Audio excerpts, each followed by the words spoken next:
Alright, here, let's get to it.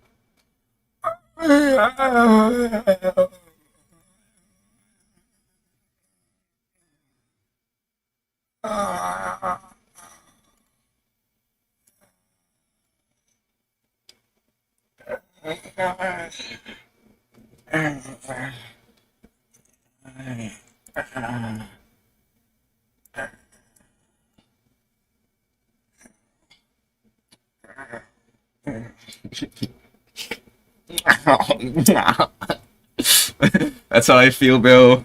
Honestly, I don't know if I'm concussed or not. I don't think I am, but we're gonna get this shit going. I'm excited to watch some fucking fights today. Roman Dolidze fight night.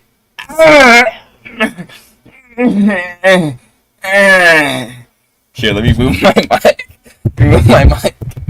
Roman Dolidze fight night got me fucking tweaking, bro. Roman Dolidze fight night got me like.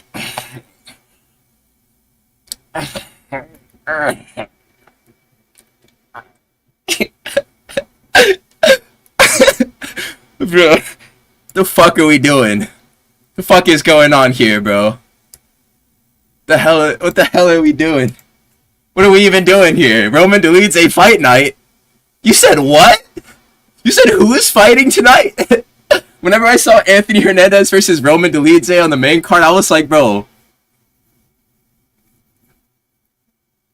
it's one of those events where it's like you don't have any fucking words, bro. Low key, this shit still is gonna be better than like Islam Makhachev versus Hinato Moicano, though. There's definitely gonna be worse fights than this one that we've seen this year. Well, one of the biggest W's of 2025 thus far is the fact that we didn't have to watch we didn't have to watch Macy Barber versus fucking what the fuck, what are those women's names again? I fucking forgot, bro. Macy Barber versus who? Erin Blanchfield. Literally forgot that woman's name, bro. That was the biggest W of the year, is that we didn't have to watch that shit. I was so happy whenever they were like, yo, that shit's canceled and like we didn't have to watch it anymore. I was like fucking, I felt like they were just stacking a bunch of flat stones on my chest. And then like they just took all the rocks off of like my rib cage whenever they announced that we're not gonna get to watch that. Yeah. I mean, bro, to be fair, the undercard was lit. I'm not gonna complain about like the event in general. I thought that like the prelims and the main card were actually kind of hype. And then we got, what was it in the co-main? It was okay, another fight that fell through. It was like fucking Gamrot versus Klein, right? Was that card or no? Was that some other shit? Let me see. Who fought? Who fought is like the main event of that fight? Was it Gamrot and Klein? Somebody please tell me. Barber versus Blanchfield. No, that card was hype, bro. All it needed was just to not have a main event, and then it was cool.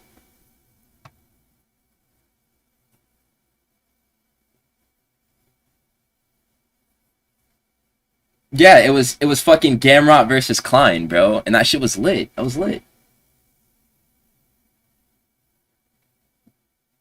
I was fucking with it. Here, let me pull up another visual resource because we're on in 15 minutes, but I low key want to have a talk right now. I think that we need to talk like men because there's some shit that's going on, and not even just the MMA community, but just like on the internet in general. There's a demographic change that I'm clocking, and it's a problem because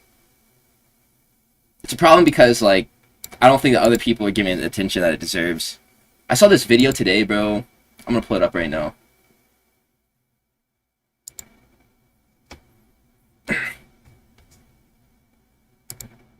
It's this guy, right? He's a Harvard graduate, Ivy League dude, very smart person, smarter than me, a lot smarter than me. But like, this take is fucked up. I'm gonna share it with you guys right now. Let me make sure that I'm not giving like ad fucking volume.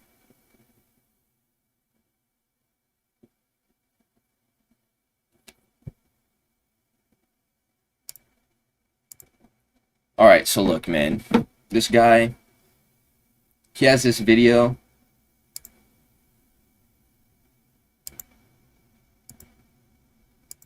All right, so cool. This dude's got this video right here, and he's talking about how, like, let me put it up right now. Ah! No, not that.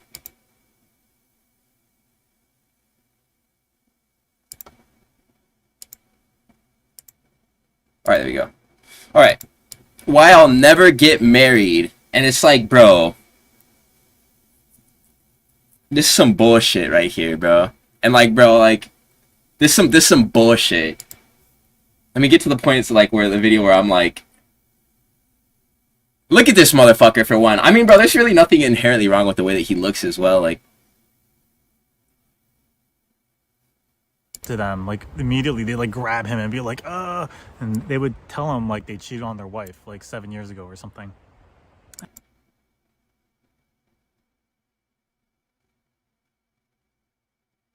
Here's the diamond, you know, that's just a brilliant marketing campaign. This dude just thinks he's some type of fucking intellectual, bro, talking about why he's just gonna die alone, bro. You know, when you're at your job and you're in 5 years into your miserable marriage kind of thing, because like top dudes will just have multiple women and then everyone else won't get any woman.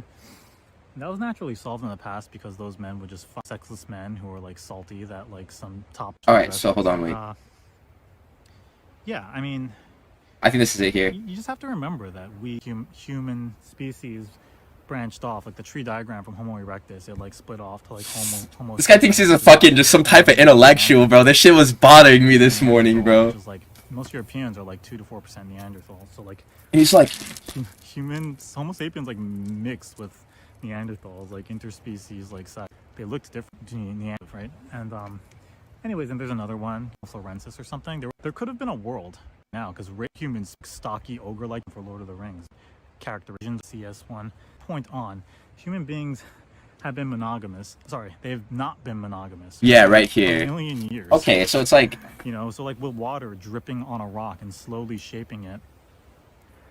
That's how the human brain evolves over a million years, you know, like, and we have evolved to like variety and to have multiple sexual partners. So like the idea that we're going to suddenly in like the last 200 years adapt to monogamy is just preposterous, dude. And whose man's is this? It saddens me to see all these people just like sheep, just like, oh yeah, in 1840, like. It's crazy how dudes with these takes and viewpoints, they don't even get bitches.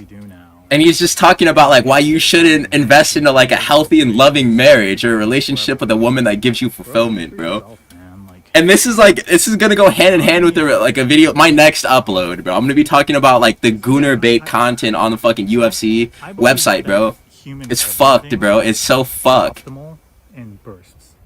So I talk about it in my first video, but I shaped the human pair bonding experience as like you know, like a kind of like a parabola, you know, and you know, it goes up.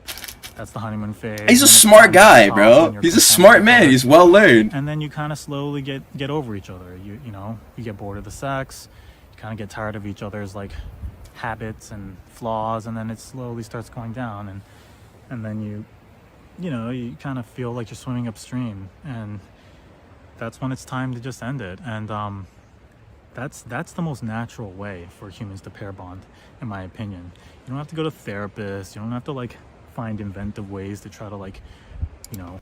Bro, he's suggesting that we should just be involved in this never-ending cycle of just using up our partners until there's nothing left and then going on to the next partner just because whenever we were fucking early bipedal specimen, that's just how we operated.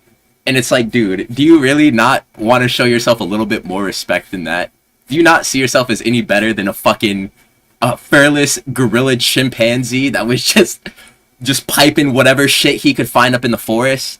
Like, bro, this dude is fucking heavily misguided and uninformed, aside from the fact that he is very informed in general. Like, objectively, this is a smart person. And it goes hand in hand with fucking promiscuity being promoted on this platform that I love, bro. Check this out, man.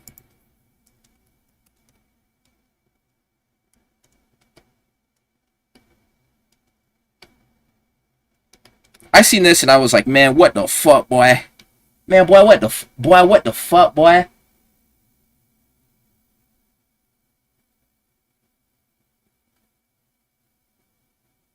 And it's like, I can never even find the ad by itself, but I be seeing it, bro, and it's like...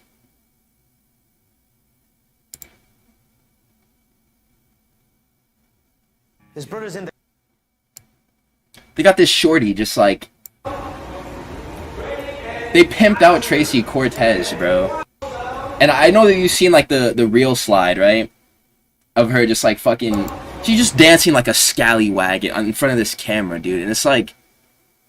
Like, why? Why are we doing this? Why is Eileen Perez calling out Norma Dumont and saying that they're about to have a booty battle? Why is this happening? Why are we... Why? Why is anybody going for that? And it's very clear why people are going for that. And you go into the comment sections of these posts and it's like... It's just gooners. It's just gooners. And it's a lack of self-respect that we're showing for ourselves. It's like... Why? Why do we feel the need to constantly just be looking at ass and shit, bro? And to not be engaging with ass? Besides, like, our phone screens. And it's a larger problem because, like... All these hoes who are, like, making these videos that are dedicated to just... creating communities of gooners where they can thrive inside of, it's... They're dying. Because whenever they have, like, these jobs, they can't fucking sustain them without, like, developing some type of crippling drug addiction. And it's problematic because they can't stay ahead of it and it ends up killing them. And it just becomes like this, like, repeated performance where gooned out men give these women platforms to do, like, to undo themselves and to unlive, bro. And it's like, just recently it was this woman named, I can't even Google a photo of it because this is a corn woman. Her name is Miss John Doe. And they were saying that it was like a botched BBL medication, like, plan that she was on. But no, dude, she literally just OD'd and died. And it's because, like, it's just the nature of her work. All those women are on the same type of timing as far as that shit goes. And it's like, they're bringing it to the UFC and the UFC fans. And they're just gooning us out. They're just making us all fucking goon, bro. Like, France City, bro. Like, look at this. You've literally seen this woman. You've literally seen this shit, bro.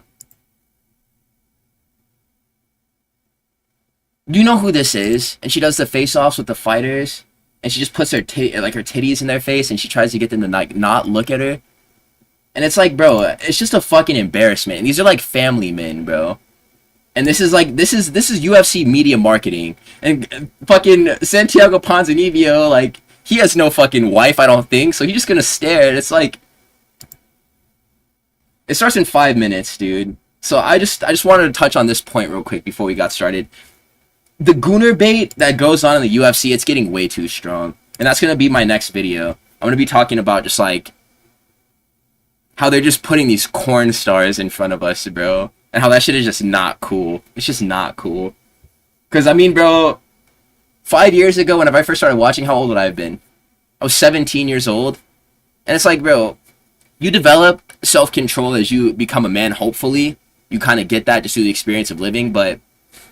if this is like the #1 piece of media that you engage with, and inherently speaking, fucking watching people getting knocked out, it's not gonna be for children.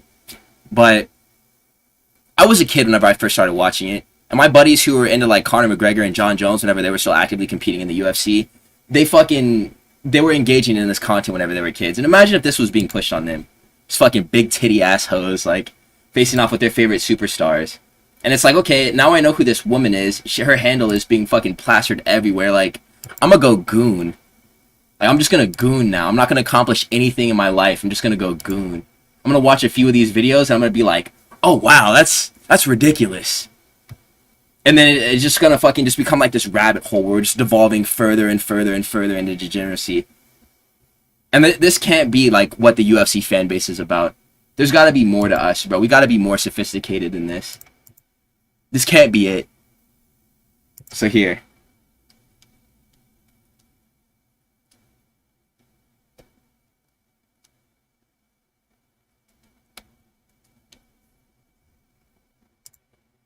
I'm gonna put a little backdrop up. Nope. Okay, here. And then let me stop it. Stop it. Stop it.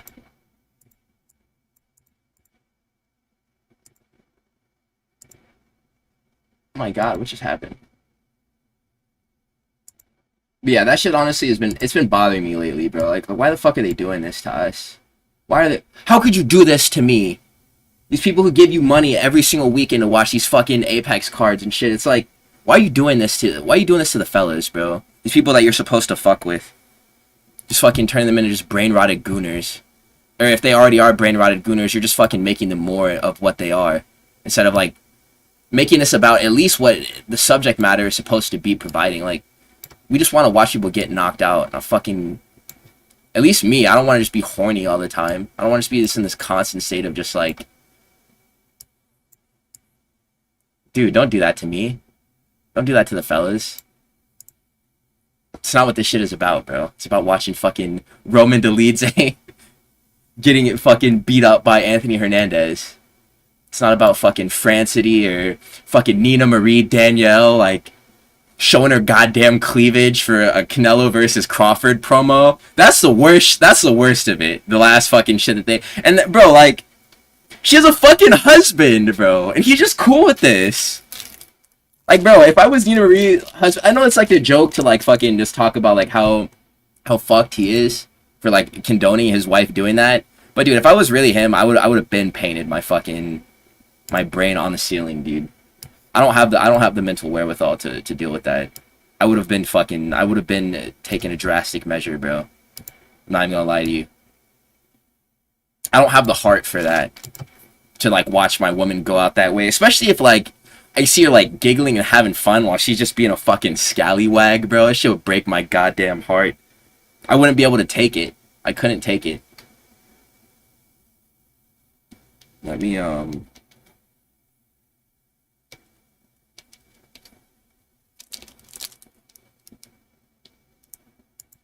Alright.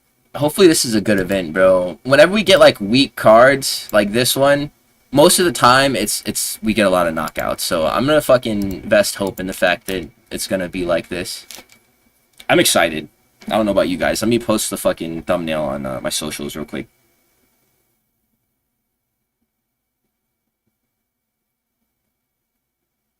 Yeah.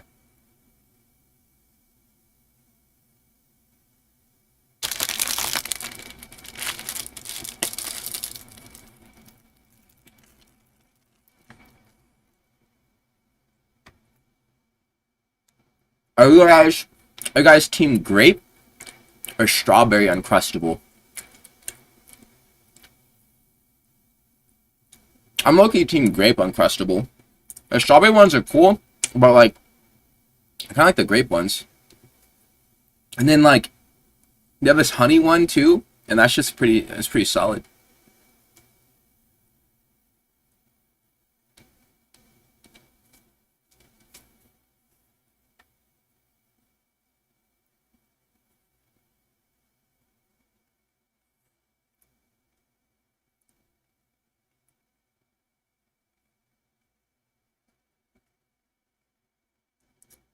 Yeah. Come on. He knows he's tapped in. Lincoln, you're tapped in, bro. He knows what's good. Yeah, bro. 3 fucking WMMA fights. We're cooked. It's over.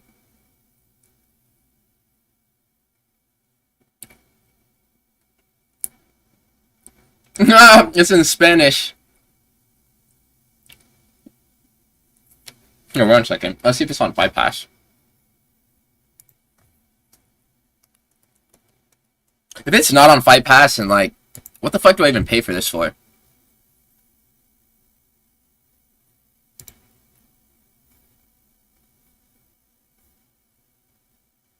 It's not on Fight Pass, bro.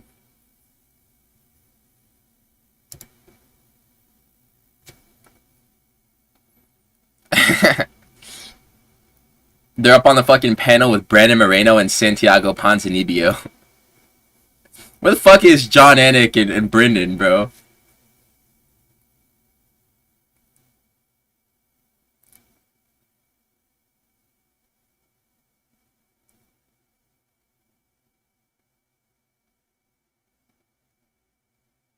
Alright, here we go.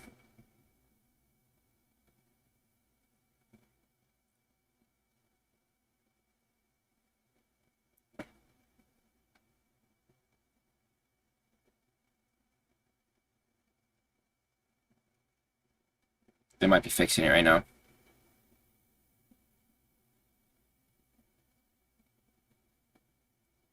How's everybody doing today? How is everybody doing today? We got a little bit of an early starting card. I saw that the main event started at 4 p.m. And then, oh, there we go, nice, in English. And I was like, oh, we got a little bit of an early starting card. I like whenever it's early.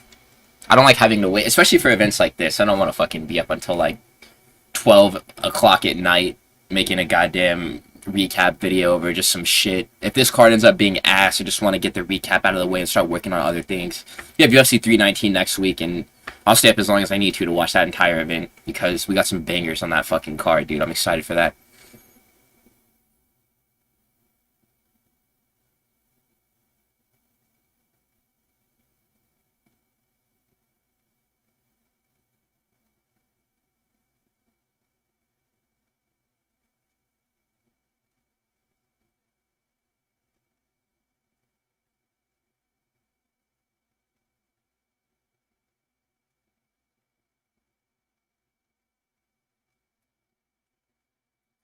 Okay, here.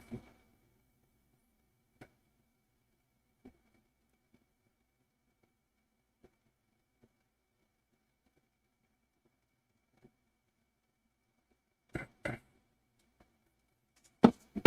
gotta plug in my fucking AirPods real quick. I'll be right back.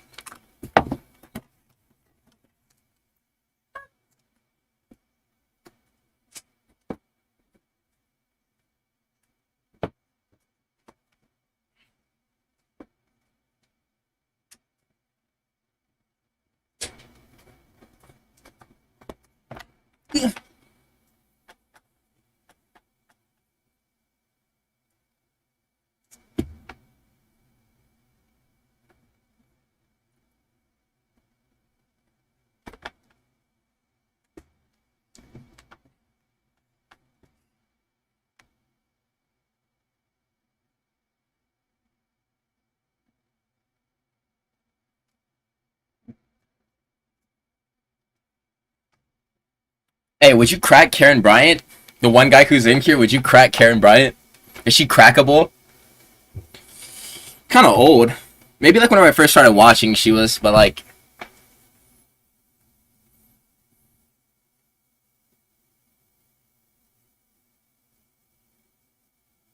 Okay, I guess that makes sense then, why the fight went the way that it did.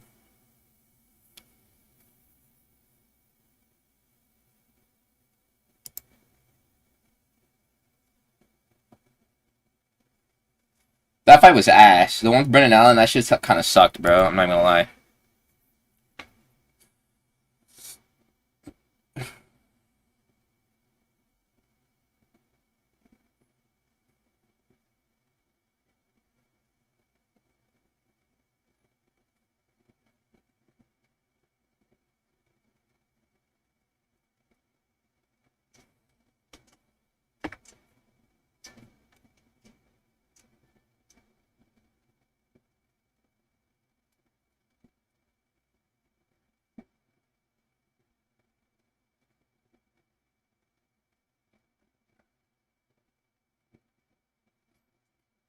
Man,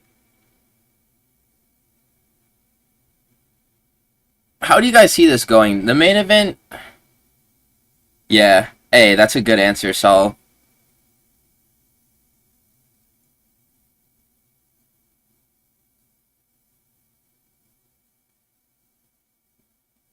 Bro, do you fuck with either of the fighters in the main event? I'm not gonna lie to you, I don't really like either of their fighting styles, bro. I think that they're both kind of fucking boring. And like Fluffy Hernandez is in like a 7-win streak, and it's like I know that his last fight before he fought Brendan Allen, which I thought was an objectively trash fight, was very entertaining because he beat the shit out of Michel Pereira. But it's like if he wins tonight, he'll be on an 8-win streak, and he still won't get a title shot because nobody wants to see him fight for the belt, bro. And like I don't think that I don't think I'm a casual for saying that Anthony Hernandez is not an entertaining fighter. Not as much as other guys that could be in title contention. Imagine like, bro, Imavov is low-key a better fighter than Anthony Hernandez as far as being able to produce a good fight. Potentially, but I don't ever see him being a belt holder. Like, Imavov would whoop that dude's ass. Like, RDR, imagine how bad he would tune both of these people up. Like, Reiner the Ritter would do bad things to both Roman Dolidze and Anthony Hernandez. And I'm sold on that. I think that those are the next two guys for the belt. And I think it's a waste to have them fight each other. They should just individually fight whoever wins between Hamzat and Dricus. Fucking Steve Erceg, bro. Like, how are you guys feeling about Erceg? Do you think he's going to get his ass knocked out again? Ode Osbourne has a chance to do this. He's not going to be, like, cutting weight. 135 actually suits Ode Osbourne a lot. I'm not really putting too much, like, weight on the fact that they're up a weight class, but, I mean, he's going to be hitting harder. And Ode Osbourne does have knockout power, but he just sucks at chasing finishes. So if you don't go to sleep, then he can recover. Well, if you don't go to sleep, then you can recover. So, Steve Erceg, I mean, didn't he get dropped by Kai France before he got knocked out? He got chased back into the cage, and then he got knocked out. He got dropped twice in that fight. If I remember correctly, that's how it went. I think that if he gets dropped once by Ode Osbourne, there's a good chance that he could just fucking wrestle and then stay in the fight.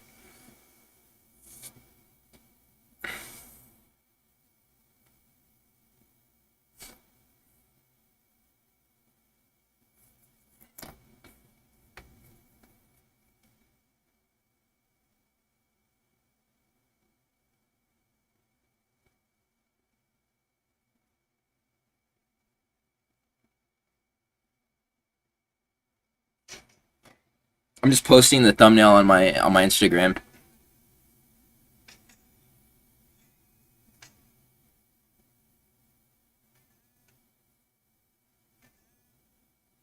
Julius Walker, 100% finish rate. Got snipped up against the cage by Alonzo Minifield. Fucking get him out of here.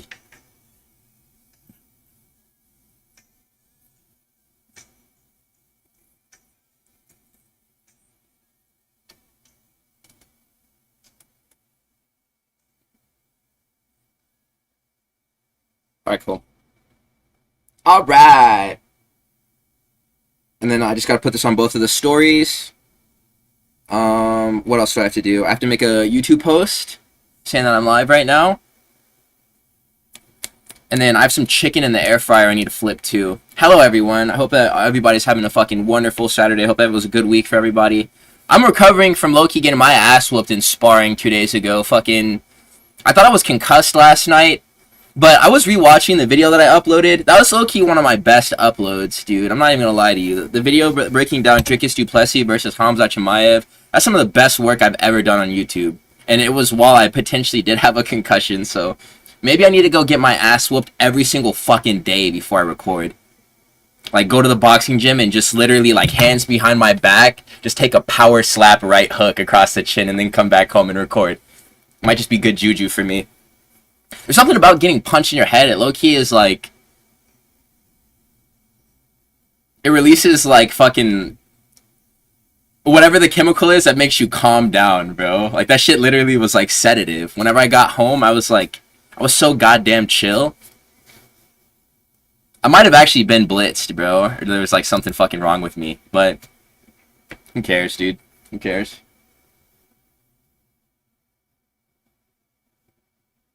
I can still put a fucking sentence together like Tito Ortiz.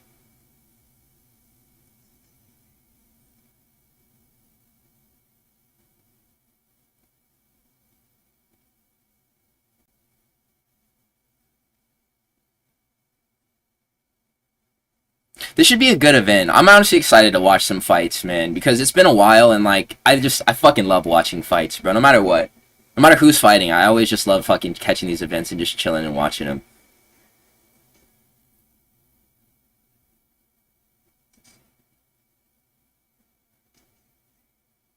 So here, let me copy paste the go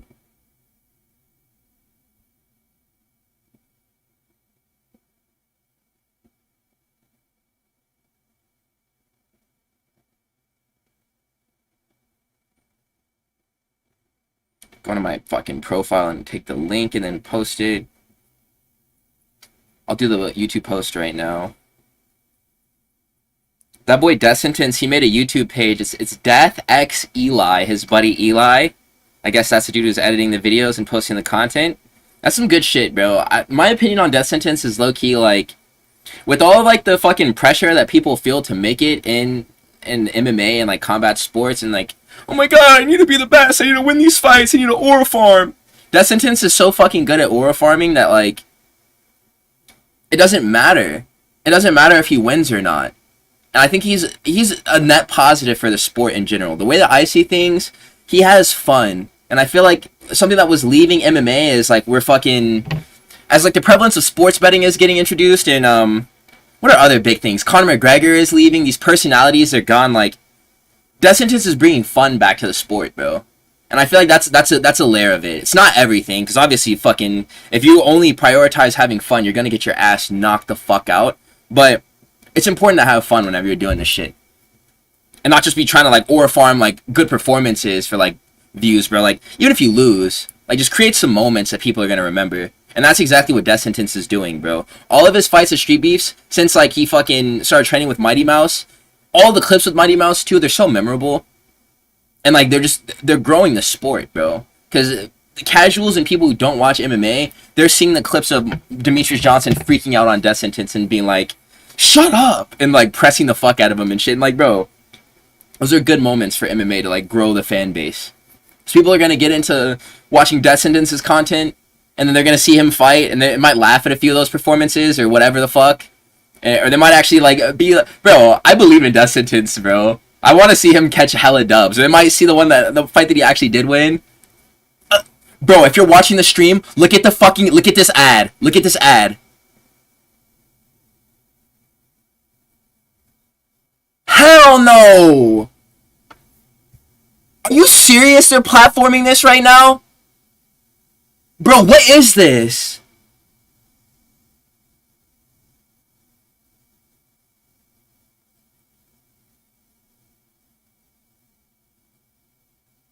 She literally said, these jeans make my ass look amazing.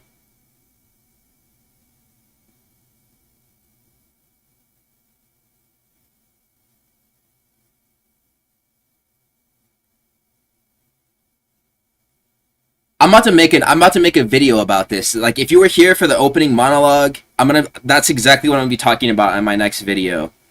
This is bringing out the worst in the fan base. Men spend their entire lives trying to defeat this side of themselves, bro. Like, and they're just putting it in our faces, bro. Literally. And being like, yeah, here, take this and goon. I want you to beat off all day and accomplish nothing with your life. I want you to be a fucking loser gooner. Like, and that's what they're inspiring, and the people who give them money to keep this whole shit going. I don't fuck with that, bro. I hella don't fuck with that at all.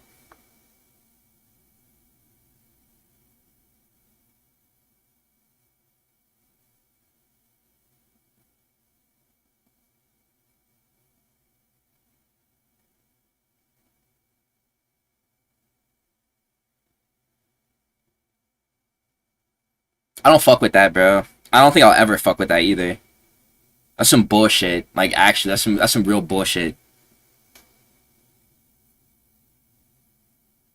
Not my son. Not my son spanking went out to Nina Drama in between the commercial breaks.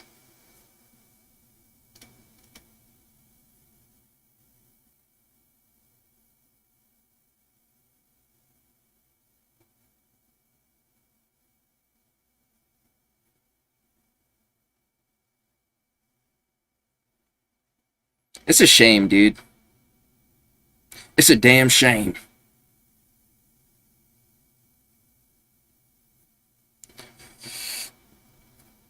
Eric McConaughey, the fucking cannon fodder. He's about to get fucking smoked right now, dude, and it's gonna be funny.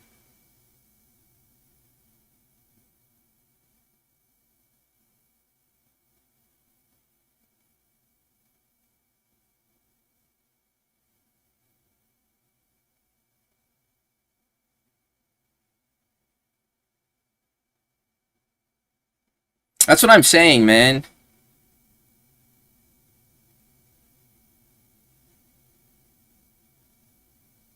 What the fuck is this, like? What is this walkout, too?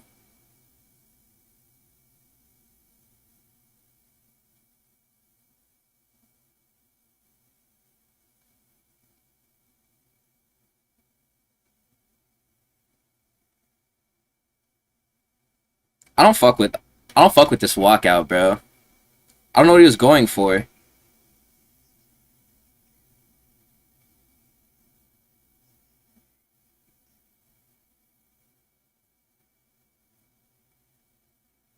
Okay, here. Yeah, but Gene Silva doesn't speak English, so I mean, like, it kind of makes sense for them to have, like, weird off-colored, like, walkout songs, because they don't understand that, like, that shit's cringe. Like, Carlos Prates walking out the purple Lamborghini, right? It's like, that shit's funny as fuck. If I was, my walkout song would be 6'7".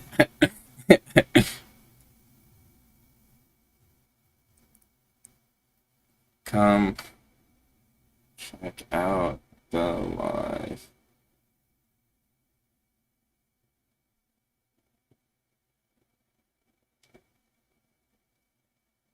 Yeah, Yuri Prohashka's walkouts be hella funny. This is how legends are made. Then you got fucking chinned brutally.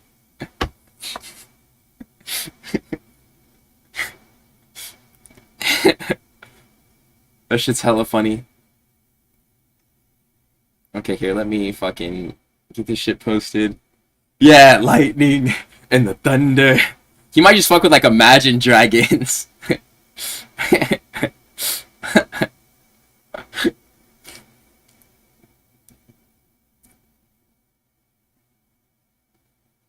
That card was low-key crazy. The Slam KO that Cody Brunage got. I'm not sure if that happened on, like, the same consecutive weeks, but I think it was against Zachary Reese. He fucking Slam KO'd him. And then there was 2 Slam KOs on the same card, I think. I think that was what happened.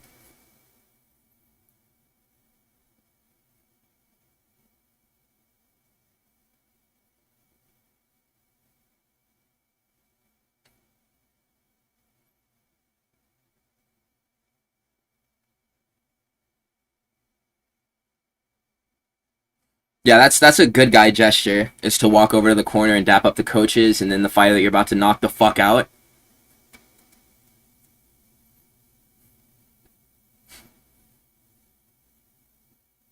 I know, dude. And lately it's like he either loses a really close fight or he knocks the guy that he's supposed to, like, he knocks the other dude the fuck out.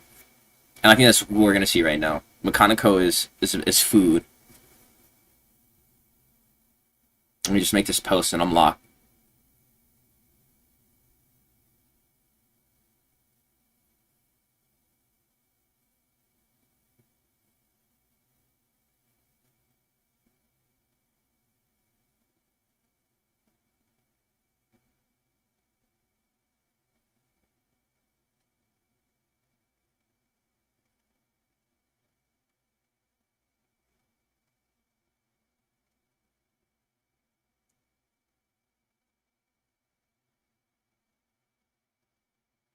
Come on, come on, come on!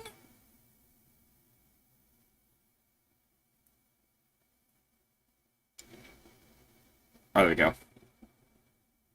Bien hecho. Bien hecho. Hey! It's my boy, it's my boy. How we doing, fella? Alright, Chris Tognoni.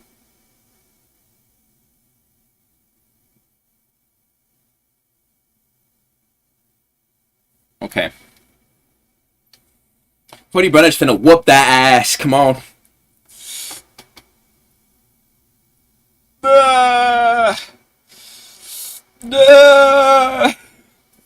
Bro, it's gotta be early too, bro. Come on. Are you serious?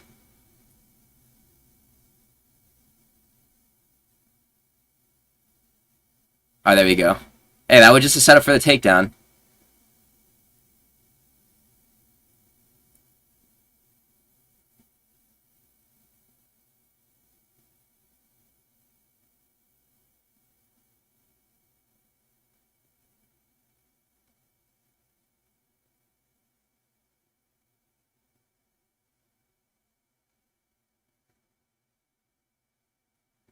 Yeah, but I mean, like, fucking...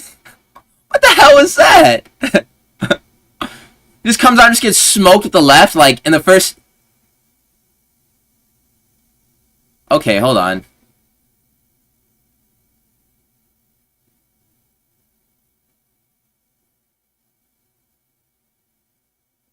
That was just off balance. It was more like a slip, if anything.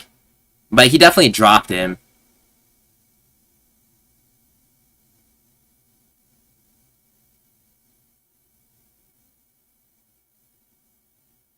Yeah, yeah. I mean, he recovered nicely.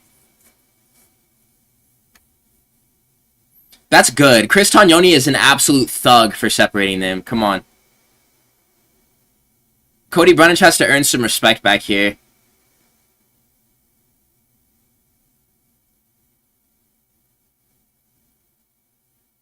Yeah, that was honestly a good recovery for him. But he got smacked though. I won't lie. He got fucking glassed a little bit.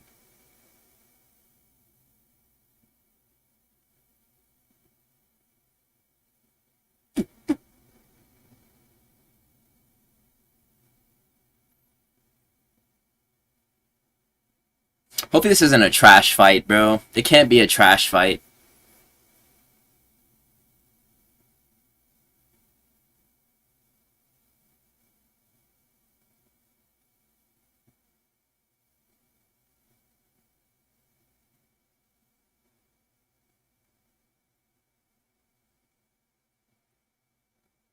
Yeah, good, good, good, good, good. Yeah, yeah, yeah, yeah. Look at that leg trap, too. Brundage is low-key a good wrestler, man. He displayed this in his fight against Nickel. Bro, I thought it was be fucking a very early finish for Cody Brundage as well. But I think Mechanico is trying to, like, avenge himself from the last time that he fought. Because Nursultan Rozaboyev completely shut him out. And he didn't do shit except for get knocked out in that fight, so... He's already done a lot better. It's probably the additional weight, too, helping Mechanico feel a bit more confident.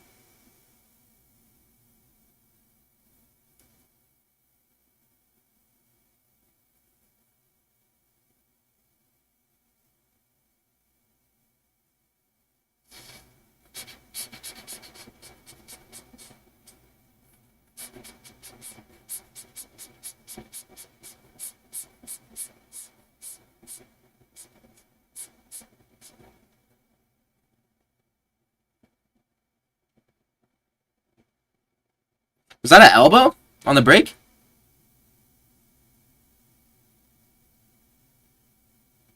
Yeah, we got to scrap. This is going to be a fight. Mechanico definitely had the bigger moment. There was a takedown that was landed by Cody Brundage, but he didn't really do anything with it. They got separated because of the stalling of Brundage and the wrestling. We got to get, like, a big land from Brundage in order for it. Like, literally, one hard land will still... There we go. I mean, like, maybe a little bit more of that. If he land, like, 2 more shots like that, he's won this round. And if Mechanico doesn't do anything else...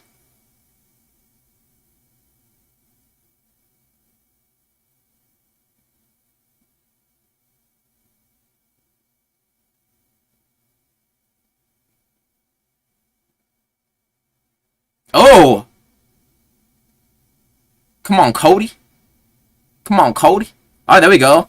Yeah, Cody's stealing this round at the very end. Oh. Look at the way he's throwing those hooks.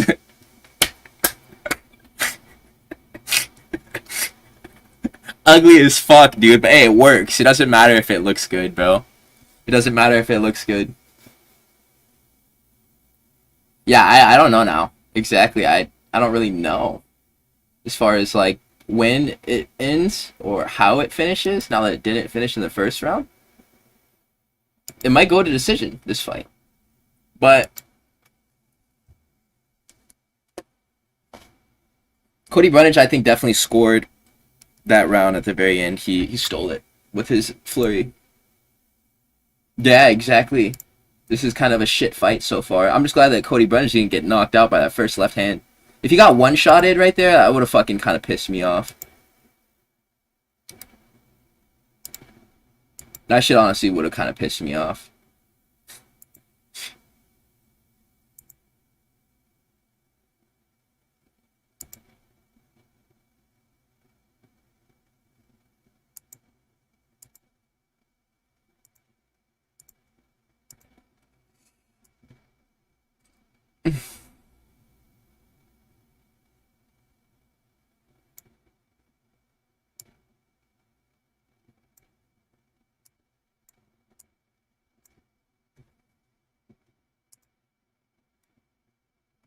Okay.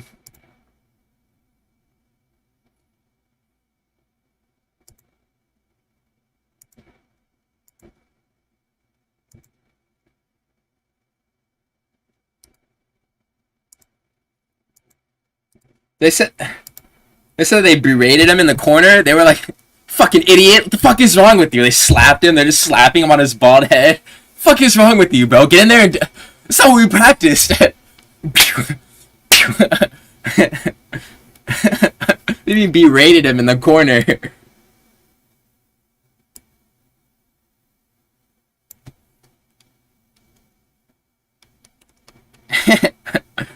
You said, "Get to work. You're better than this." Okay, I mean that's not necessarily berating him. Like,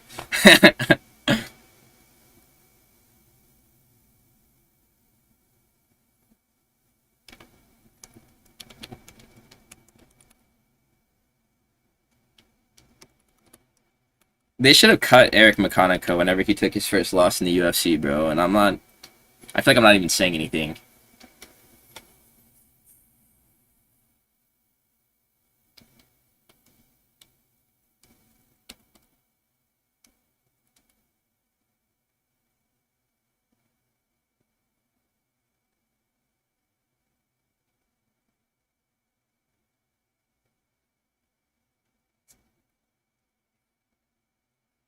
Yeah, he's running. Yo, this fight is low-key hella violent.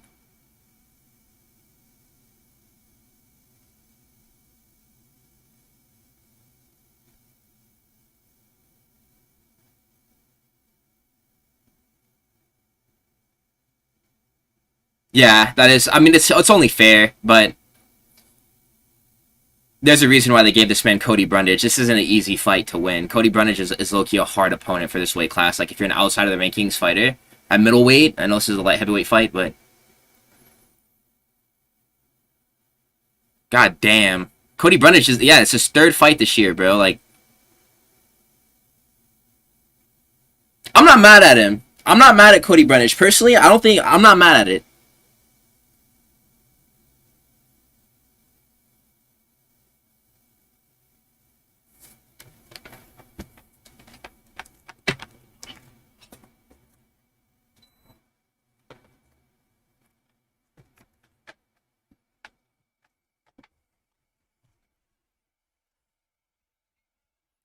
Why did DC just call him Jared Cannonier? This is smart by Jared Cannonier.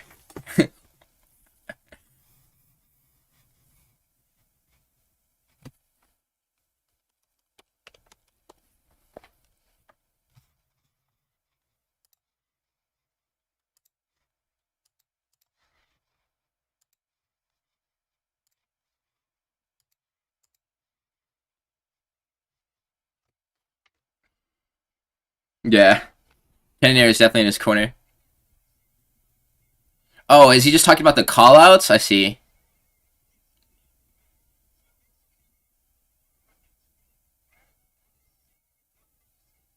This might just be like hella Freudian slips going on. DC just calling him Jared Cannonier over and over again. Tognoni needs to separate this. If yeah, he's talking about his callouts. Yeah, he is glazing the fuck out of Jared, and you can't even stop the takedown though with the advice. In the middle of the cage now too. He can't fucking I love watching whenever wrestlers get takedowns in this position because then they can just work, bro. And whatever style of grappler you are, like.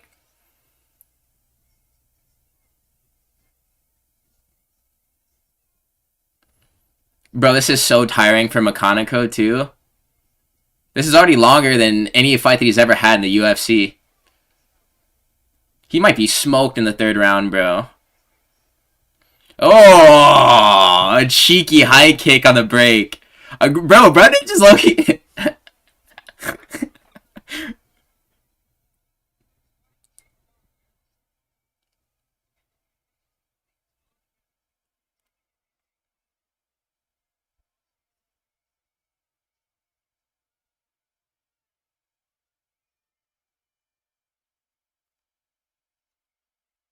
My goodness. My goodness. My goodness.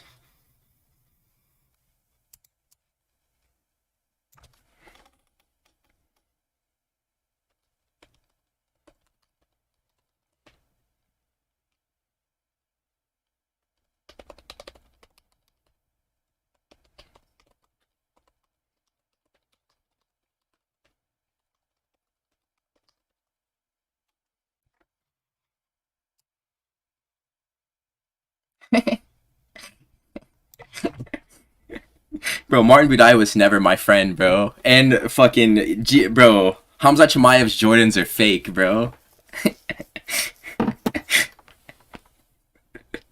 Hamza Chimaev wears Shaqs. Hamza Chimaev, he wears Shaqs like the Ross brand, like Shaquille O'Neal's basketball shoes. The Jumpman, the Jumpman on the Jordan logo of Hamza Chimaev's shoes, he's holding the fucking rugby ball.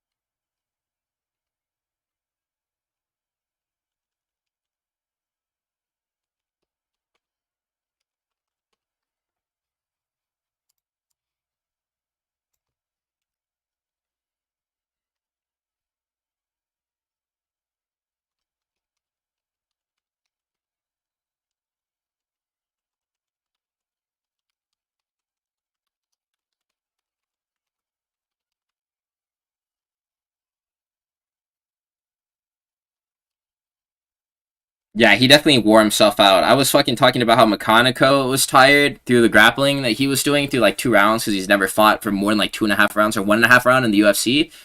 But yeah, Brundage is definitely a bit tired. But one thing that is like a guarantee though is if you've been wrestled like McConaughey has been wrestled, oh shit. Unless he can knock this man out, the threat of the takedown turns like most fighters into pussies who are strikers. And that's something that you can count on for most of the time.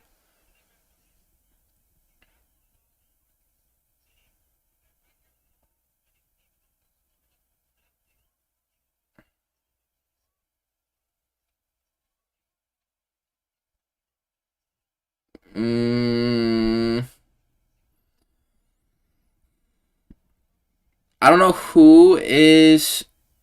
Yeah, I don't know who's more tired. Is the thing here. Because Eric is definitely applying some pressure here in this clinch, but it's like if he did have more gas, would he try to create some separation so he could strike a bit more? I know what they're saying to not throw boxing combos, but like,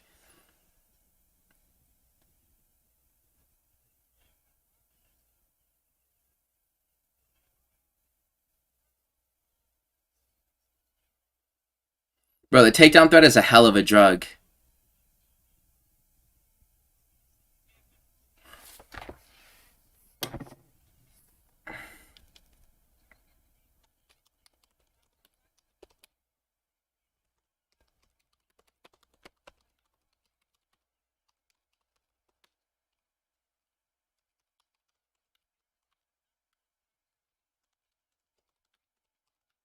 Damn, bro, Brunage low key like you do need like you need a camp to fight this style. You need to like be in shape.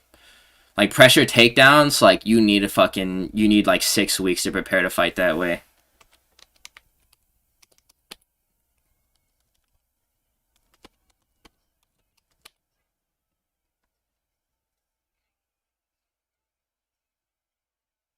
Ah, oh, big uppercut, big uppercut, uppercut. Exactly. Like this is literally Atiba's next victim. They're fighting to be Atiba's next victim or Marco Tulio's next fight whenever he comes back. Ah.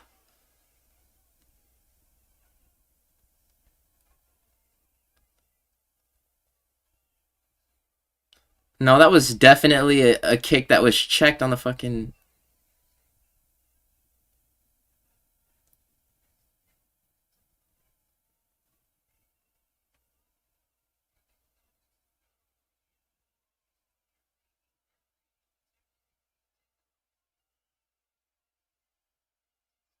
This is a bullshit ass fight, bro. I ain't gonna lie to you. Bullshit fight. Like, bullshit fight.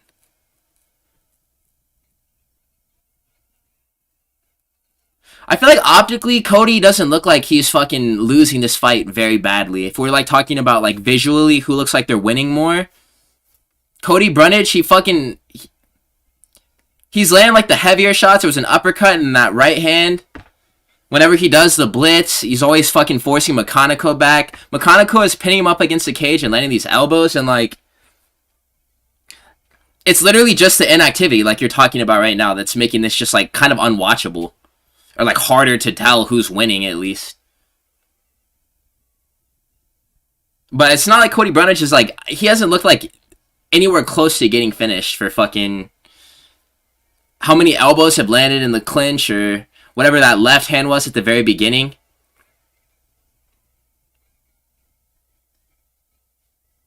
Yeah, like right there. That's a big shot right there to end the fight. I think that Cody Brunage won that one, bro. I don't think that I look like a fucking fool at the very beginning of this. But that's the type of fight that if you are Eric McConaughey, like, you probably feel like shit if you lost. Because, like, nothing fucking happened, and, like, nobody's gonna be like, oh, I'm excited to watch both of these guys come out next time. And, I mean, we know what fucking Cody Brunage is capable of, so more so for him than for Eric McConaughey. But as you're trying to build a name in the UFC, it's pretty much impossible to get fans with a performance like that. It's just because it was super short notice. Like, those guys were basically both coming up off the couch, and that's the reason why they didn't do a goddamn thing in there. And why Cody Brunage gassed out in 10 minutes.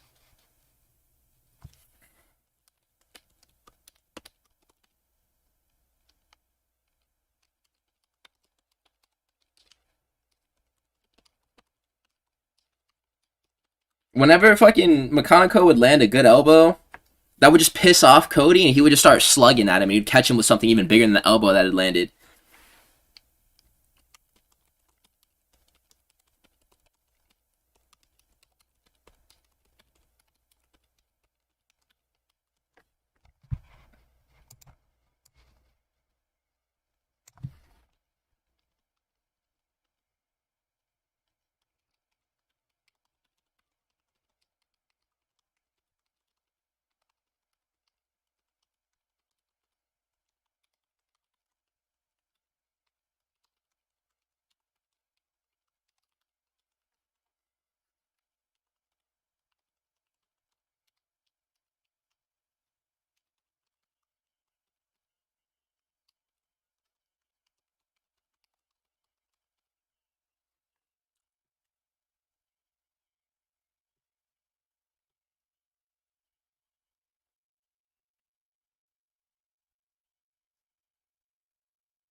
Wait, for real?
Wait. Alright, so bro, again, this is why we don't bet. This is why I never bet. Like, actually. I don't even... Since I've taken this stance and, like, made it, like, my thing on the channel, like, don't gamble, like, I don't give a fuck about the outcomes of this, bro, or being wrong. That was bullshit, though. That was absolute horseshit. The fuck was that decision? Like, those cards, like, what the fuck? Cody did win that fight because they gave... Two of the judges gave that second round to McConaughey, and that was, like, the clearest Brunage round of the entire fight. He literally outstruck fucking McConaughey, and he also did more effective grappling in that fight, in that round as well. And 2 of the judges had scored it for... So the one card that had Cody Brundage winning, they gave all 3 rounds to Brundage. And low-key, I think that that's more right than, like... That's more accurate than... I'm honestly so confused by what I just saw. I'm just glad that I had no stake in the game as far as, like... paying out money to, like, fucking... Dude, like, it just makes me so grateful to not be a bettor, bro, whenever this types of shit happens. So, I mean, it sets a precedent early that we're gonna get some bullshit decisions all fucking night, bro. All day, rather, because the sun is out, my man. But, like, bro, what the fuck was that? That was a broad daylight robbery.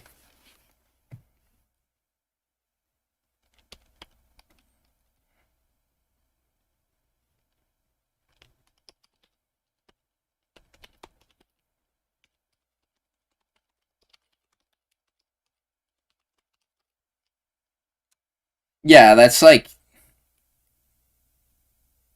Exactly. Bro, literally, none of this fucking matters if you don't have money on it. Like, dudes literally had their parlays for this fight, or for this card, starting with a Brundage W, and now they're just fucked. They lost $45.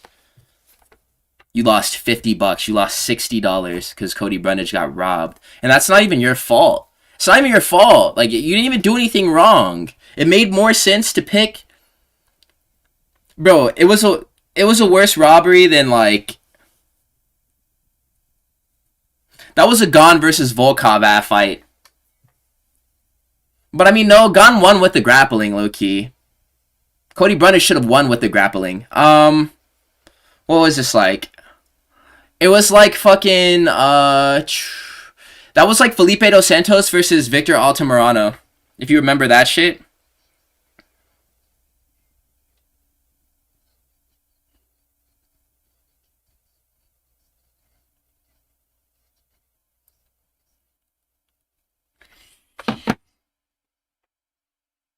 It wasn't, like, horrible. It wasn't, like, egregious to the point where, like, we should go flip a fucking cop car over, but, like, it could have definitely gone to the other fighter who lost. And it probably should have. Oh, well, boo-hoo. That is some bullshit, though.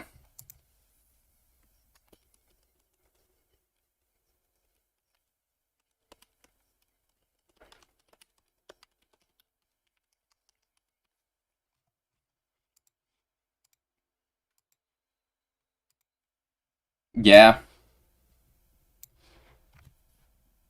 Victor Altamirano had the more effective grappling. It was just fucking... Felipe Dos Santos did land, like, a few cleaner shots, I guess. And, like, if we're talking about, like, damage-based scoring, but it's like fucking fuck all damage. It's like... McConaughey didn't even do anything. Like, really, he didn't accomplish anything. And, like, the strikes that he did land, like, there was fucking nothing that happened in that fight, bro. Like, that was, like, of any substance. I wish that they both could have lost. Like, to be honest. Fuck me.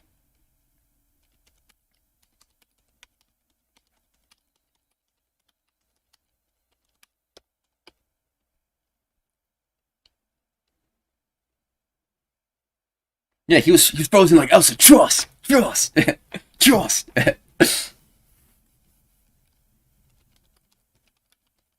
And then it's like, you get like the fucking 29-28 McConaughey scorecards, right? And then the 30-27 scorecard was fucking...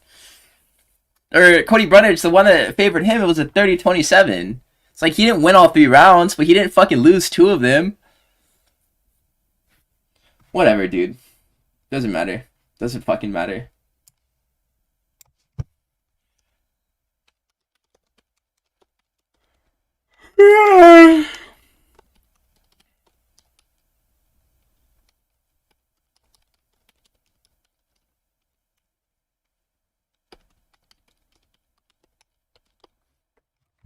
That's the type of fight where it's like fucking McConaughey, if he didn't believe in God before tonight, he's a religious man now. Because he didn't just do that. That was not him. I was in God's hands. I bet, bro, exactly. Since there's so many of them, there's no way that all 3 of the WMA fights suck. There's no way. There's literally no way. And Gabrielle Hernandez, that's the woman who beat up Wong Tong, so I'm investing hope in her being able to do something that's fucking cool. She's gonna show us something.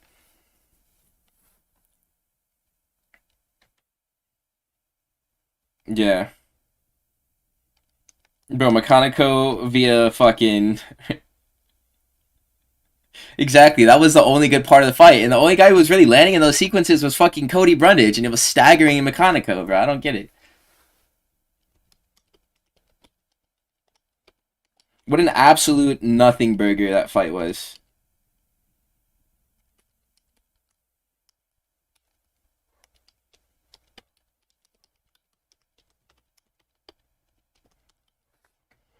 That shit actually sucked, man. I'm not gonna lie.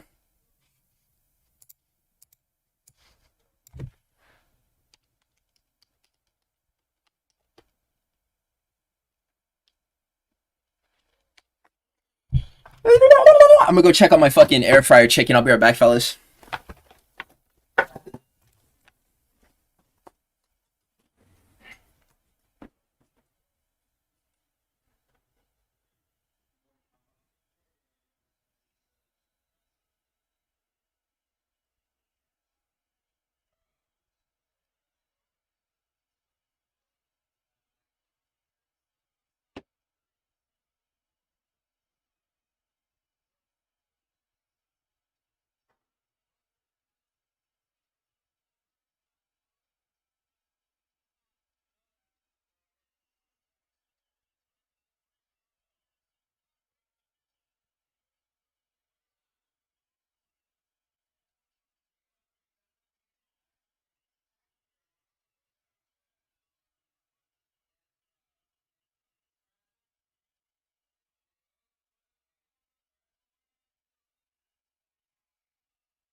Man, what the hell, boy? My dad just told me something crazy. All right, here we go.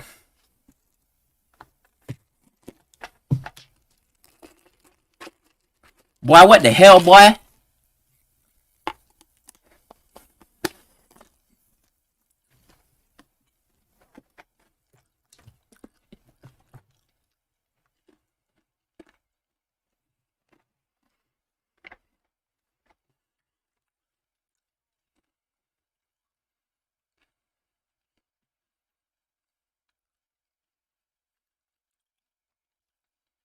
Bro, they're in the UFC so that they can feed Gabby Fernandez a fucking emphatic W.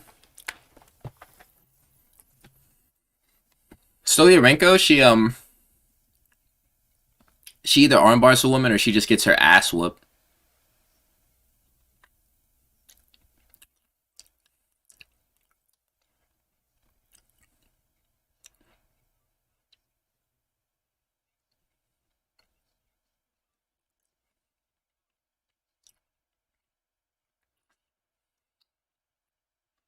Where's the steak logo on the mat?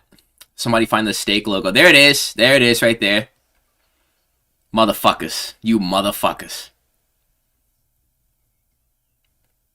Was she lucky to just get dropped? No.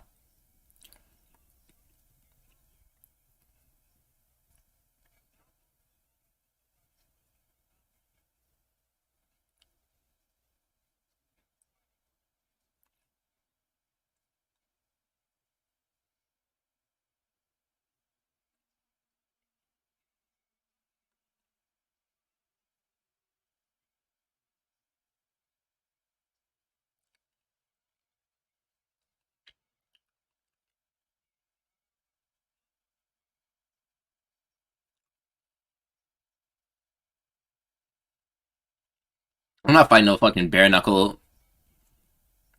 I definitely would not be down to fight bare knuckle.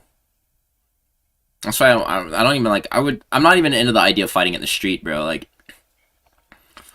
because bro, even if you knock someone out, like, you're gonna break your fucking hand punching them.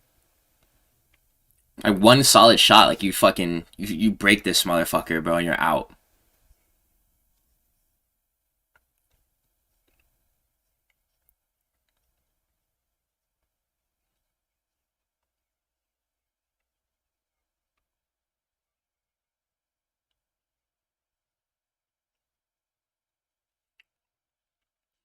Why is Gabby being so like conservative right now? Wow, there we go. Alright, high kick got it through a little bit.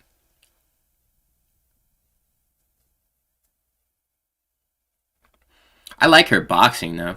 It's very like measured. She's hand fighting, throwing body shots with that cross, parrying a lot of these shots too. They're coming back at her. I bet she's having fun right now, low key. Gabby Fernandez low key having fun. She knows this girl is just so shit, and she just can do whatever she wants. Like just fighting off the back foot, like she's stronger than this girl too. Right? Right? She's stronger than her? Yeah. Yeah, she is. Yeah, she can do whatever she wants here. This is gonna end in finish, boys.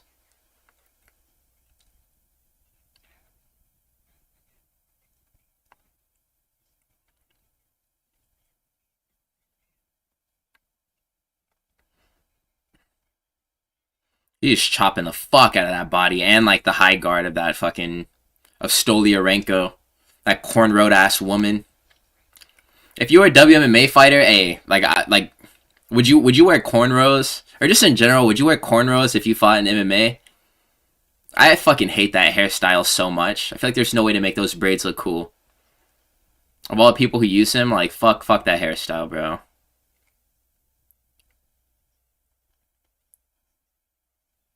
Ah, yeah.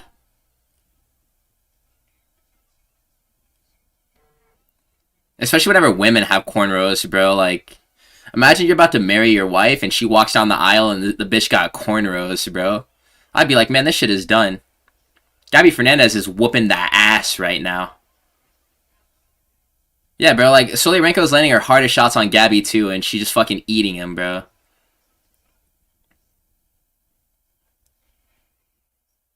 Nah, Gabby Fernandez she's low-key that, she's her, bro. She's her. Bro, Volkov looked chromosomal with fucking cornrows, bro. Exactly. Like, bro, the salon quality Volkov hair where they're combing it in between rounds, that was fucking undefeated, bro. Salon quality Volkov was like, that was a mythical fighter.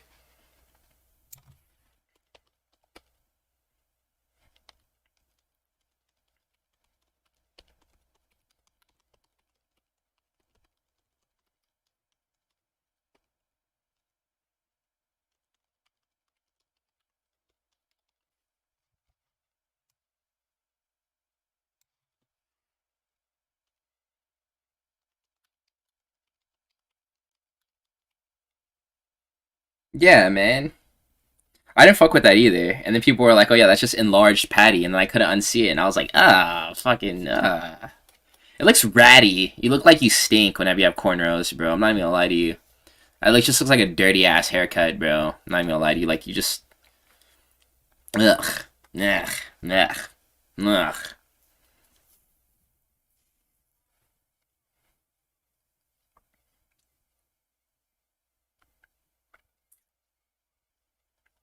Bro, fucking Conor McGregor made that shit look like good back in the day, bro. The Warrior Man bun. But he had the braids like going across the top. At least he had like the fade on the sides though. Whenever Yuri Prohashka does like the fucking antenna, that's low-key one of like the most undefeated haircuts in it. That's low-key the best hairstyle in MMA. Okay. She's not gonna finish it though. Exactly. The Yuri haircut is like that's the best male hairstyle like that anybody fights with. Bald Yuri was low-key, that shit went hard too. If you just have like the fucking slap head, that's a really good hairstyle too. The Mechanico special? No. No. Damn, fucking Stolyarenko just unlocked her Mangekyo Sharingan, bro. She's about to use a Matarasu. It's fucking crying blood. Look at her. I'm sorry, Sasuke. The fucking like the bird screeching and the fucking black flame just flies everywhere.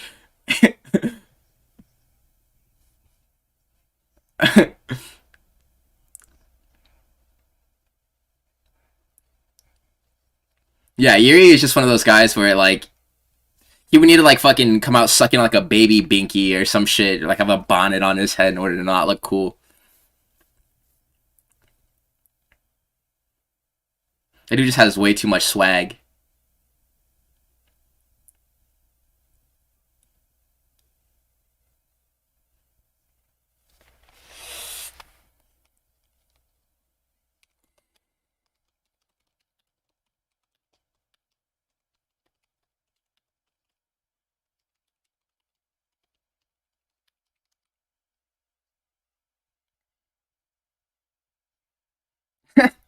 That's insane. I must have just been catchier like with like the stitching of the gloves or something, dude.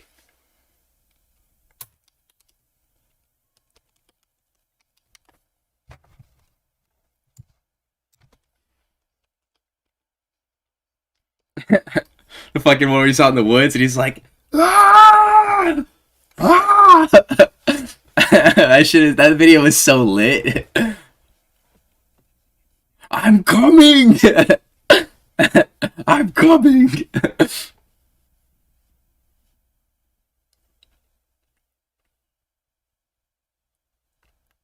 Yeah, maybe.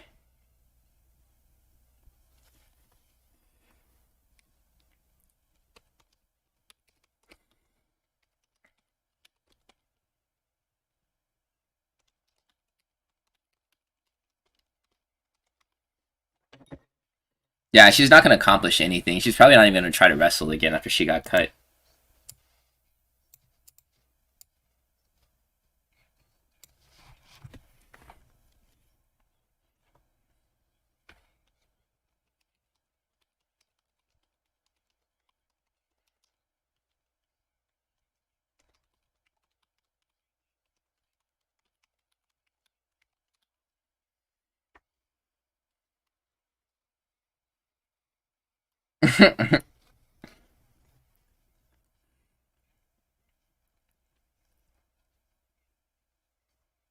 Ew. She's getting her. She's bro. Julia. Ew. Still, Renko is putting the stinky on Gabby Fernandez's sports bra. She's got all types of stinky on it on the yellow sports bra.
Hmm. Okay, that makes sense. Then I was downstairs, right? Yeah, she needs to fight with somebody who's gonna like actually fucking like. She needs like, bro. I mean, she's already fought Jasmine Jasudavicius, which is like one of the craziest tests that you can get in this division. Like Jasmine Jasudavicius could very well be a future champion. I think that it's low key her and Natalia Silva that should fight next, because those are like the two best women's flyweights right now in my eyes. But who would even be a good fight for her? We're actually looking at like fucking who? Like Tracy Cortez, maybe? Gabby Fernandez? Have they fought already? Tracy Cortez would get that ass whooped by fucking Gabby Fernandez. Yeah? Maybe I think she should get a ranked fight. Rank who she beat. Wong Tong, who did she fucking beat, dude? Just recently she beat like just some like Brazilian, right? Just some Brazilian idiot.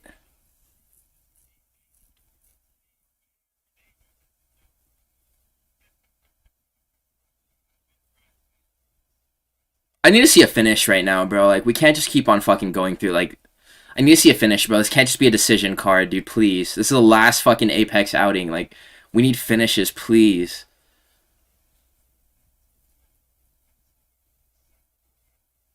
Imagine split decision for Julia Stoliarenko.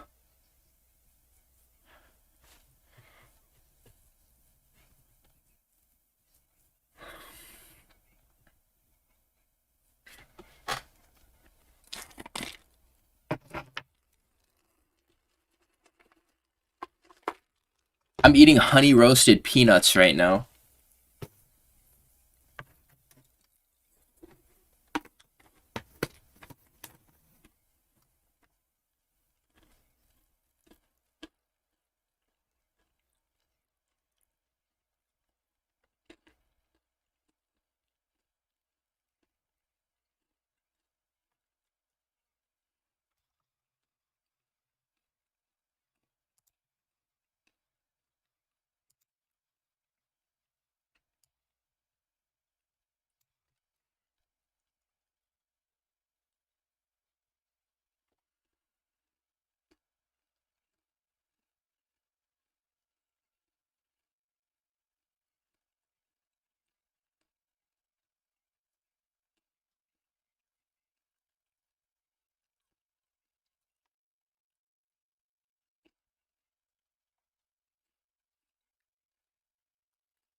Man, look, she's just gonna dig that underhook and break the grips. Like,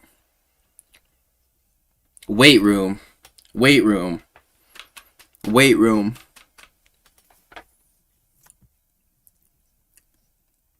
God, she's so ass. Julia Stoliarenko is so bad. Oh my god.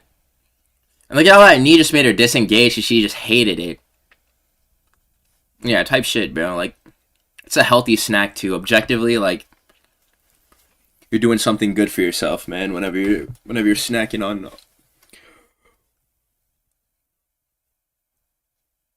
on legumes, bro. I'm about to fucking pass out watching this dumb shit. Come on, Gabby, please. At least we get a little bit of blood. I mean, this is the only thing that's like stimulating right now. It's like, in fact, she's gushing a little bit.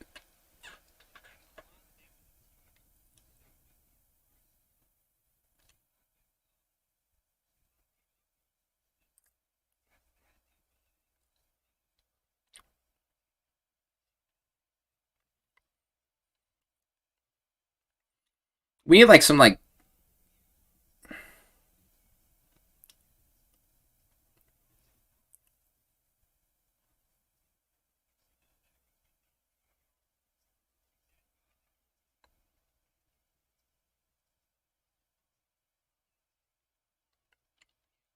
this is just a Dark Souls boss like method. This is definitely the Dark Souls boss method. This is exactly how you fight a fucking Dark Souls boss right here. And it's just Julia Stoliarenko, bro. She just wanted some free money.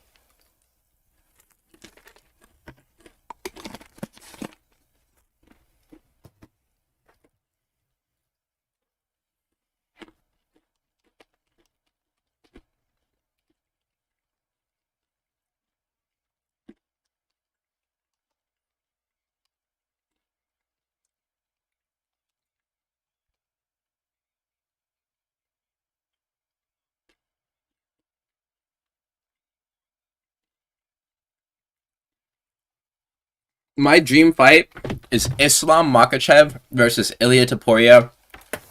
And we get to see it. It's going to happen. And that will be Islam Makhachev's last fight. Because at the point of Islam Makhachev getting the 170 title and Ilia following him up to welterweight, there'll be nothing left for Islam to do. No matter what fucking fight happens. Like, no matter the outcome. Like, if he loses, then he's not going to fight other contenders to try to get the rematch. He's just going to do the Khabib thing and he's just going to leave the sport. And if Islam retires before we get to see him fight Ilia, then he's a pussy, bro. He's an actual bitch for that. Like, he's actually bitch made for not fighting Ilia if he doesn't. But that's my dream fight. I would love to see Top Toro fight with Makhachev. That fight sucked, bro. That was a horrible fight. Yeah, Tuka Tokos versus fucking Julius Walker would go crazy.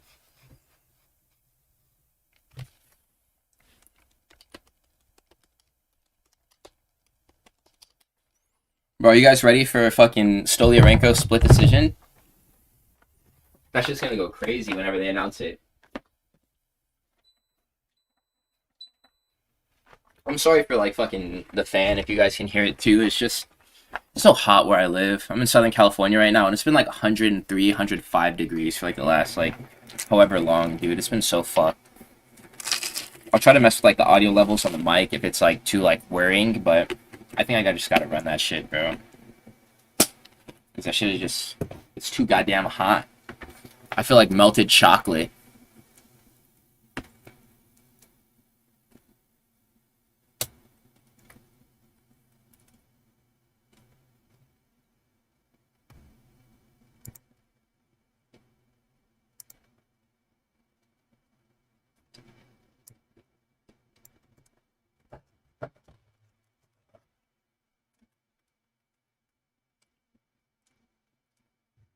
Look at Stoliarenko shaking her fist up like this.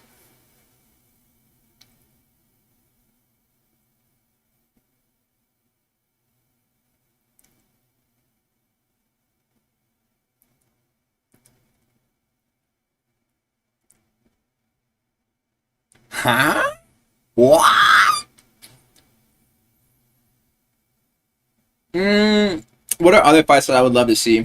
Bro, the next big major upload that I have right now, yeah, like, what the fuck? Fucking Anton Turkalj ass record. Romero versus Henderson, Romero versus Chimaev. I mean, dude, I wasn't, like, present for a lot of Romero's hype, pretty much any of it. I only saw, like, pretty much, like, the fights that he had outside the UFC live, but was he really that good of a wrestler? Tell me, like, I really want to know. Was he actually that good at wrestling? Because I feel like he low-key was gassed the fuck up. I feel like Yoel Romero was hella gassed up. But he did have, like, a lot of physical ability, so, like, for Hamza Chimaev to just, like, bowl through him with a takedown, I think would be unlikely. But what do you think that he would be able to take down Hamza? Do you think he'd even try? That'd be a good fight, low-key, Romero versus fucking Hamza Chimaev. That'd be cool. That'd be a sick fight. Yeah, he never fucking shot takedowns. Whenever I watch his fights on footage, I have UFC Fight Pass, so I've watched a few Romero fights. And, like, in both of the Whitaker fights, he never fucking tried wrestling. Or, like, he did try wrestling, but he never really committed to the shots. Yeah, his hype came around, his gas tank wasn't good. Yeah. Yeah, that is fucking another thing to factor, is that he did have a late prime, which sucked. But, dude, if you're getting outstruck by... I mean, I guess getting outstruck by Paulo Costa isn't that bad of, like, a thing to say that happened to you after his last fight with Kopylov.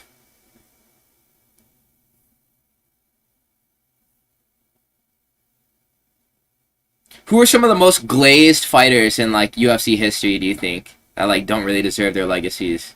I'm not gonna say it's, like, him, but I think there's other people that we could talk about. I feel like Charles Oliveira in 2025 is so fucking glazed. Like, he accomplished a lot in his heyday, but, like, bro, Oliveira is low-key, like, he's kind of done, if you think about it. And I don't think he's gonna do well against Fiziev. Even if he wins a decision, I think he's gonna look like ah.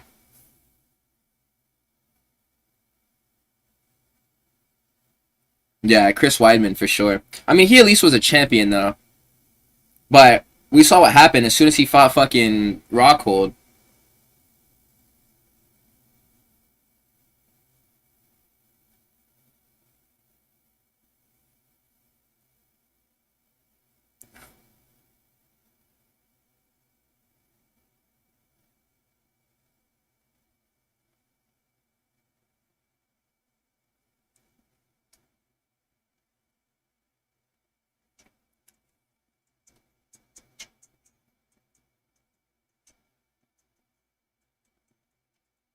My goodness. Bro, I've honestly been off of fucking... I don't be listening to, like, music like that anymore, bro. I'm not gonna lie to you. I used to really love, like, listening to fucking, like, rap. Like, back in the day, I loved, like, YSL artists, like, Young Thug's label. Like, Gunna and Lil Keed and Young Thug himself and Yak Gotti and Lil Duke and, Lil Got It. But, like, now, bro, I hate all that shit so fucking much. I hate all those artists so much. And they're promoting, like, this dude named Nine Vicious. And that dude, like, he has like a scandal where he was talking to like a 16 or 17-year-old and he was like 21. People are still platforming him and it's like, bro, to me it feels like underground rap, which is like the type of shit I was listening to, like where fucking Playboy Cardi and Lil Uzi came up off of, like SoundCloud rap from back in the day. That shit is just all evil and gay now. And I just don't want anything to do with it. That shit fucking sucks, bro. I fucking hate it. That's like one of the worst mediums and cultures right now, I feel like. And it just propagates like the worst qualities that young men can aspire to. Cross-dressing, painting your fucking nails, and like laying your edges like a bitch. And then like promiscuity, like we're never getting wives. And then like fucking like designer, bro. It's like it's horrible, dude. It's fucking horrible. It's horrible. It's horrible. And like addiction as well. Like those dudes are like fucking all perk fiends. Like they're all on opiates. And they glorify it, and it's like, bro, it is actually getting like really bad. And it's not even like mainstream, like exclusively. It's underground too. Like back whenever it was like fucking famous Dex and shit. Like it was kind of a precursor, like XXXTentacion and stuff, to what it would become, like Juice World and stuff. It's just like they're all living in active addiction, and that's just it. These are just junkies. I saw some shit about like 6ix9ine the other day and fucking like apparently the IRS seized all of his assets and like jewelry and shit and they auctioned it. And if you go on to Google and you type in 6ix9ine jewelry auction or IRS jewelry auction, like you can find all of his chains and shit, like what they sold for. They sold his like his platinum albums too, which is horrible. Like, you know, like the musicians, they have like the records of like all their platinum shit. It's like if eventually I get like a silver or gold play button and I'm not paying the fucking piper, they sell my goddamn play button. How fucked would that be, bro? I'd be sad as fuck. Yeah, exactly, dude. And it's like, they're like, damn, the guy who got me into fucking abusing opiates died of an opiate overdose. What the fuck? What the fuck, bro? Who could have seen this happen? Who could have predicted this? It's like, bro, literally, this is a shit that, like, bro, this is what I found out as I got older. We were all sold a lie in our youth. The way to live is to not have a dependency on anything.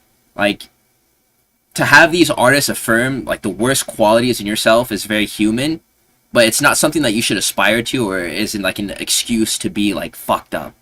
And, like, ideally, you want a family, you want stability, you want a career that gives you fulfillment, you want an actualized existence, and you want community.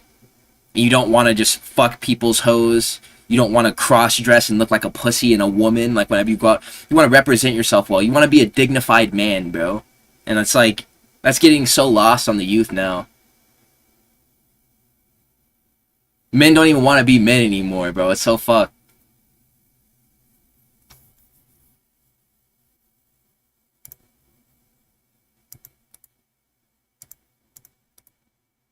We got Morales, bro. Morales fucking doing all these things that I'm talking about right now, but he still knocks people out, so it might just be a cultural thing. Michael Morales is low-key a flamer, bro. I ain't even gonna lie to you. He's a flambe. You see that video of him cross-dressing in the street? Apparently it's some, like, Ecuadorian tradition, but, like...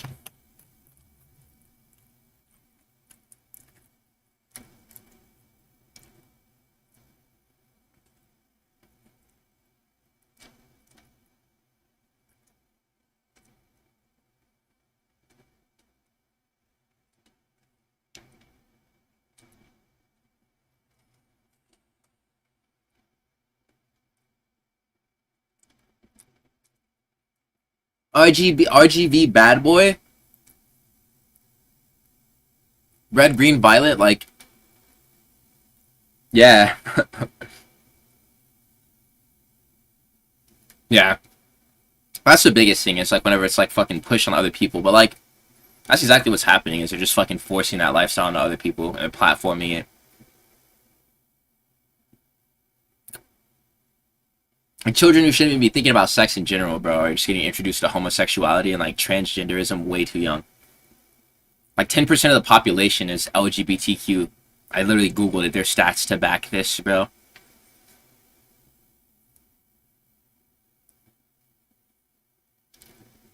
Eros Medic via male pattern baldness.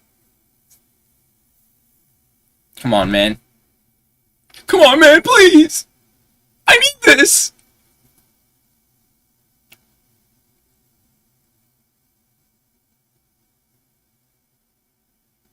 Whoa, he just butchered his name twice.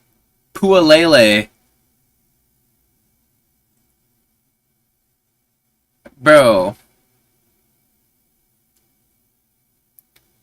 Yeah, what the fuck is happening with these just right hands just absolutely crushing people like off the...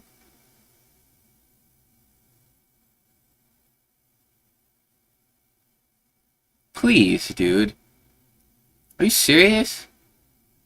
Yeah, medic is fine, bro. This is a night of the fluke, like, right hands. Alright. Yeah, there we go, see? Yeah, let's get a left hand for that right hand. Okay, how would I matchmake the welterweight division? Oh, shit!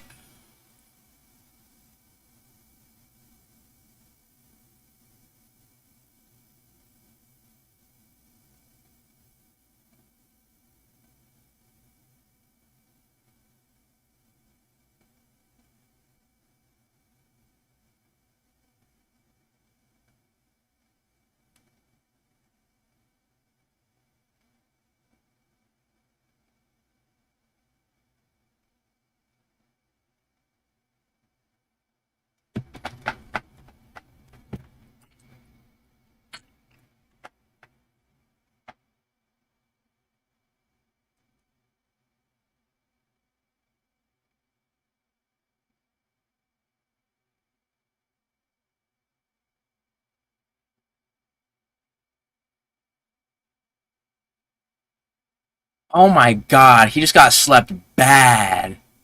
Holy fuck. Whoa. Whoa.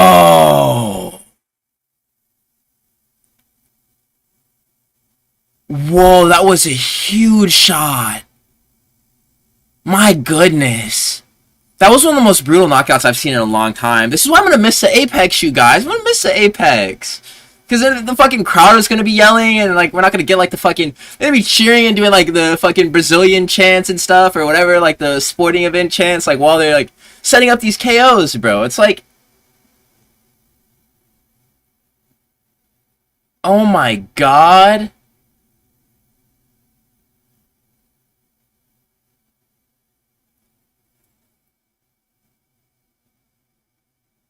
Yo, that was a brutal KO.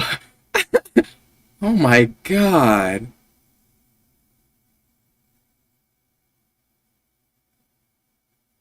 My goodness, that was a fucking violent ass knockout, dude. Wow. Oh my god. And the way that it went, that was a violent fight, bro. Oh my god. Cause bro, Urbina comes out and he drops. Whoa, bro, I'm gonna miss the Apex so much.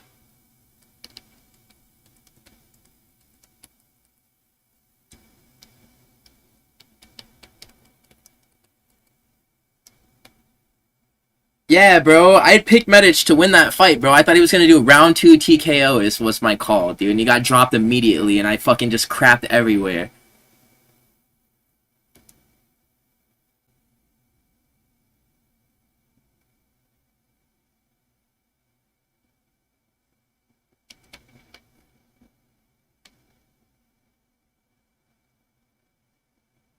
Good message from Uros as well. Good message. W message.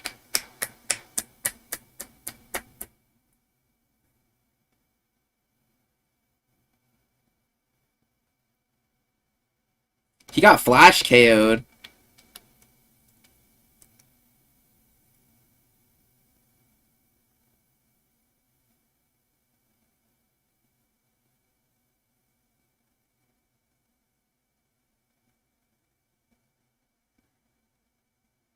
That was a beautiful fucking left straight. Oh my god, the accuracy on it too. The way it binked off the tip of his chin and then hit his shoulder, bro. Like, amazing placement. Wow. That's a good shot.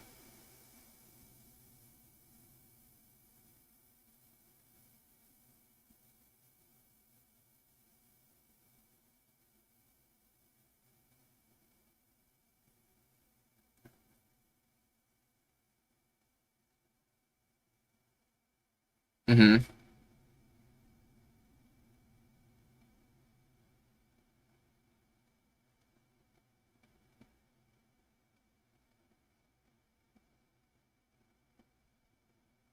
Yeah, Medic, bro, great mic skills on him too. Yeah, bro, literally. That guy needs a medic. Urbina needs a medic, but not that one. Wow, that was cool. That was cool. I want to see it again. Whoa.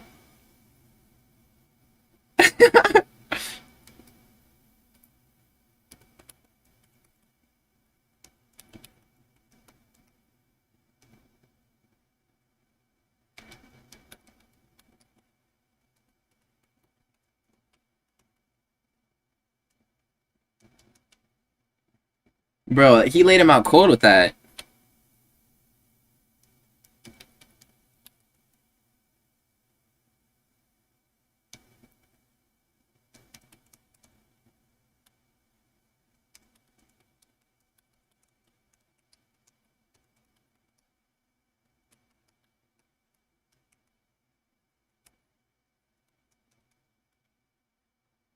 Bro, how many of you people have heard Roman Dolidze speak before this ad?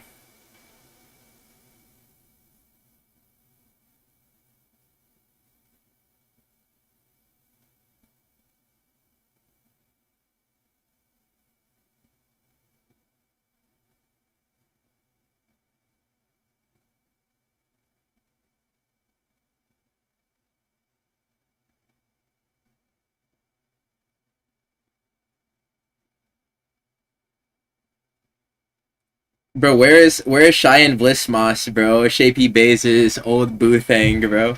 They're not showing her with Roman.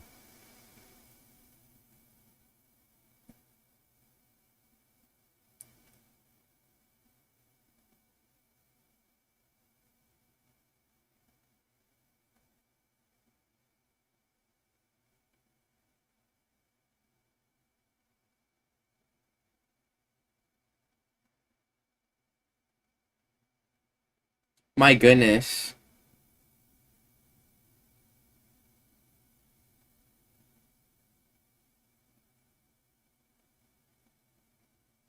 Yeah, literally. Some dude in the fucking crack streams chat is talking about Dolidze talking about being a good influence on children whenever he literally like took a dude's girl. What the fuck is that? The duality of man.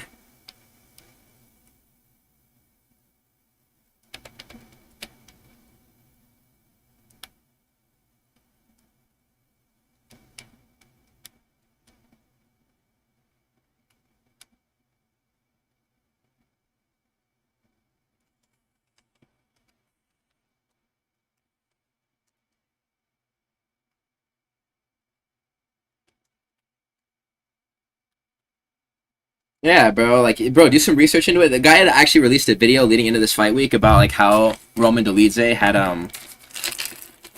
Bro, apparently the people in the Georgian village that he trains in and lives in the mountains. But this guy, he had released a video before talking about how Dolidze, like, I mean, it's been like public record because JP Bays had been talking about it. JP Bays, like a South African fighter. Cheyenne Blissmoss was like this WMMA prospect out of Las Vegas that Dana White signed through the Contender Series. Exactly, bro. And fucking Cheyenne Blissmoss was cheating on JP Bays and like living with Roman Dolidze while JP Bays was like training in another country. I think he might have went back to South Africa. Or he got caught from the he got cut from the UFC and like went back to the regional circuit, and his woman started cheating on him. She has children with Roman Dolidze, which is crazy. And she's retired from the sport to raise Roman Dolidze's children, which is like insane. And she was talking about he's a role model for kids, bro. You literally took a dude's girl and you impregnated her. Maybe like a couple of times even. They might have 2 children.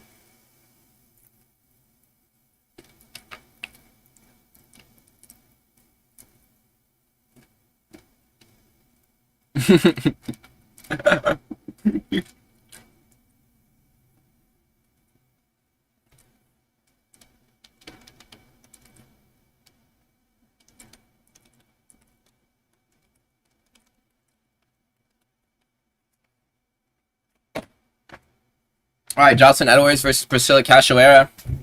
I am going to go grab my air fryer chicken real quick. I'll be right back, fellas.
I have some chicken and rice here.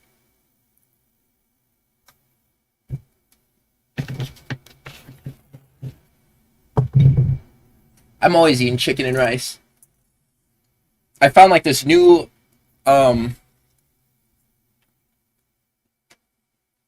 yeah, exactly, dude. Fucking the Roman Dolidze method is just to be a predator and to go after married women. I'm just gonna go to all my homeboys' weddings and just make eyes at their brides while they're just walking down the aisle. I'm just gonna stand outside of my fucking married homeboy's house with a boombox over my shoulder, just playing like some fucking seductive ass music.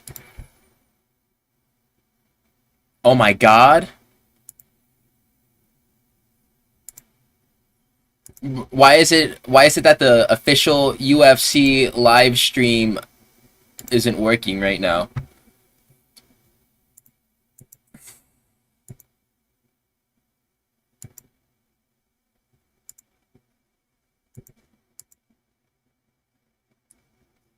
Right, I have an idea.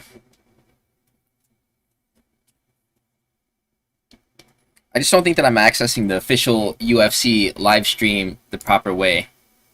Oh no, there it goes. Nice.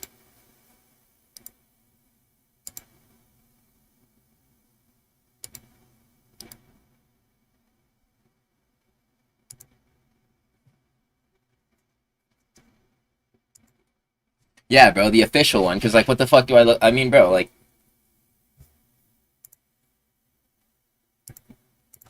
I'm only consuming like the official live stream websites, right?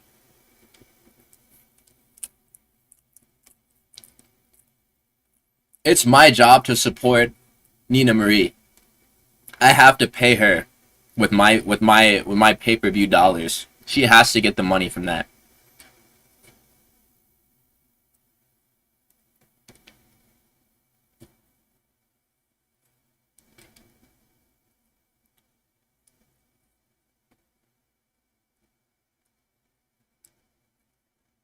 Would you repopulate the Earth with Priscilla Cachoeira if you were the last two humans alive? I think I just might let this whole motherfucker burn.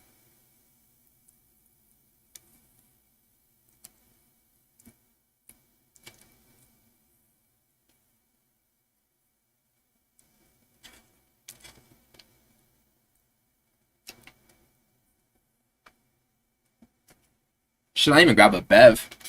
I'm glad I have some water here. Yeah, probably not, dude.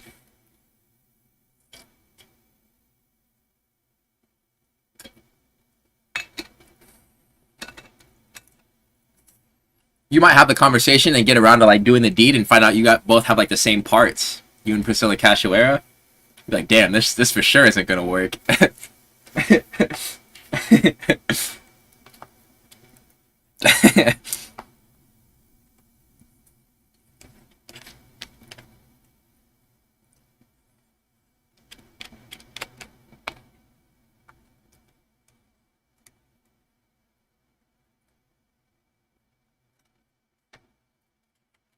It was kind of lit whenever she knocked out Josiane Nunez, though. It was a cool performance from her.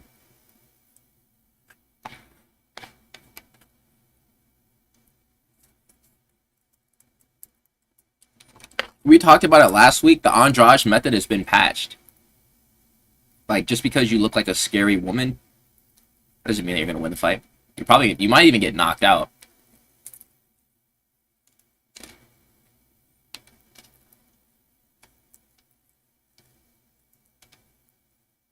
Mm-hmm. It was, what is the lady's name? Piera Rodriguez versus Ketlin Souza. And Ketlin Souza looked a lot more androgenic, we'll say, than Piera. Yeah, Ming Shi, bro.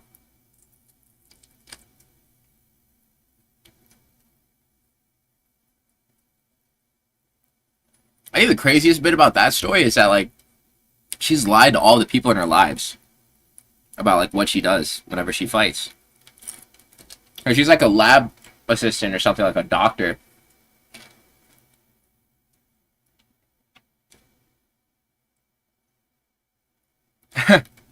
Bro, Blue Gatorade would actually fucking hit right now. I'd be so down to drink some like electrolytes. That's what I'm saying. Cachoeira, she's fucking.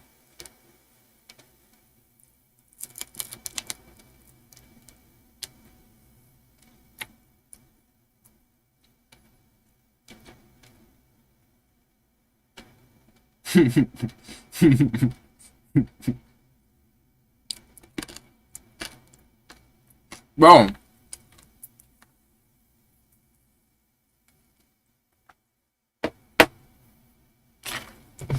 Apparently, Amanda Hebos had. How unlucky is this? Amanda Hebos got a surgery like a few years ago. Where, like type shit, bro. Amanda Hebos got a surgery a few years ago where she got a titanium plate installed into her eye. The one that got fucking hit with that elbow from Tabitha Ricci. The elbow dislodged the metal plate, and now fucking Hebos has been having seizures. Or she's been like convulsing because like there's just a fucking titanium plate floating in a part of her face where it shouldn't be. And that's just probably just like grilling her brain. It's really scary. And like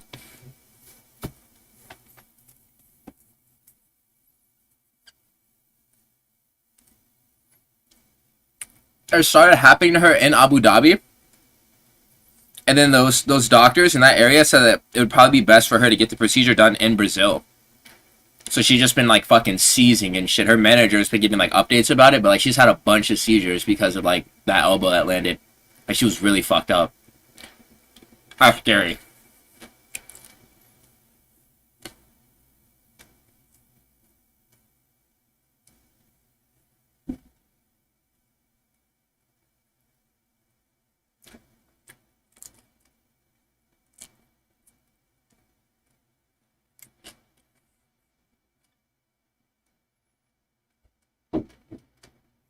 Hello? Or someone knocked. Yeah. Yeah. Yeah. You don't play fighting. Or like a reminder.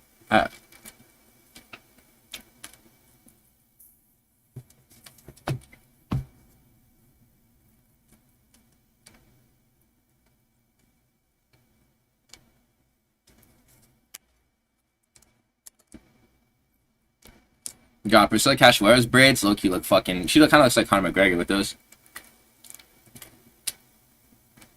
But she has like a longer dangling braid.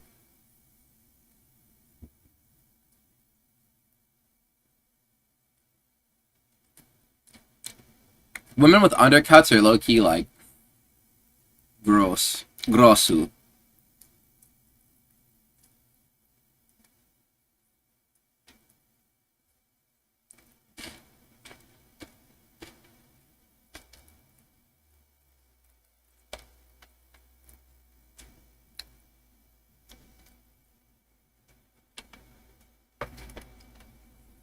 Mm. Mm. Did we get another stoppage that comes like early in the fight? I hope so. Because we're like 1 for 3 on shit women's fights on this card.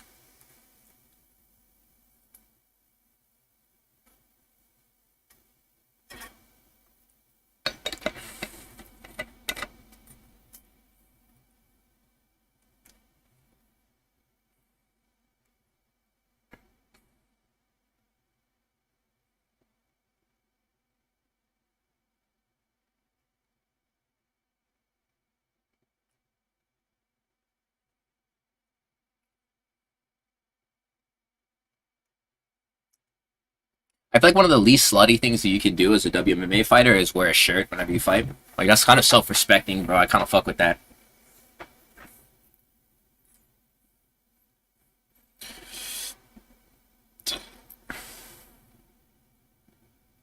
She's actually looking good out there, man. What the fuck?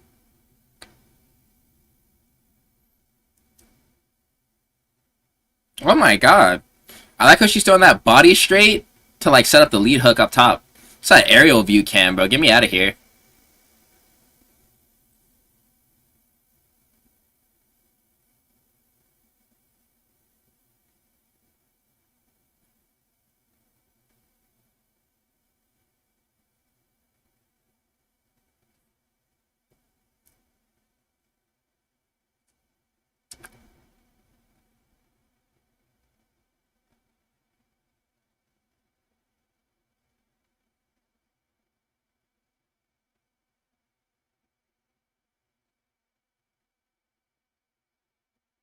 This is a weird fight. Yeah, they've only been using the ref cam like every so often.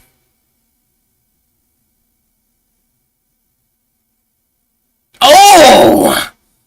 Oh! Mm. Mm. Mm. Mm. That was nearly tastier than the chicken I just consumed. Mmm. Hey, that's how it goes, man. Sometimes you're the highlight, and other times you're the clip.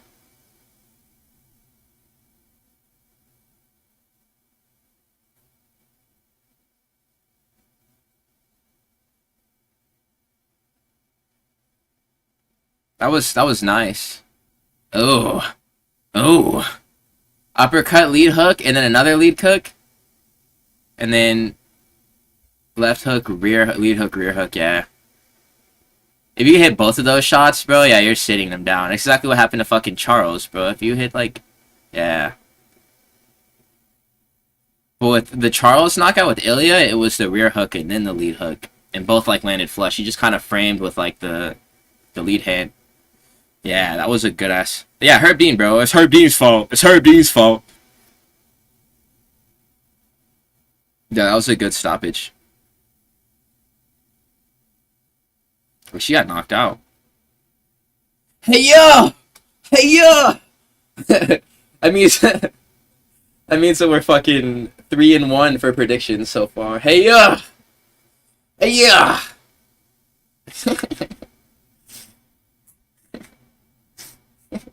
People talking about this as Leon thick words. This is like, what the fuck, bro?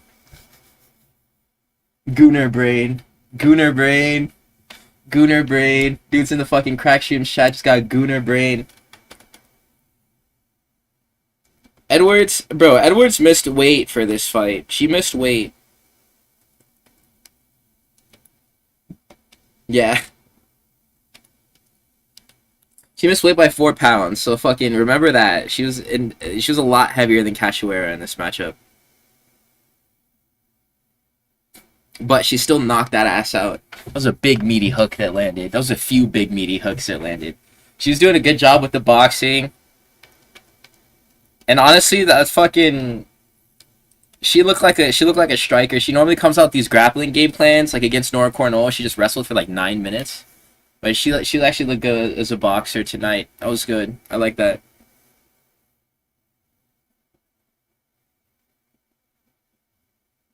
Is that a fact? Let's see.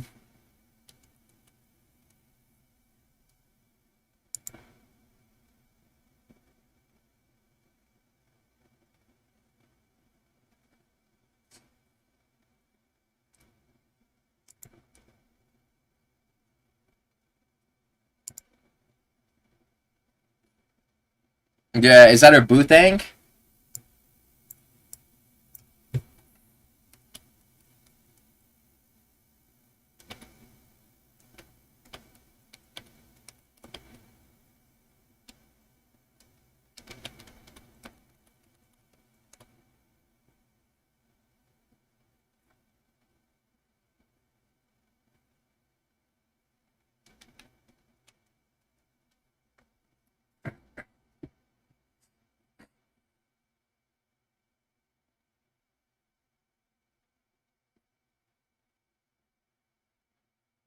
Yeah, she made weight. Cool.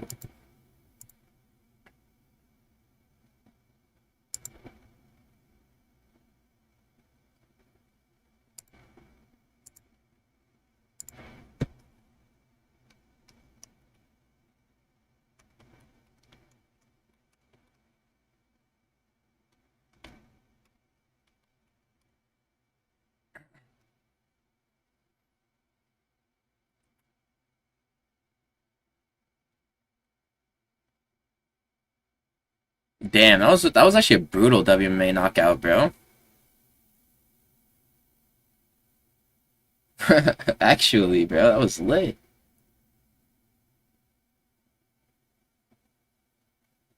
Nah, she goes hard, bro. I actually like this fighter.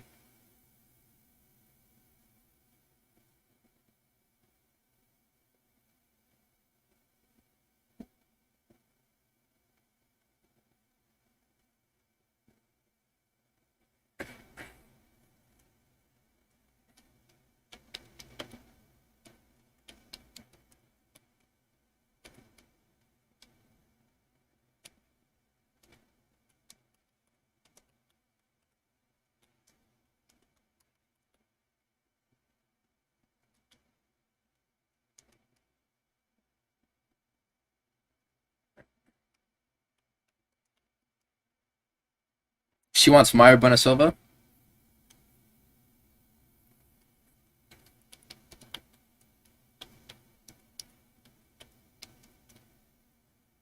Mm-hmm.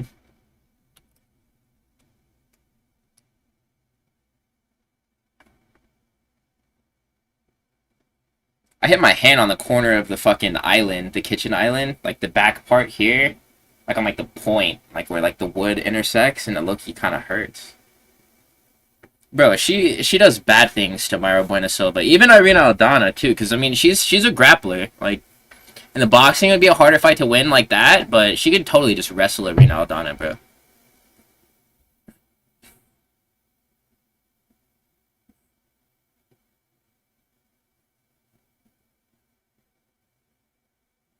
I wonder if they do end up making Eileen Perez versus Norma Dumont. It doesn't seem like Dumont wants that fight, but that could be a good one, dude.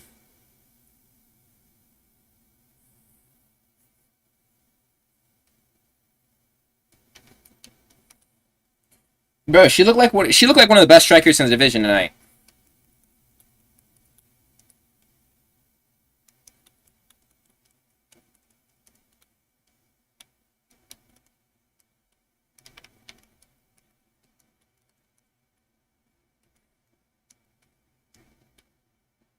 Yeah, Pennington did pull out of the Norma Dumont fight, and so Eileen Perez has been calling her out on Instagram, talking about like, yeah, I want to replace Pennington, and she's calling it like a booty battle, and she's just like using gooner bait to like push the advertising for it.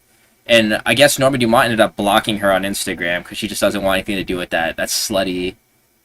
That's slutty treesh, bro. So fucking Eileen Perez just has even more ammo on it.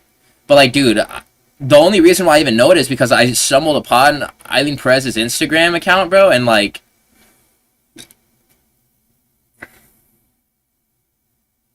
it's porn. It's literally porn.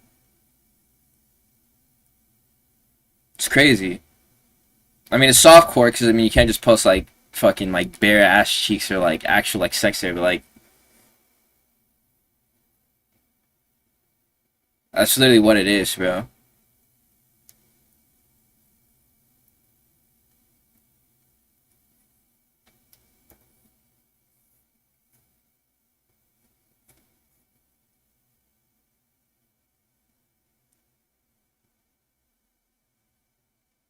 Yeah, exactly, bro. His hair just got fucking frustrated, bro, and it's just starting to grow in the wrong place. Bro, his like low key his body hair is kind of gross, bro. Roman Dolidze, I'm not gonna lie to you. Isn't Georgia close to Turkey too? Like he could just go and handle that, right? He's definitely made enough money at this point. He fucking tore Phil Hawes's knee doing some crazy shit, and then he knocked his ass out. And then Jack Hermanson has bad knees too, and he calf sliced Jack Hermanson and TKO'd him. That's looking a devious way to finish him. That was sinister.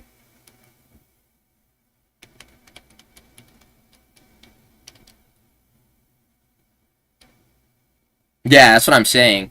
I don't understand. Like, I know that women are into it, bro. Like, but I mean, I just wouldn't know because I'm not a chick. But like, that's I feel gross whenever like I have like a bunch of unkempt body hair, bro. To be honest, like.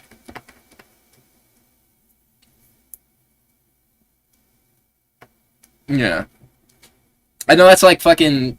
The only reason why I even know that like that's like a preference that some women have is that one SpongeBob episode where he gets like the inflatable arms, and the shark was like, and for the ladies, Harry. And they fucking grew hair on the arms.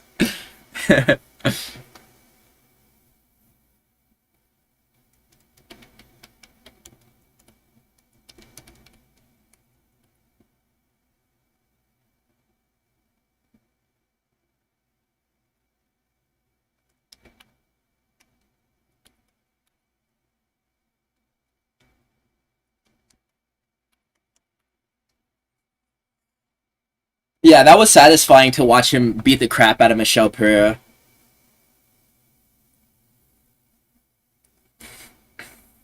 Yeah, I understand.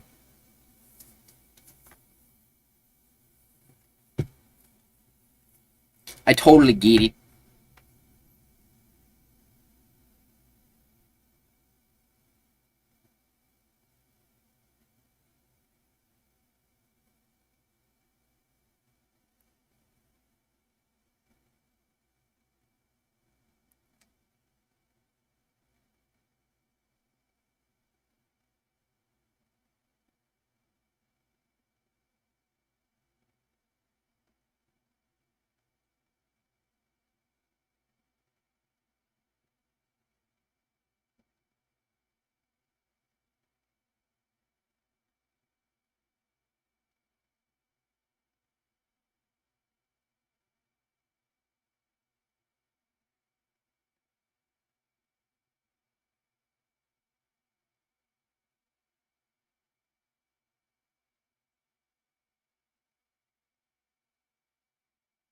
Mm,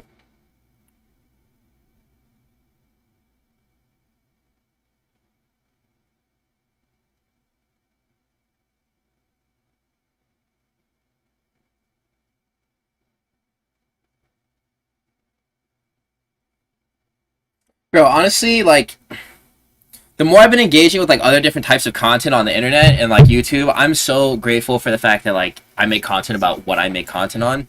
Like actually, dude, like I feel so blessed like to like have this as my subject because like bro, like I love it so goddamn much. And like all I need to do is just record myself being passionate about whatever the fuck I'm like making content coverage on, and people just fuck with it. Like, and I fuck with you guys so much, bro. My God, like actually, I'm so grateful to be an MMA content creator. And whenever like if I did choose this path, I could have been making content about anything else.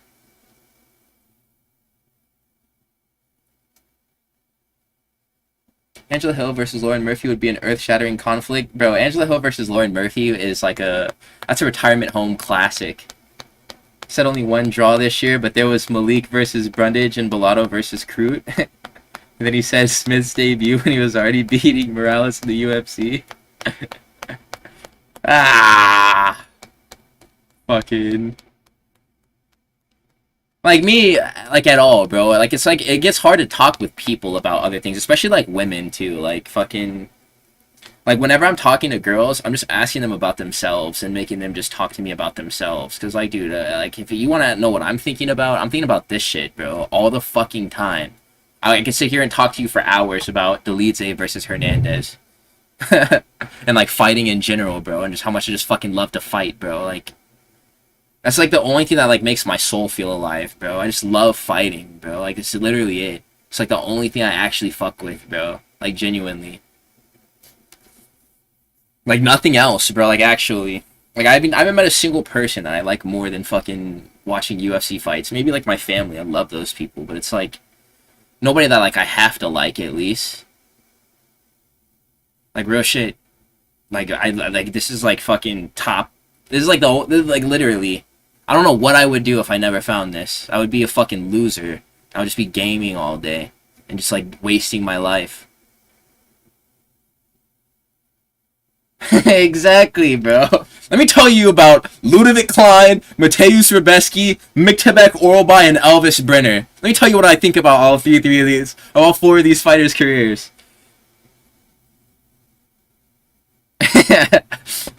Just standing in the corner of the coffee shop, like.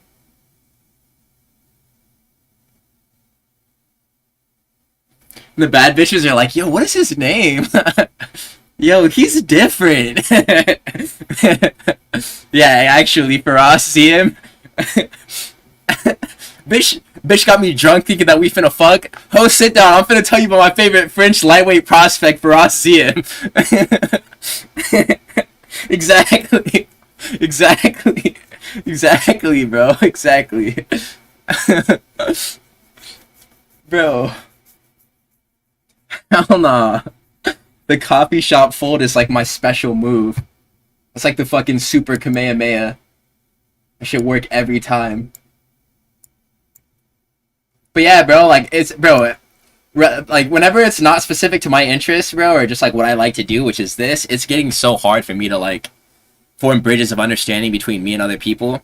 and like I kind of want to be like this like mediator between them and also like extending my interest to them. Like, bro, I'll literally invite a girl to come over to the crib, and instead of watching a movie, like we'll just go over like the history of John Jones or Khabib, bro, and I'll show them the fights.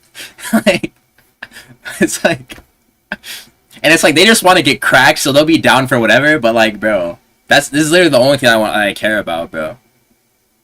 Like, actually.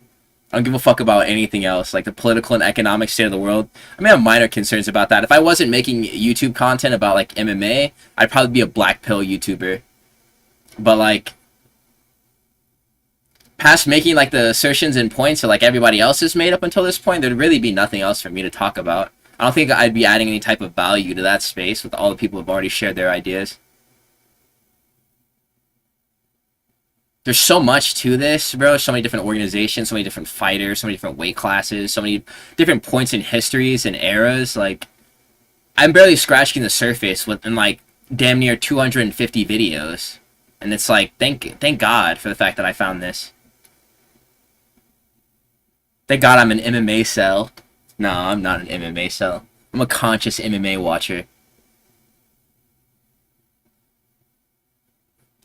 I'm waging war against MMA cell culture, but not on like the level of the people who partake in it, because I feel like those guys are victims. I'm waging a war on like the establishment that's creating MMA cells, like the Nina Drama platformers, bro. Like Nina Drama herself, dude. That's low key public enemy number one.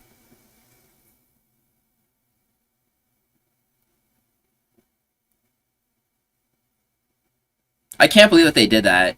I can't believe that they had Tracy Cortez shaking her fanny on the Jose Cuervo commercial.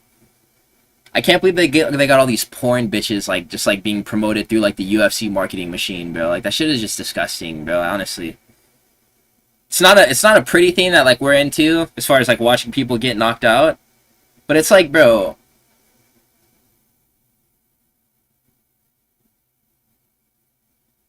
it's like where's the respect that we have for ourselves at a certain level? It's like this isn't like something that you do if like if you respect yourself. Imagine being like, bro, and like it's so easy to ask this question and to like fucking be like, haha, yeah, you're a fucking C word, right? But imagine being Nina Drama's husband, dude. Like, you're making a bunch of money. Or even like at a certain level, fucking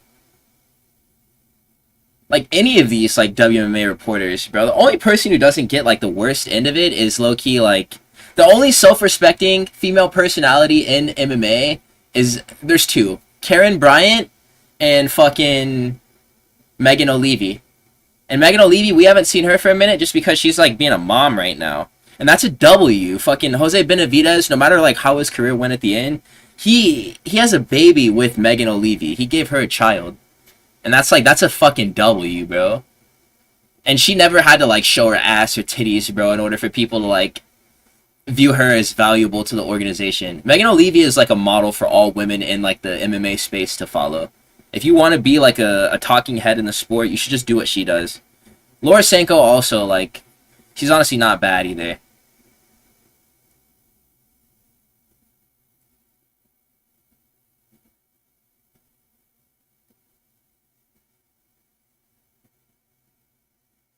But there's real problems here. There's real problems in the community.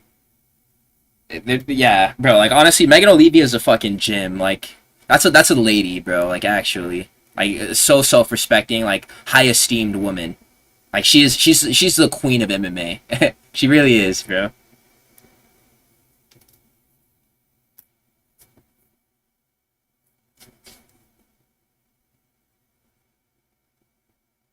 I kind of want to get another cup of coffee. Not even gonna lie to you. I think I might resist the urge though, or maybe just later, to be honest, because fucking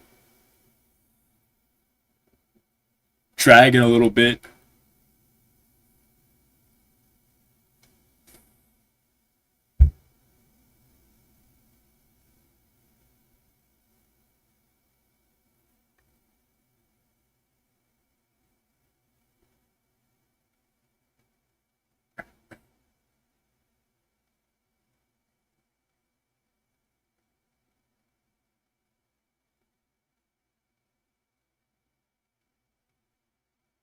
At least we're gonna get a fucking brutal knockout right here, right? Bro, if Kazama wins, oh my god, if Kazama wins, holy fuck. If Kazama wins, I'm gonna throw up, dude.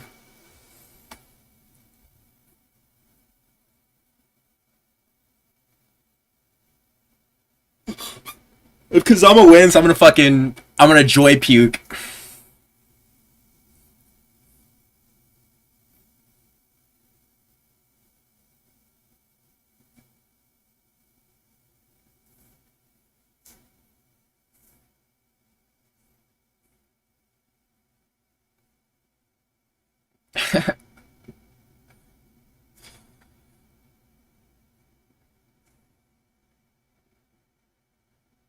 Elijah Smith is actually a little bit terrible.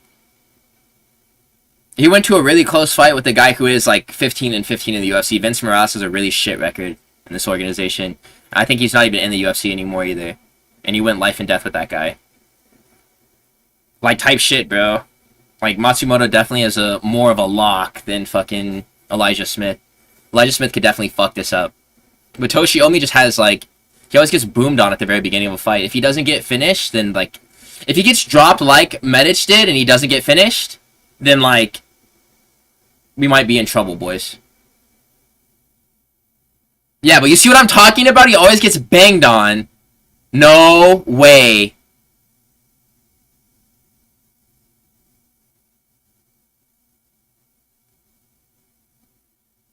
Yeah, it's done now. It's done. Over. Yeah, I'm glad 12-6 elbows are legal now. Bro, he just comes out and just flying knees his chin off as soon as the fight starts. That's hilarious. That's fucking hilarious. That is absolutely hilarious. This could be it right here.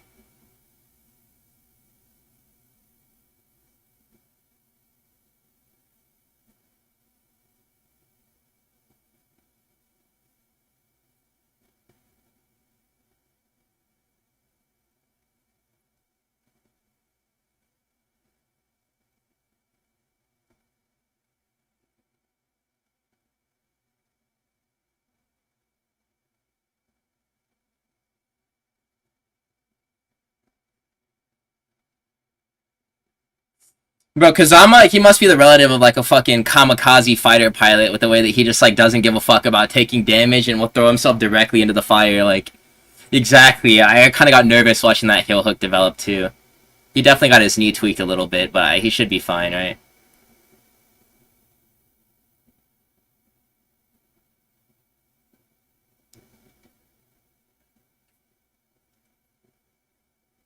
Kazama loves to take damage, bro. Like, it's a kind of his thing. Like, he loves just getting hit in his head. Like, he loves this shit. Like, this is like his favorite part about his job. You're just getting his face beaten.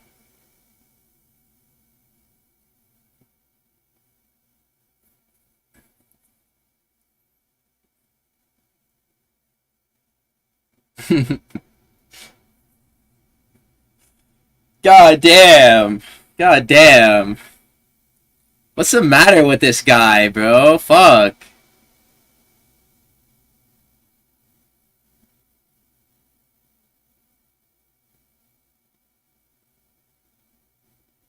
He still has the De La Hiva, bro. Like, why the fuck is he like... Why does he still have the De La Hiva?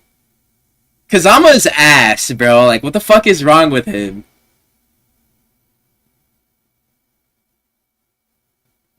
There we go. Now we're in, like, side control.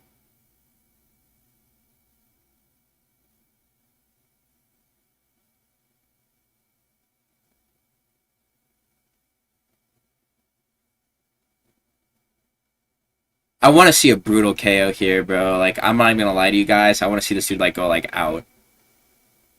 Like, I honestly shouldn't want it to happen this much either. I'm sorry. Like, I really just want to see this dude get knocked out. Kazama's getting fucked up bad. Ain't no way! Ain't no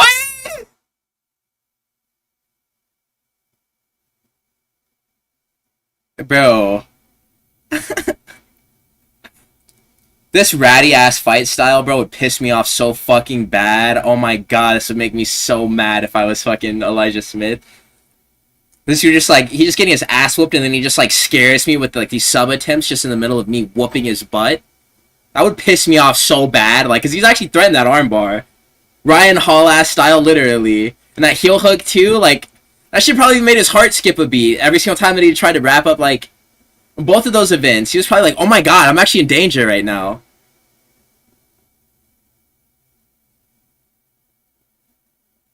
This dude just should do like UFC BJJ, bro, if that's his game.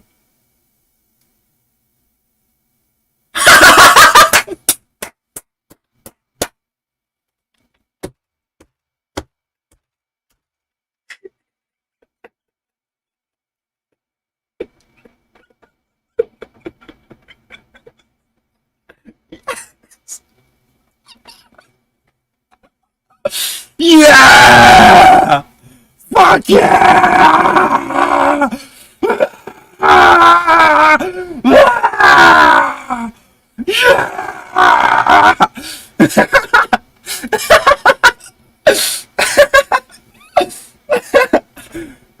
Oh, bro, he low-key might have killed him, bro. Like, let's not celebrate.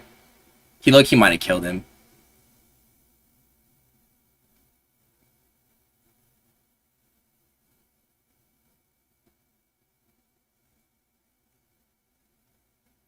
Let's not laugh. Let's not laugh. Low key, he might be dead, bro. I'm not even gonna lie to you. That might be like that might be the first MMA related death, bro. Because he posted it on his chin and he folded his body over his neck too. Low key, that might be like a spine fracture, bro. Low key, yeah, not funny anymore. And a couple of fucking good ones for measure. One more solid one from low key, like, God help him. Like, actually, God help him, dude. I hope that he's okay. That's bad. That's bad. We low key might have just watched a death right there. Low-key, he's dead, bro. Yeah, he's dead. Oh, that might low-key be a body, bro, right there. Wait. You guys?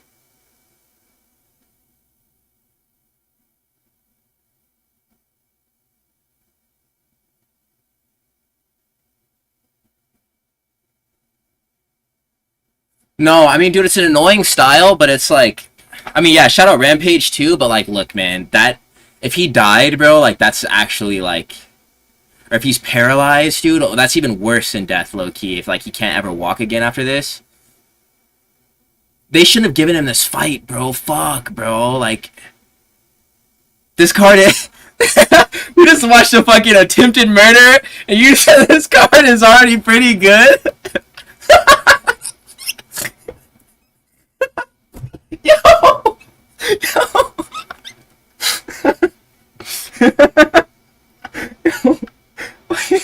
Wait. He doesn't deserve to die or be paralyzed. That's literally my point, is that it's fucking horrible if this happened to him, no matter what I just said. Like, this is low-key one of the worst cards ever if he's, like, not okay. Look, they're still in there. He's fucked up, dude.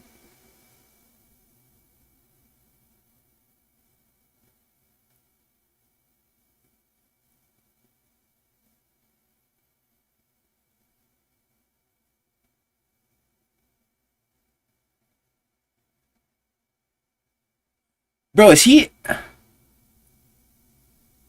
Okay. He's awake.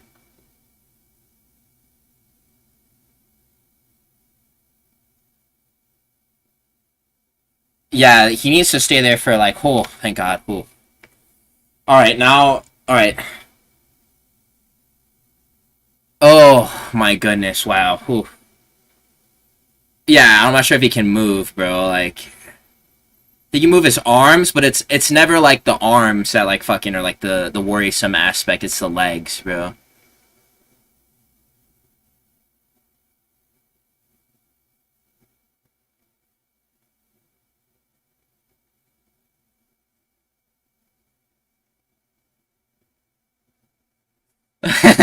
A reaction. Wow. Oh my god, that's scary. Very big, very big. Wow. Oh my god. Wow. Wow. Wow. Oh my god. No. Like, oh. Yeah, good man. Good man. Good man for at least, like, condolences or something. Fucking prayers for him at least, dude.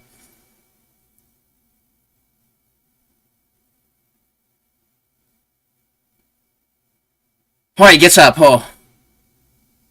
Okay, now we can laugh. Now we can laugh. But no, but no, I'm not sure we can laugh yet, bro, because it could be like delayed, like it could be a brain bleed, bro. Like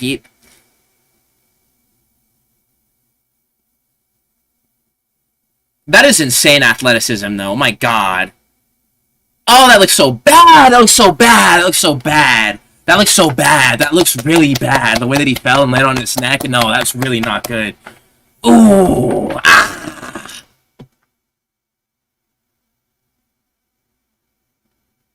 That was perfect technique, though. He framed the fucking chin, elevated, leaned into the slam. Like, if you're gonna do that, that's how you do it. But it's like, ooh. Ooh, that was a really bad landing. Ooh. Ah. This man literally asked for 50K after catching a body. I mean, probably it gets him a bonus, but like, that's kind of like goes without saying, bro. That's just show some fucking respect, bro.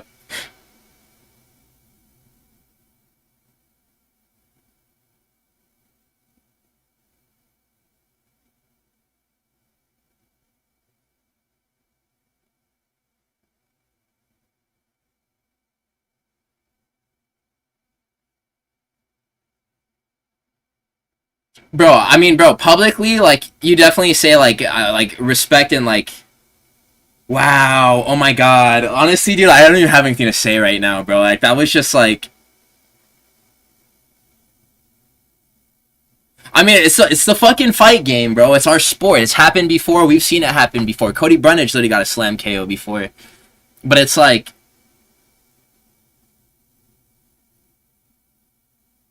yeah, yeah, it definitely was. Kazama, like, he fucked that up a little bit.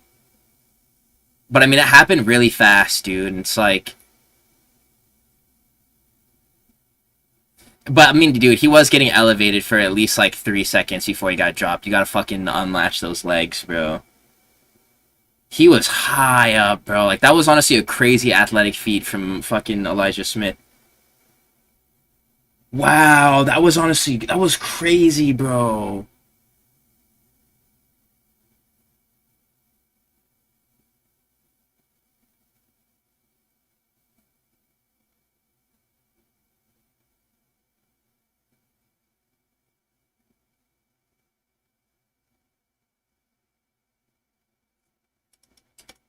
Like, I don't have anything to say. I'm sorry if like you guys like don't like if I haven't like giving you any insight or anything of value based off what we just watched together. I really don't have anything to say about that.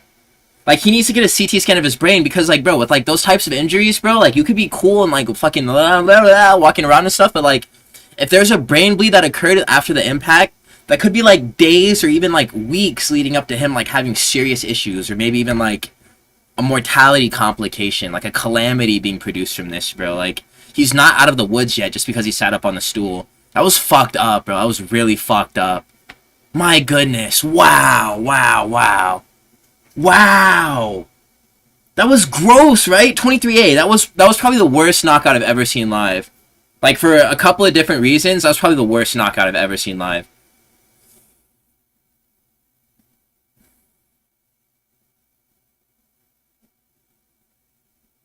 Before then, the most violent knockout I'd ever seen was probably Francis Ngannou versus Stipe Miocic, but that was probably worse for like a different set of reasons. Definitely the most violent knockout I've ever seen in my life. Like, honestly, like I feel like kind of sick to my stomach having just eaten before that fight went down. I like my stomach hurt a little bit. That's really not good that that happened. Wow. Wow. Wow. Wow. Wow. Wow. Wow. Wow. Wow. Wow. Wow.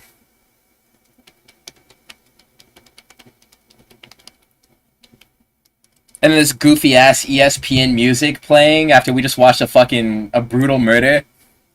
My goodness.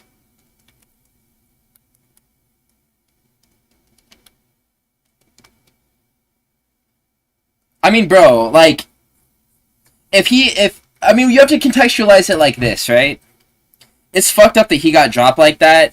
But if Kazama were to have gotten away with sinking in that heel hook fully, he would have destroyed the knee of Elijah Smith, and he would have celebrated that victory as Elijah Smith writhed around on the ground and was like, ah! I mean, bro, that's just the fight game, bro, and it's fucked up, but like, you don't want to see it happen, but like, bro, if you are one of these fighters, it's literally you or him, bro. Like, and everyone is gonna make that fucking choice, and they know what they're gonna go with. Like, bro, like, you're not trying to keep this man safe. He snatched up an armbar too, and fucking, he was cranking the fuck out of that armbar, and like, if he did hyperextend that elbow or dislocate it, that would have been Elijah Smith's bad. And he would have been writhing around in pain, grabbing his arm, and Kazama would have had both of his hands over his head, cheering on himself. So that's literally just the fucking fight game, bro. And it sucks ass whenever it ends up like that. Especially if there's, like, a greater issue that's produced from this. But, like, it comes with the territory, bro. They all sign the fucking waivers. They've been doing this for years of their lives. Like, this is what they do, bro. They know what the fuck this is. For a guy like Kazama, though, I think that he should go into fucking UFC BJJ. Because that's a game that he likes to play. And, I mean, that's literally his game, dude. And, like, he always takes way too much damage in all of his fights, dude. So it's like... Exactly. That's what I'm saying. Go to fucking UFC BJJ. Lay low for a little bit, like... My god, bro, that was so bad. That was so bad. That was so bad. That was so bad. It was so bad. That was so bad. Because we've seen slam KOs before. Jordan Levitt, fucking Cody Brennich, like I just said. Bro, that was the worst one I've ever seen. That was the worst one I've ever seen, bro. Like, oh my god. That was like 10 out of 10 on like the gross scale. Like, so much worse than the fucking Rampage one, bro.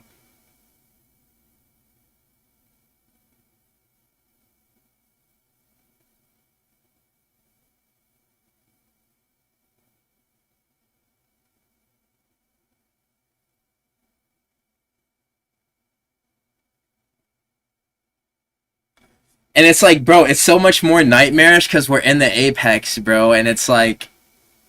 It's so much more nightmarish because we're in the Apex and it's quiet, bro. Like, there was really nothing happening other than, like, a little bit of shouting. And then the impact, like, I fucking remember what it sounded like, bro. The Apex is so crazy, bro. We can't be done with this place, bro. I fucking... There's no more Apex events scheduled until... I don't know, whenever they schedule them next. Those are him and Cheyenne Blissmoss's babies, by the way. But, dude, the Apex, it's like personal, bro. I was talking to my friend about it. It's like we're watching cartel execution sometimes. That's what that felt like. That felt like I was watching a cartel execution.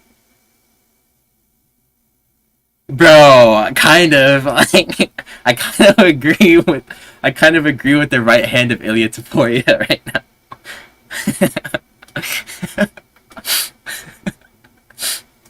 Bro, imagine the fucking the triangle gets wrapped up by Dolidze and Hernandez just fucking... And fucking Roman Dolidze just shatters into like clay pieces, like an AI edit, like one of those fucking AI edits where like the guy's lifting at the machine and the entire like weightlifting machine just turns into like fucking rubble around him. It's like fucking he just dematerializes. They got shot with the fucking alien ray gun. I would have preferred to watch that than like Kazama just lay there for 5 minutes and not wake up. Holy fuck, dude. I'll never forget what I just saw. Bro, show us the next fight, bro. Show us Julius Walker versus Rafael Sequeira, bro, just so we can forget about that.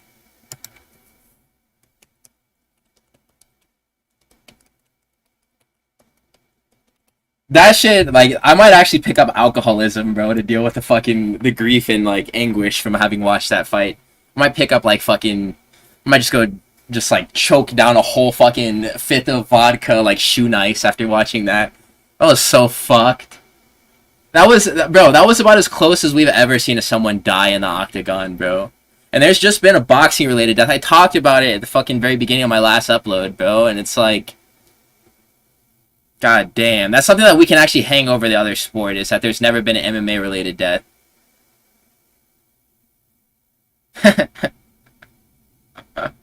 Bro, make a top 10 cartel executions in the UFC. Low-key, that's actually a pretty good video idea, but it would be really insensitive, because this would be, like, number one.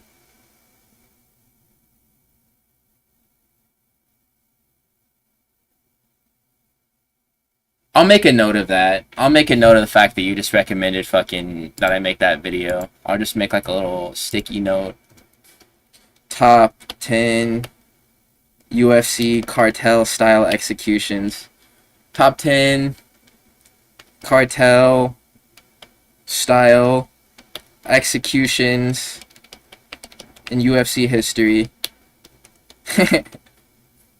Yeah, I'll just shelf this for a little bit. I feel like it's a bit too fresh in order for me to just make the video immediately, but I'll shelf the idea and we'll come back to it. Kazama attempted a... what was it? First it was a heel hook, armbar, triangle, and then was brutally slammed.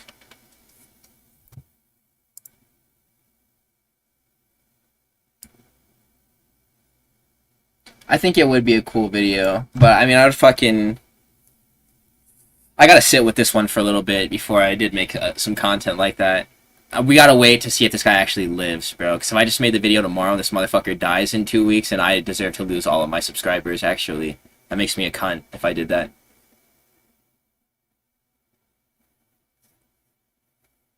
Oh my god, the replay was fucked. That guy definitely does Zerker squats at the gym, bro. That's why I be hitting Zerker squats at the gym. That is literally like, that's a physical gift. That's a gift. That's a gift.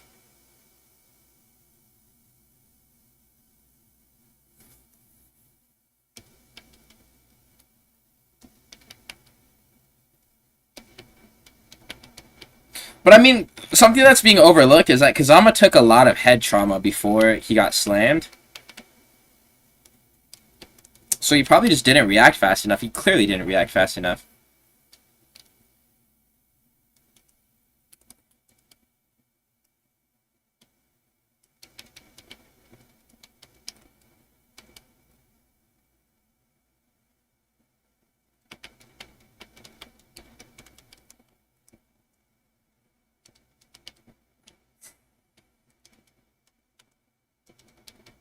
Bro, imagine you bet it on fucking Kazama decision. Kazama via decision. Oh my god. Wow. Wow.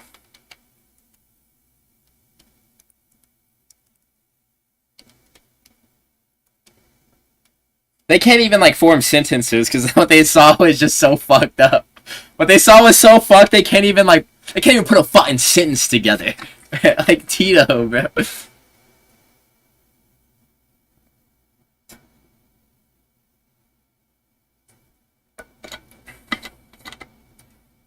Not a good night for Kazama. Yeah, no shit. No fucking shit. Oh my fucking gosh. Bro, low-key, like, depending on what he's been through, this may be, like, the worst day of his life. Actually.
Do you think that Weidman has a broke-ass jumper, or do you think this shit is low-key, like, you think it's money?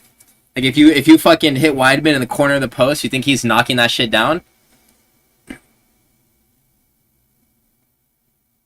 Juicebox, low-key might be some shit.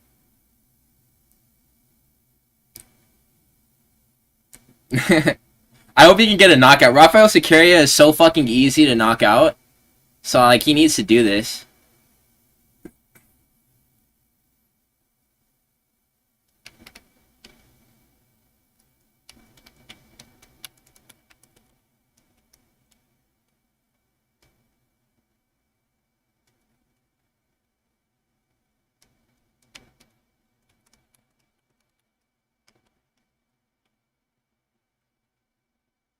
Yeah, Weidman probably has a green jumper, bro. It's just probably green as fuck.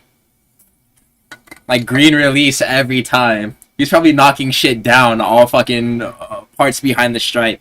He's probably good at passing, too.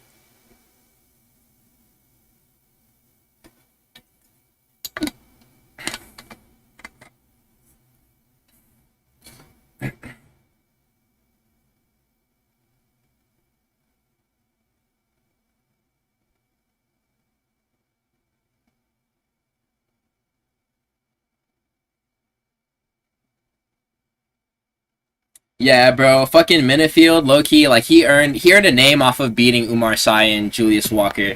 But my opinion is, bro, I think that Julius Walker and Umar Sy both should, like, go to heavyweight. I made a few videos talking about this. Like, I think that they would be a lot better as heavyweights. Especially if it takes this guy, like, more than one round to knock out Rafael Seccaria with, like, Modestas Bukauskas and Ebal Aslan having knocked out Seccaria in round 1, and, like...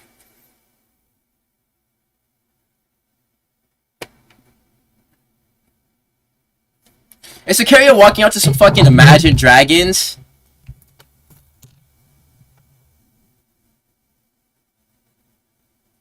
I'm gonna go make some coffee, bro, while they're doing this walk.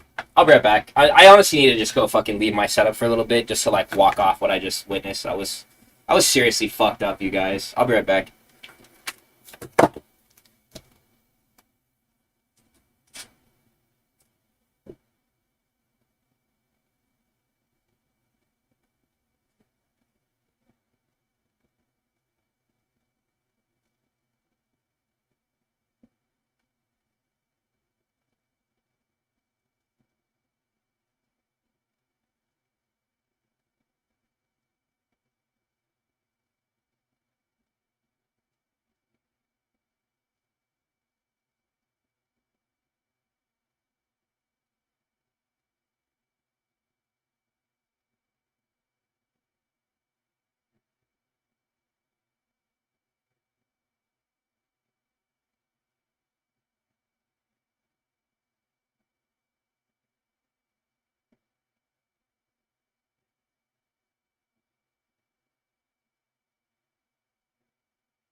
Alright.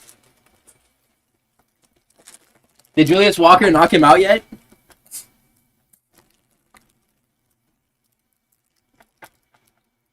What song is this?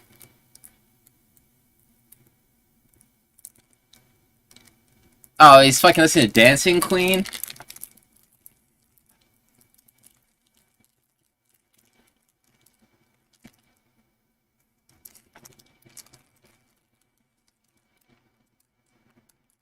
Yeah. The highlights of fucking Sakaria and Makanako are literally just like them landing a right cross or a jab because it got knocked out directly afterwards. Fucking Makanako did literally nothing in his first fight, bro. Oh yeah, fucking, they were definitely playing like Imagine Dragons and shit. I got some fruit gummies.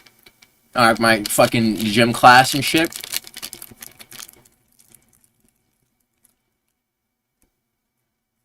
I'm gonna go walk out to Dancing Queen, bro. That's some bullshit. Yeah, bro, literally. I mean, if we want to be like technical, Rafael Sakaria he was cracking Mackenzie Dern for a little bit. I'm not sure if they're still together, but he was hitting that for sure. That white guy fucking like cheering on the fighters might actually be bad luck because he was cheering for Kazama the other fight. He might just have like the worst parlay ever.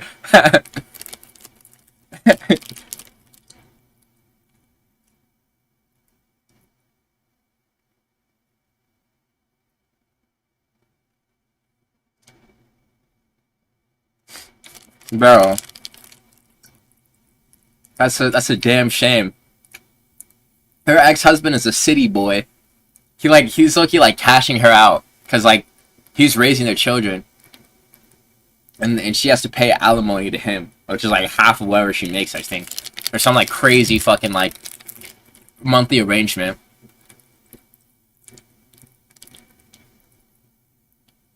If you get divorced in a state like California, bro, or like anywhere in the U.S., you're low-key like fucked, bro. If you're a man or whoever makes the most money, they're fucked. Why is this man getting tagged, bro? Julius Walker is so shit, bro. Oh my god! Why? Why is he ass? He's just getting fucking... Bro, he's getting cracked right now.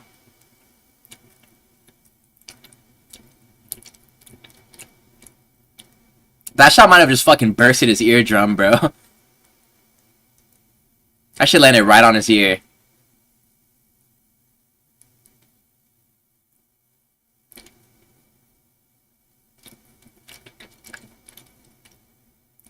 I'm so sick of this shit, bro. I'm so sick of these fucking, like... These hype job contenders are like 185, 205, 265. Coming out and then just being nothing, bro. Like, he should have been KO'd this guy by now, bro.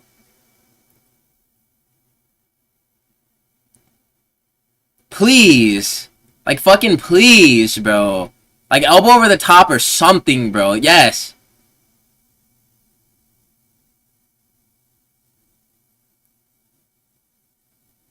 That's what I'm saying. Walker is just getting fucking, like, he literally is getting outstruck so, like, soundly here.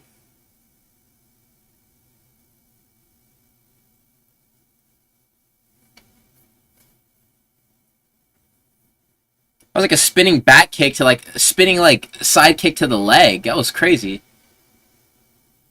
And Loki hyperextended it, too.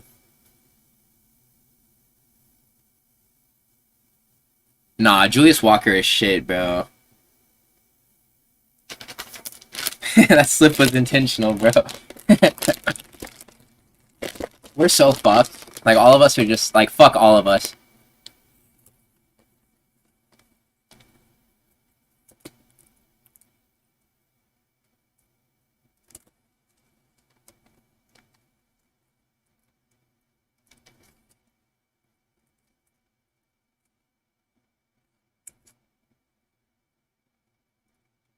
Bro.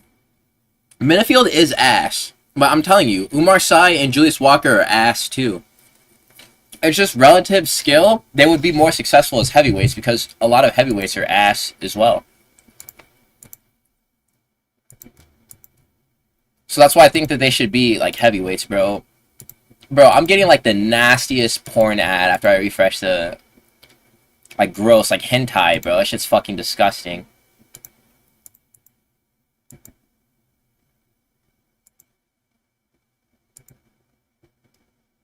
Oh, I think I might have clapped us, boys. Hold on. What the fuck is going on, man? What the fuck is going on, eh? What the fuck is going on? Bro, jerk something. I'm not sure if it's beef, but like there's some jerk something on my screen. Jerk chicken.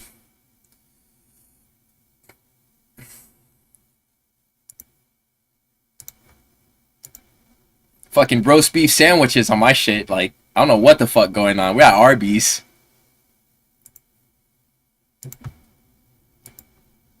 Alright, I mean, I feel like we're not really missing much.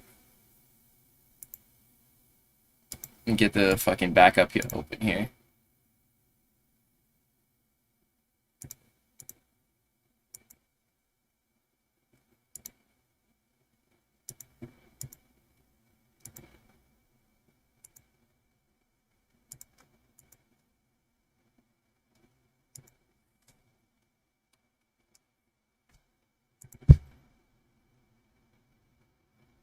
I'm not gonna hold you guys. My stream's been down for like the last fucking like 45 seconds, bro. I ain't gonna lie to you. I'm trying to get this bitch back up, but like the bald man is really fucking with me right now. Trying to chill, man. Maybe have a good time. Maybe watch a good fight, but you motherfuckers keep on fucking with me, man. Alright, great. Julius Walker was just sniffing the whole round.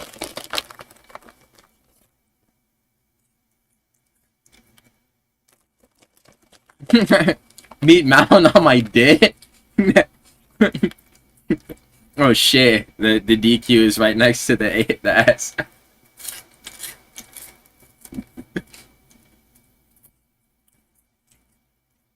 Alright.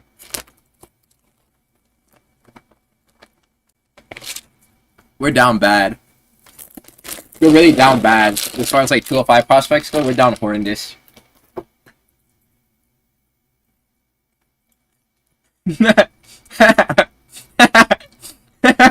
I saw the D key is right next to the S one on my fucking keyboard too, bro. It's good.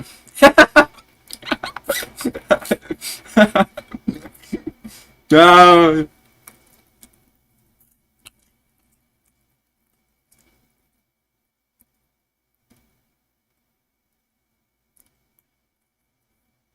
Bro, I fucking was just laughing at that comment, and I just remembered that Juice Walker is fucking shit, and like I'm just like I can't even smile anymore. I can't even fucking smile anymore. Like, bro, he's so ass, so fucking ass. Like, what the fuck are we watching right now, bro? This fight literally made it into round 2. Bro, Elikana is actually not bad, bro. He almost finished Bogdan Guskov in the first round of their fight. He took the back and almost got an RNC. And then he gassed out, and then he got finished by Guskov. And he low-key got subbed himself. Why is he doing this? Bro, low-key. Walker is terrible, dude. Walker is terrible. Walker is absolutely terrible. I have this, like...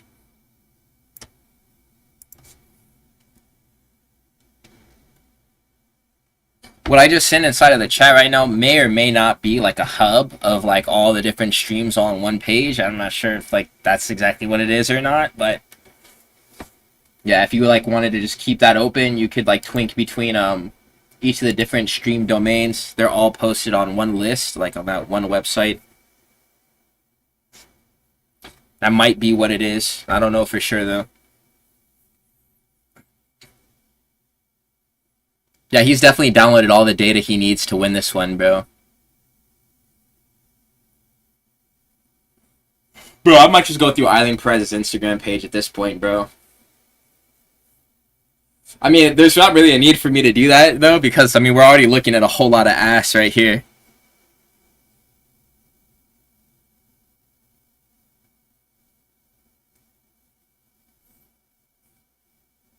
Bro, Julius Walker is fucking cheeks, bro.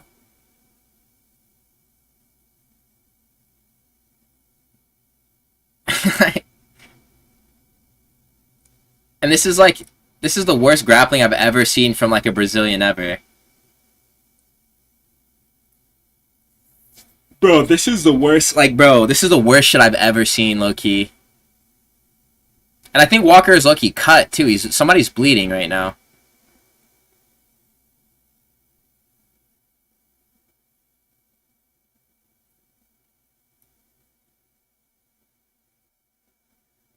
Yeah, Pereira might actually have worse grappling. But I mean, bro, fucking, he makes it work since he's so good at the stand-up.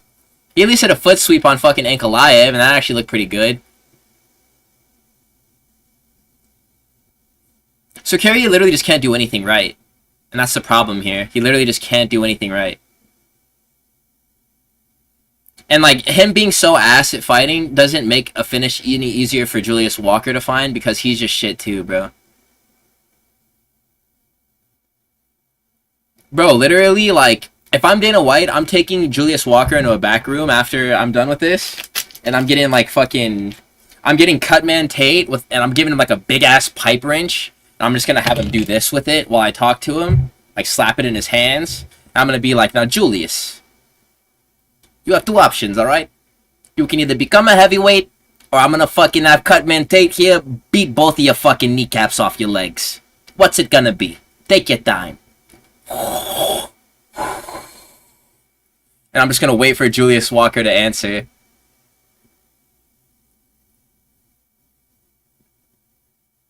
Yeah, Ankalaev for sure winning that, bro. I don't see how fucking Pereira wins. But dude, if Julius Walker doesn't go up to heavyweight, like, I'm for sure picking him to lose his next fight. If he gets any harder scheduling than this guy, like, he's gonna get knocked out eventually. Like, why is he, like, level changing after he lands good combos? And he's literally gassed out, too, and it's only been, like, 9 minutes. Man. Man.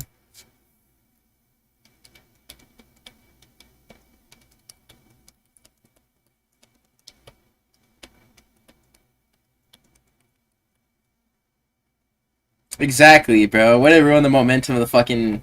This is the reason why people talk bad about the Apex, is because of fucking Julius Walker. And it's not even like the venue that sucks, it's just the individual performances of just the shitties who end up putting on bad fights.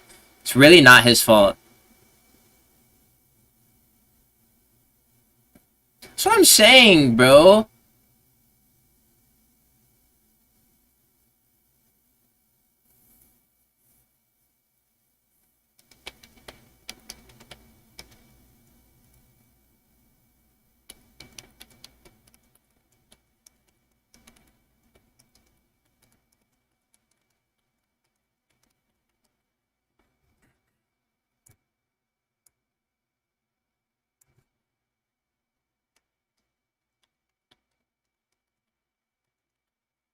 This fight is horrible. This is one of the worst fights I've ever seen in my life. This is one of the worst fights I've ever seen, like, actually.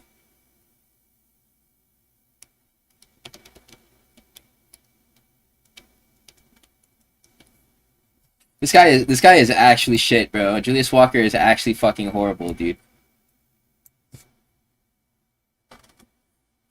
Like, round 3 with fucking Rafael Cerqueira. And it's like, it was a given that he won this fight, Julius Walker, but like, bro, he was supposed to do it.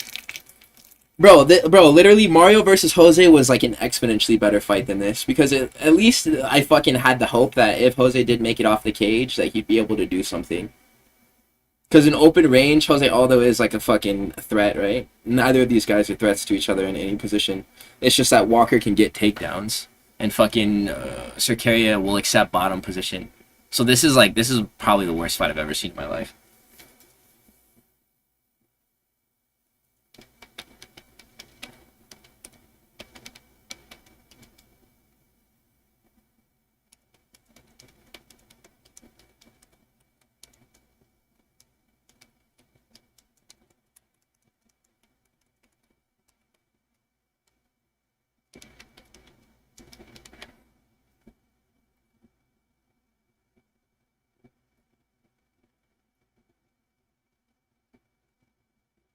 No way he gets finished, bro. Please.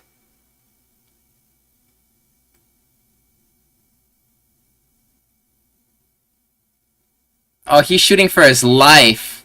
He's shooting for his life. Bro, what was that shot at the very beginning that hurt him? Was it an elbow or was it just a right hand? Oh, it was just a right hand.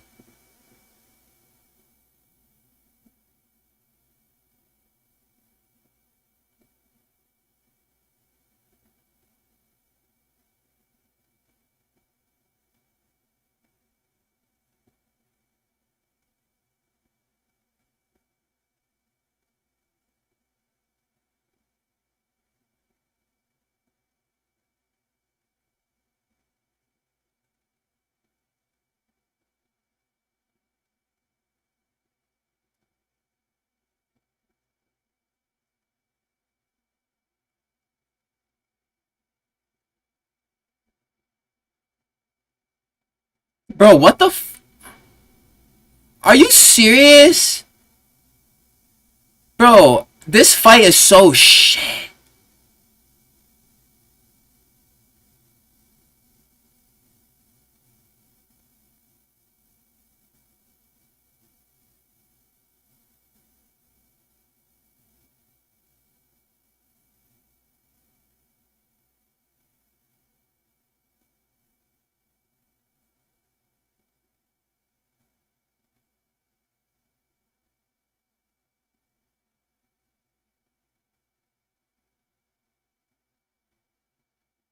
Bro, why is he shooting so much, bro? That was such a low IQ guillotine, bro. Like, bro.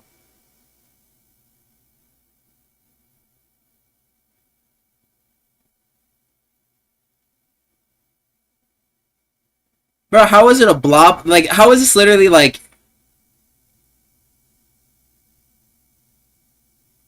Bro, what the fuck is happening right now?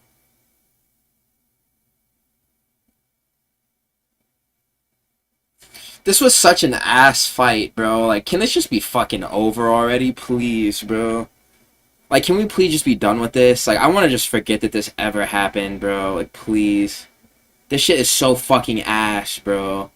This fight is, like, actually starting to piss me off how bad it is. Like, have these guys ever fucking, like, trained ever? Like, what was the preparation for this from both of them? What the fuck were they doing? What the fuck were they doing in their gyms? Like, dude, actually, bro. Like, Ilia Topuria would knock both of these fighters out. Ilia Topuria would knock both of these guys out, bro. You can't fucking convince me that Jack Della Maddalena wouldn't come up here and fucking and cook both of these dudes. This fight is horrible.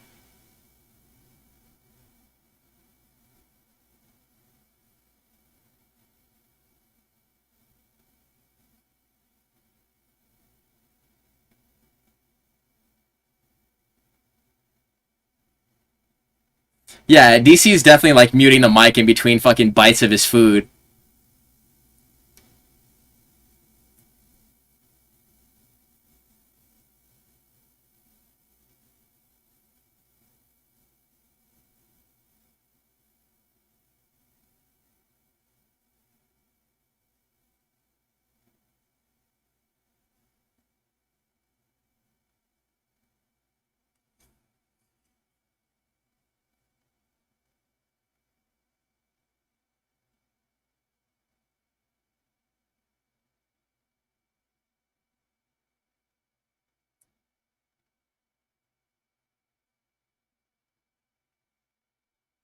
Bro, like, honestly, you know what they should do? They should just restart Ming Zhang's title fast track after he beats Johnny Walker and just have him knock out each of these guys just because they deserve punishment. Bro, actually. Bro, the fucking Tafas can literally do, like, the fusion dance like Dragon Ball and Ilia Topuria would still knock them out. God, this is horrible. My goodness. My goodness. My goodness, this shit is so fucking bad. This was the worst fight I've ever seen in my life. What the fuck was this, bro? What the fuck was this fight?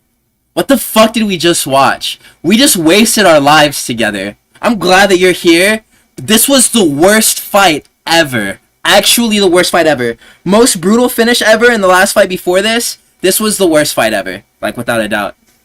Like, that I've ever seen live. The worst fight I've ever seen in my life. Without a doubt. Like, it's not even close either. Like, a landslide's like whatever was worse before this. The worst fight before this was probably like... And not even WMMA. Because the worst fight I've ever seen before this was probably Lucindo versus Limos. And Lucindo's is on this fucking card. Bro, what the fuck was that?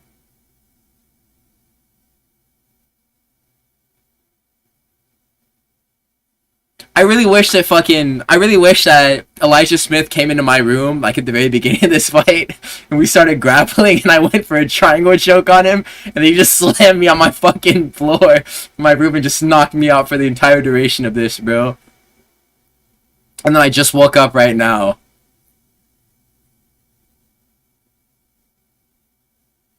Bro, this was number one bullshit. This fight was number one bullshit.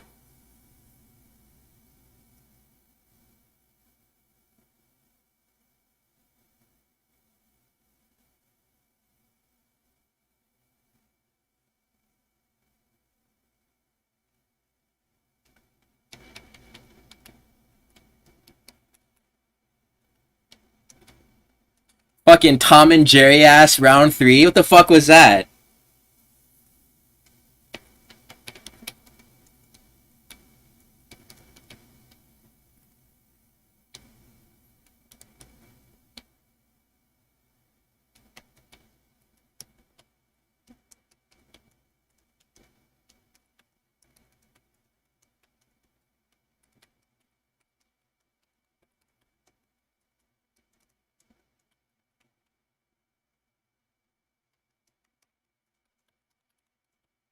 Is it split?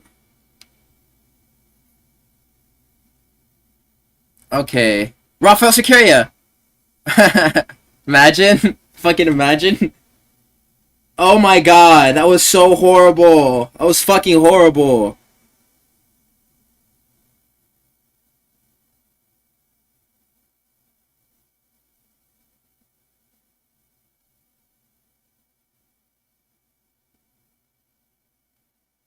He actually wasn't, though. Rafael is real tough. Like, no, he actually wasn't, bro.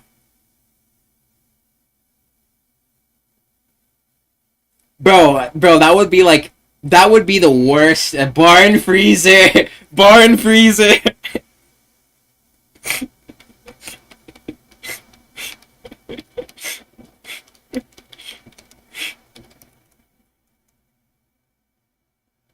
Bro, Julius Walker, he needs to stop. Bro, you don't deserve to talk shit. I don't know why he gets an interview, to be honest, after this.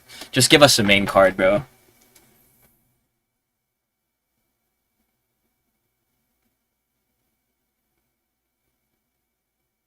Barn Freezer is fucking hilarious, bro. Barn Freezer is fucking hilarious, dude. That shit is, that's you, that's funny as fuck. Bro, they better get no additional money for this, bro. They both better make fucking... Julius Walker better make 24K, and the other guy better make 12,000, and that's it. 36,000 between the both of them, that's it. That shit is generational. Barn Freezer is like... We're gonna fucking put a pin in that one, bro.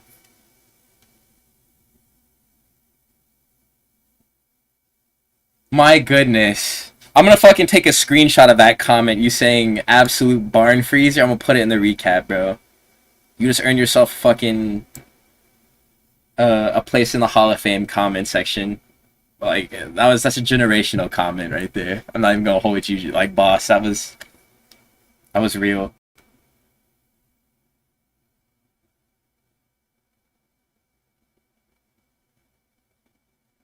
And listen to that list, bro. Seversek's list actually pisses me the fuck off, bro.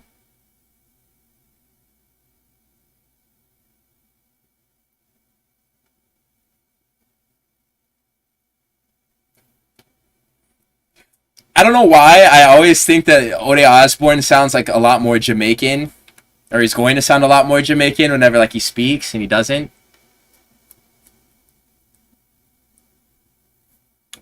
I always expect fucking Ode Osbourne to pick up the mic and be like, "Book, book, Rosclat, Ersklat, Erseg, me boy, I'm finna knock you out, Irie, book, book."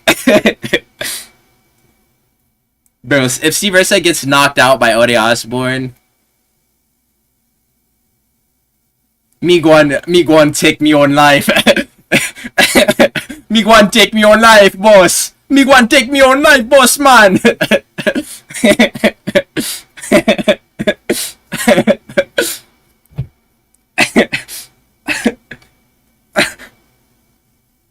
Bro, but that's the thing. I made acknowledgement about that in my predictions video, but bro, whenever Ode Osbourne knocks you down or like creates like a big, like serious rocked moment of you in a fight, he sucks at finishing. Like his finishing instincts are fucking horrible. So if that initial punch doesn't knock you out, there's a good chance that like he's gonna do something fucking stupid, like go for a triangle choke, and give you like ample opportunity to just recover. I almost threw up from how shit that fight was, bro. I just remembered how bad it was. I almost vomited like projectile over the webcam and like my desk.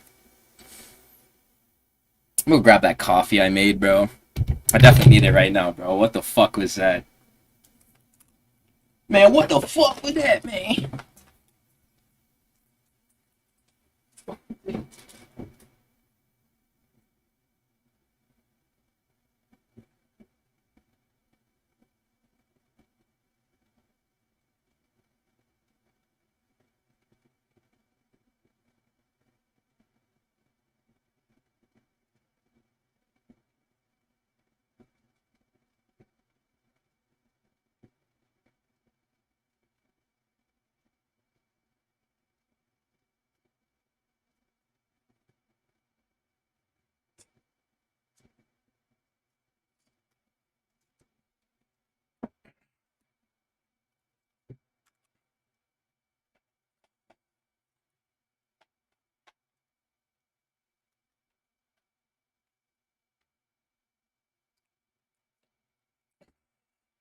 That's gonna be my reaction to the next Julius Walker fight announcement.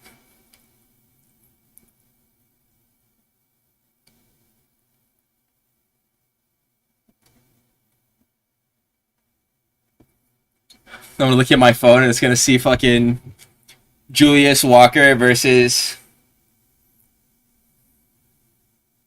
Who would they even give him next, bro? Like, what even makes sense for Julius Walker except for, like, fucking working in, like, a soup factory, like a soup can factory. Like a fucking, like, a steel mill or something, like a printing facility. You're just working like a printing press or something, making newspapers or books.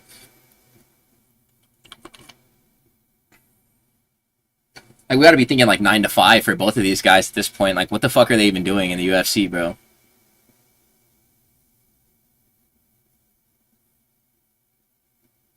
Like, who could realistically knock out Julius Walker and take his name value off of him? Whatever hype he does have. Like, what would even make sense for that guy? Yeah, Julius Walker definitely works in a 1950s diner, bro. You fucking... Bro, that fight was, like, bro... I'm embarrassed, bro. I'm embarrassed, like, for the fact that, like, we had to watch that together, bro.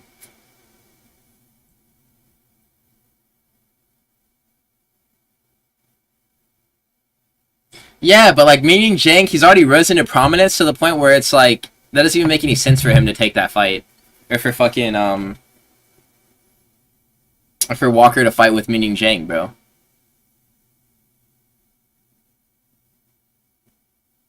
What even makes sense for him? I'm gonna look at, like, the fucking light heavyweight, like, rankings right now and see, like, what we got. What makes sense?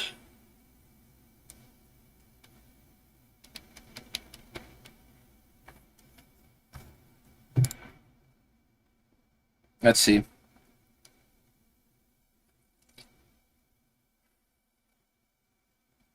Okay, I mean, like, Navajo Sterling, that guy actually probably, he might knock out, maybe. But that's not like a punishment.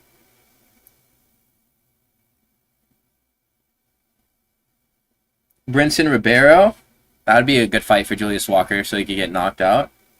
He get subbed in that fight, though.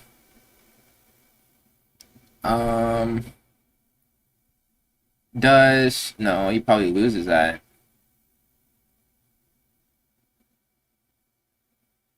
That would be a guy that, like, Anthony Smith could beat up.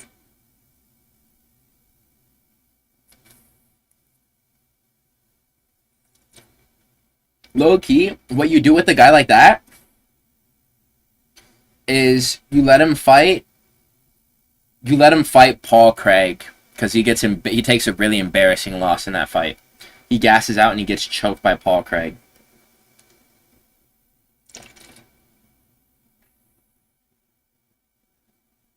Or you give him...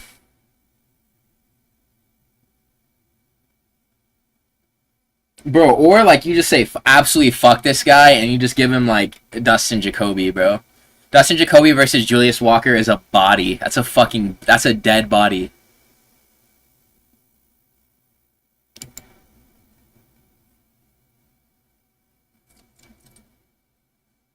Yeah, DC just has a permanent smile, like, burned onto his face, bro.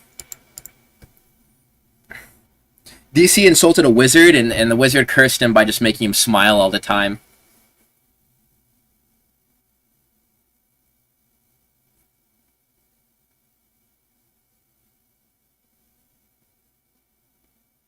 Bro, I'm proud of myself, dude. I'm not gonna lie to you guys. Last night, I was trolling on the dating app Bumble, and I matched with this girl. Her name was, we'll call her Bethica for the sake of this conversation that we're having right now. But yeah, I mean, little brown skin, curly hair thing. She has some nice teeth. I like her smile. And she was like, my profile, it literally is like talking about like how I just don't fuck with hookup culture, bro. And she asked me if I was low-key just trying to bone. And I was like, nah. And that was the first time, like, low-key, like a younger me, I would have been like all over that. And I low-key, I curved her, bro. I swerved her. I was like, nah, man, like, there's a demographics issue going on right now, bro. Like, nobody's fucking having kids, bro. Like, people aren't falling in love anymore. I don't want to contribute to that. I'd rather low-key just make a YouTube video. Like, bro, I definitely chose peace last night. And I woke up this morning, and the video that I worked on, instead of going and smashing that, got like 1.5k views. And it was literally just me talking about Duplessis versus Chimaev, bro. So, like, I dealt in purpose, and I prioritized, like, my goals over the flesh, bro, and I was rewarded for it by our creator. He saw me do the right thing, and he made sure that it didn't go unnoticed. And that's low-key, that's poetic as fuck, bro. I fucked with the way that those chain of events went. It's literally how it be, bro. Because I've been, like, really trying to, like, get all my vices in, like, one fucking small group and just slit all their throats one by one, bro. I stopped smoking. I stopped gooning. I stopped pursuing these types of things, bro. I'm trying to, like, fucking... Ooh. Bro, you got... Bro. Lead body switch kick, bro. Leslo, lead body switch kick, man. That's the only, like, piece of advice I can really give you that would make sense. Minty Bets is such a fucking sloot, bro. It's such a treesh.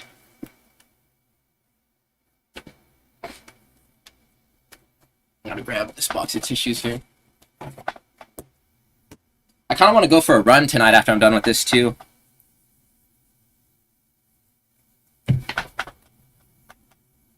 No, yeah.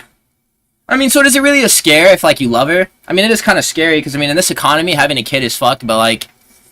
I mean, it could be a worse situation. It could just be some eater that you linked with, bro.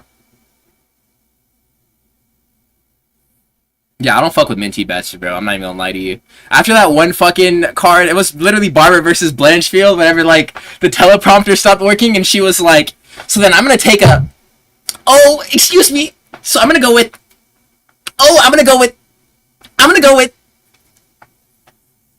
Yeah. You're gonna Air Force, yeah, you're gonna be fucking fine, bro. You're gonna be fine. The only thing that would suck about that is that while you're deployed, like, you're gonna be, like, out of the kid's life for a little bit, but, like, you're gonna be, like, bringing stuff in and be able to, like, send it to her. You just gotta make sure, like, you share a bank account, and you gotta watch out for the fucking $50 charge from CVS, bro. God forbid. I wouldn't wish that on my worst enemy.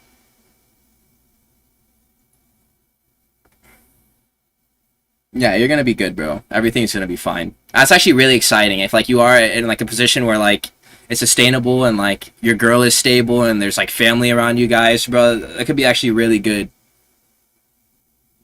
I'm just saying, like, while you're deployed, bro, and, like, you get, like, the fucking bank notification that your girl spent $50 at CVS. That'd make me fucking... That would actually make me, like, paint the bunker ceiling and, like, the wall in the bunker red, bro. I would definitely be sucking on that 4-5, man.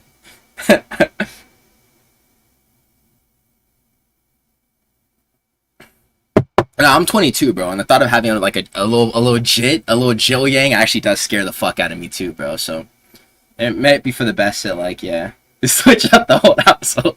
Actually, bro, it might be for the best that, like, that doesn't go down right now, but you're honestly winning no matter what, because you do have someone who clearly loves you, bro, if you've been with them for 2 years. So that's a lot more than other people who are, like, twice or 3 times your age can say, bro.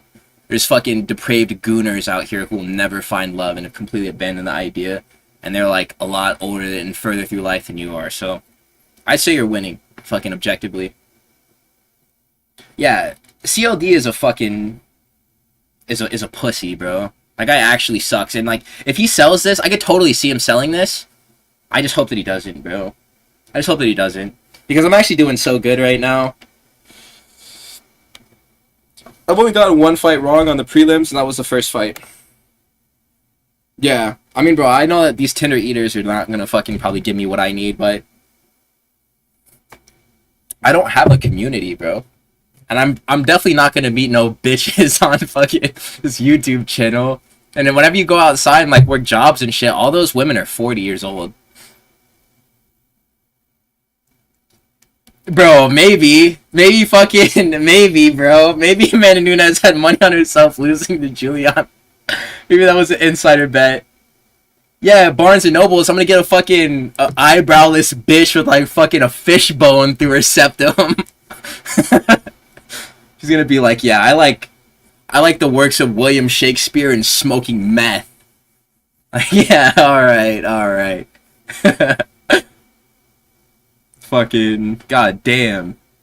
I just don't want no fucking like loud talking masculine ass woman, bro, with a bunch of like the fucking tattoo sleeve like a Hell's Angel. God damn, bro, like may that love never find me. The last girl that I was like kind of locked in with, bro, she had a tattoo and like I dumped her because she would, bro. She didn't like to wear bras. She didn't like to wear bras. That shit was so fucking. That shit like put me off so fucking bad. Like we would link and we would like. There was this one night where we were gonna go like on a date, and I told her I was gonna take her to an arcade, and she would like pulled up on me wearing like this like red lace long sleeve shirt, bro, and it literally looked like she was fucking naked, bro. And like the whole point was for me to like give her a hoodie, but like I told you that we were about to go out. You really come to me like this. Like we can all see like your undergarments through like this lace top that you have on right now. I mean, definitely shoot whenever you see a nice hoop, but it's like fuck, dude. I wish that I had like X-ray vision goggles to be able to like see like the fucking character quality of these women, bro. Because it's like you really get in deep with this girl. It's like she's gonna be like she's gonna be like posting thirst traps on like the fucking Instagram TL, bro, and like you're supposed to be like trying to lock that shit down. It's like the problem is I think we just have too many options. So it's like a lot of it is you either find like your high school sweetheart and you lock in with them, or you get in a relationship in college, or like it's just really hard to fucking find like love, bro. But you definitely can't give up on love, and I'm not just gonna be like dropping dickle yang off on strangers anymore, but like it's wicked out here. Streets is wicked. Yeah, that's how women dress now. But like, bro, I was literally out at the grocery store after one of my lifts the other day, and this dude was there. Like, he just looked like a pussy too, and like he was with his girl, and she had like fucking no bra on, and like her nipples were like erect in the store, bro. And I was looking at him. I'm looking at him. Like we're all looking at your girl's titties, bro.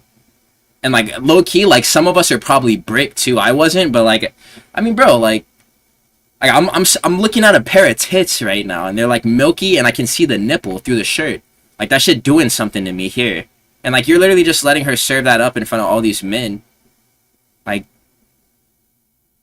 I don't even know you. I don't respect you, bro. Like honestly.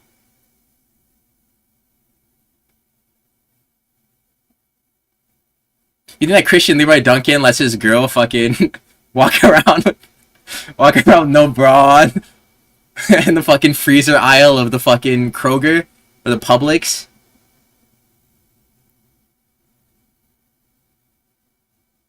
Exactly, bro. It's like attention seeking. It's like they want their options to remain open. So a lot of girls, they probably feel like they're settling with whatever minute they're with, bro. And that's fucked up. Cause like for boomers, bro, if they were chopped, they could just go to like lesser gene pools. But like it seems like that doesn't really even exist anymore for like Zoomermen. Cause all these bitches are just bad as shit, and they just be acting bad as shit. Game is gone, bro. The game is gone. And that's why I need to release that video about how horny the UFC marketing machine is getting and why it's a problem. Is because it's just bringing out the worst in men and women. Alright, bro. Low key, I know that I like care about the accurate prediction percentages, bro. But like, look, man. Eric Anders, miracle overhand right, miracle overhand left, or lead overhand with the right. It just knocks out CLD. It's gotta be this way. In the first 30 seconds, bro. Please give it to me. I low-key want to see CLD get knocked out so fucking bad. Please, bro, or something. Eye poke. Now I'm less excited.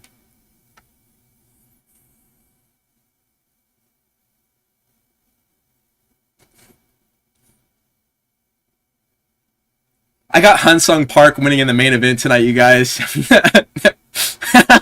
I got Nathan Fletcher beating Rinya Nakamura after this fight. Yeah, he just doesn't. In the fucking Pelayev fight, he had like about 8 different opportunities to finish that one. He just did not. I don't understand like what his deal is sometimes.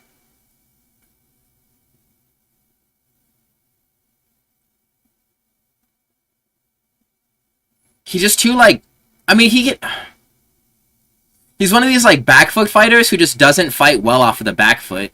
Like he's always moving backwards, but he just doesn't do it well. Yeah, I was fucking. I got so much wrong the last card. Last week I was singing the blues for sure by the end of the event.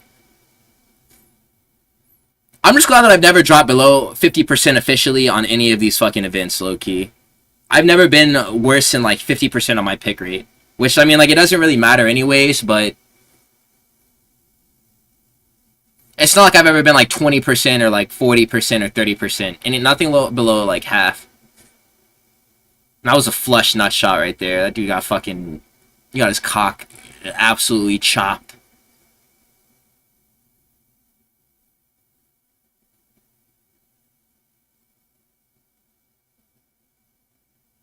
That's a stern warning from Mark Smith. He's like, look, man, I need you to lock the fuck in or else I'm gonna start taking points. Yeah, I mean, the moral of the story is, if she gonna cheat, she gonna cheat, bro. That's why you just gotta vet the personality of a woman, like, because there are people who just vehemently don't believe in that. And they won't cheat on you unless, like, fucking... I don't know, bro. I wish I understood human psychology a bit more. I'd probably be fucking in a stable relationship already.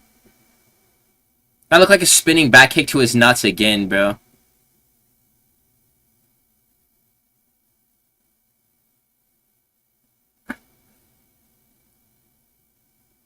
Oh, flying knee KO? Ain't no way, bruh. Ain't no way, bruh. Ain't no way, bruh. Boy, ain't no way, boy. Did that low-key break his nose? Look at his nose. Did it look a little bit crooked to you guys?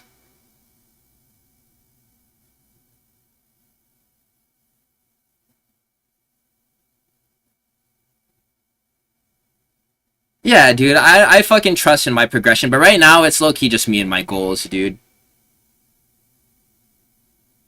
And I'm like honestly like on good terms with that, dude, because I've been in college, like, and I did fucking 4 years there, bro. So like, I've definitely had my experiences. I know that at the end of those rainbows, there's really not a whole out there waiting for you, other than just like whatever like esteem that you get from that experience. But a problem is only being able to keep your ego thriving through like waking up next to baddies.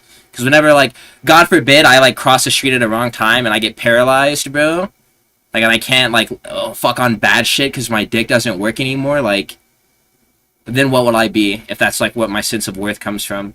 So that's why like I'm just trying to pursue things that are meaningful to me and like engage in hobbies that I fucking deem are worth my time.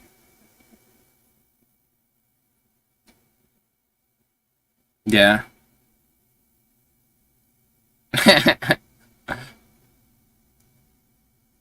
It's just hard, bro, because we talked about it before. Hoflation is brought on by the fact that, like, if you're a chopped ass bitch, like you're like a 5, you're 7, your friend who's a 7 is going to tell you that you're a 7 just so that she can look like a 9. Just as a result of, like, that's what hoflation is, bro. So it's, like, weird because, like, the 5 women feel like they deserve 7 men because their 7 friends are telling them that they are 7s. And that elevates the 7 women to be 9s so that they can go after 9 men. That's why women date up.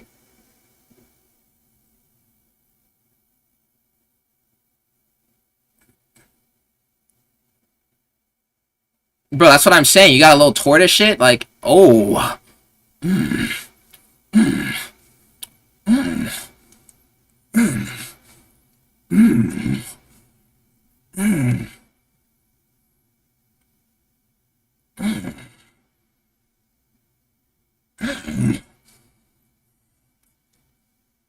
That was nice. That was nice. Yeah, I mean, that was a free one for CLD, bro. Like, fucking... Even if you don't watch this sport, you can just see the eye test between the two of them. Like, Christian Leroy Duncan was going to win this fight, bro. Like, 10 out of 10 times. Dudes like Eric Anders don't win fights against Christian Leroy Duncans.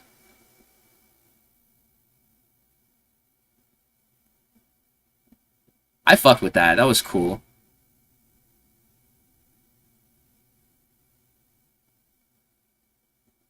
Yeah, that's what I'm saying, bro. He could do this, like, every single time if he just didn't get scared, bro, or fucking tentative to, like, what may return to him. But a guy like Eric Anders who has no threat, as like, a returning, like, output guy, CLD is gonna win this fight. He's gonna finish it. Let's see. Let's see. Oh yeah! That was a hard fucking spinning elbow.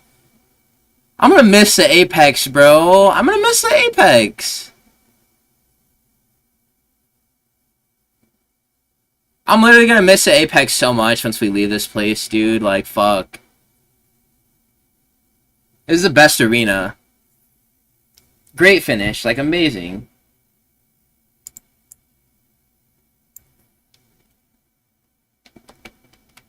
It was so quickly established that, like, Eric Anders was not fucking with this man.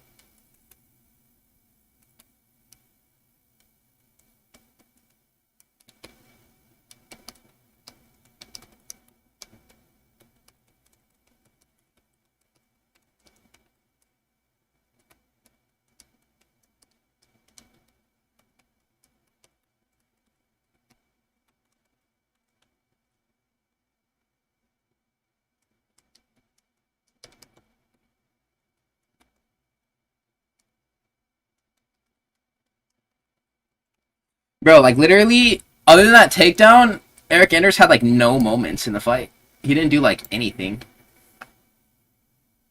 Yeah, so, I mean, like, they're not leaving the apex, but I saw this post the other day, and it kind of made me sad. As far as, like, the scheduled events for the rest of 2025, they're not returning to the apex. They're, like, in other places. Yeah. Like, actually, bro. They're just, like, being super reactive.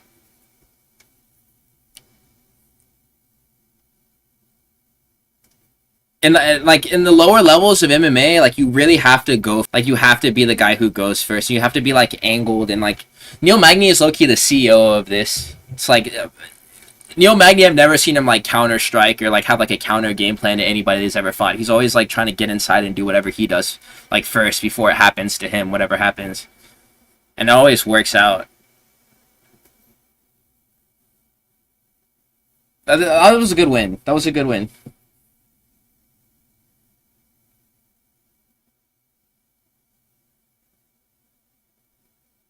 Yeah, dude, exactly. He literally says what he's gonna do and he goes out there and he fucking does it, bro, every time.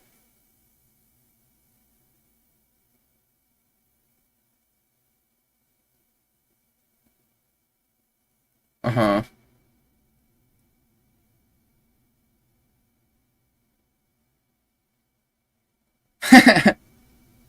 Neil Magny. Shout out Neil Magny, bro. That's the king of the Apex. I saw you fucking retracted the message. I was like, you didn't even say anything wrong. That was a nice spinning elbow.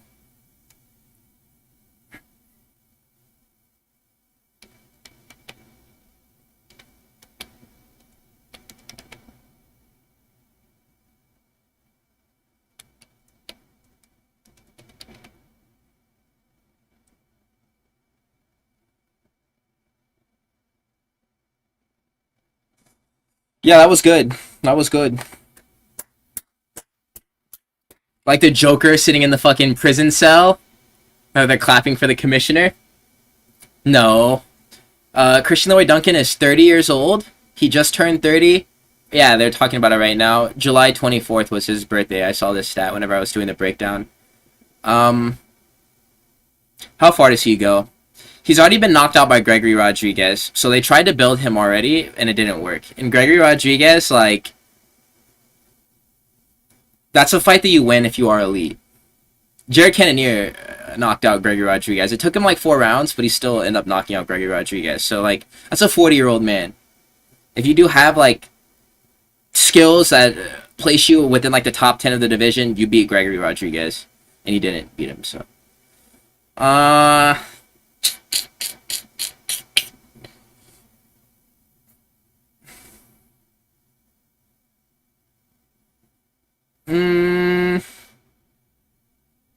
What is Christian Leroy Duncan's skill ceiling? Who does he lose to? Like, if they give him a Tiba Gautier right now, he probably doesn't recover from that. If it, like, bro, a Tiba Gautier would fuck him up so bad. Marco Tulio probably does bad things to Christian Leroy Duncan. I feel like that's a good litmus test, though. I think he fails it though.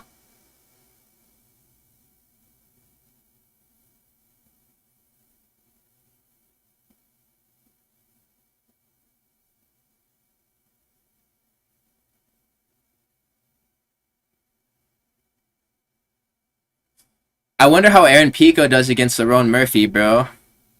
LeBron Murphy, bruh. LeBron Murphy, bruh.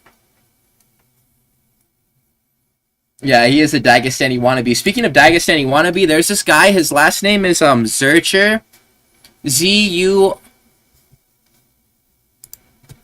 If you wanted to know more about the guy I'm talking about right now, Zurcher PFL trains with Khabib in Dagestan. Mexican, undefeated prospect. Yeah, that guy, he might be next up. I was seeing some footage on him. He looks really good. I haven't taken the time to look at any of his footage, though. It's the thing. But I saw a post, and he actually looks really solid.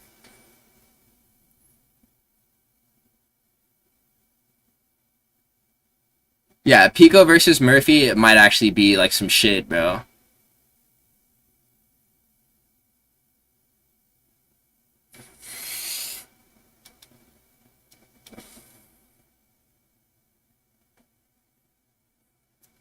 I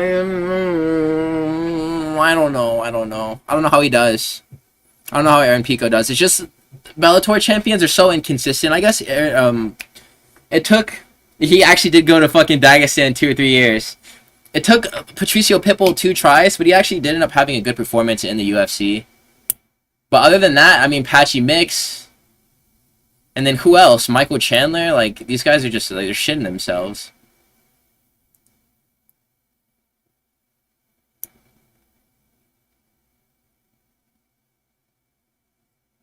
I don't know. I don't know. I don't know how he does. It's really hard for me to be like, oh yeah, he does this, or confidently saying like, oh yeah, he's going to do this in the UFC, and I can track his progression just from like what he's displayed in Bellator. I think I might have actually seen one of his fights. He fought on one of like the Johnny Eblin or Fabian Edwards cards.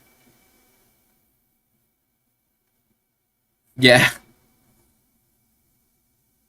If anything changes, I'm probably gonna be live. So fucking come and join the fight, companion. Oh yeah, that's literally this week, bro. Yeah, I'm for sure gonna be fucking streaming, bro. Oh my god, I can't believe it. I gotta get on those predictions, low key. I want to release them like earlier this week, versus like on like fucking Wednesday night, like I have been for like the last couple of weeks. You said you're leaving for the military. You're probably gonna be on that basic stuff. What are you expecting? You think it's gonna be like Full Metal Jacket, or it's like jelly donuts, sir? What the fuck is this, Private Pile? Yeah, it's literally it's August 16th. So yeah, it's literally this Saturday. Yeah, that's lit, bro. I'm gonna be live, bro. Fucking pull up for the fight, companion gang.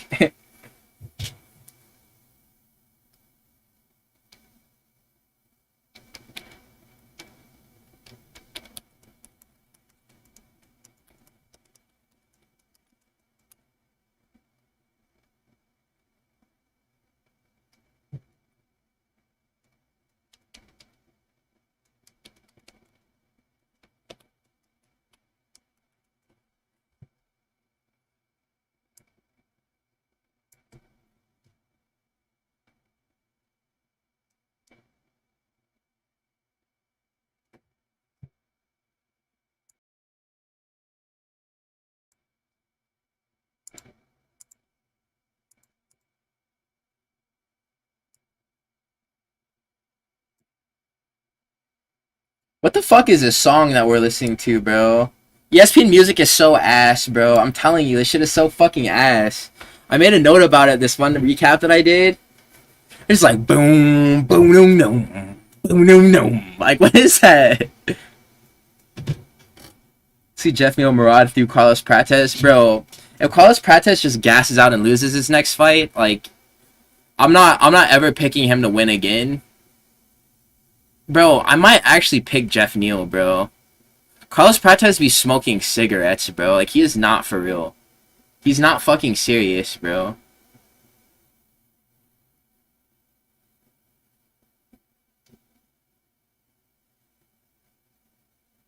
Potentially. I think that he's probably the worst male fighting nerd. I mean, Mikhail Alexejic just joined the team, so I mean, it's probably him, but... Nah, you're gonna be okay. They're gonna get you into shape. There's probably gonna be larger fellows anyways. But I mean, if you took like the ASVAB and you placed in the Air Force, you're probably a smart fella. So probably have you working some fucking... Probably flying drones, blowing motherfuckers up from behind the desk.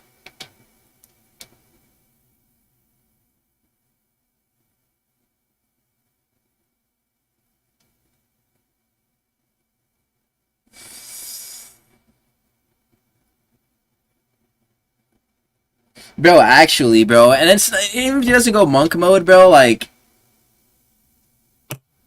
oh, firefighting, that's actually kind of lit, bro. It's actually kind of fucking fire. Fire, it's actually kind of fire. Thiago Moises, yeah, he's fucking, he's pretty shit, bro. I ain't gonna lie. But he's like an OG of the Fighting Nerds camp, dude. Fucking Pablo Sucapira, he came up coaching Thiago Moises even before Caio Bajalio. Or whenever Caio Bajalio was just a fucking puppy, he was working with Thiago Moises full time.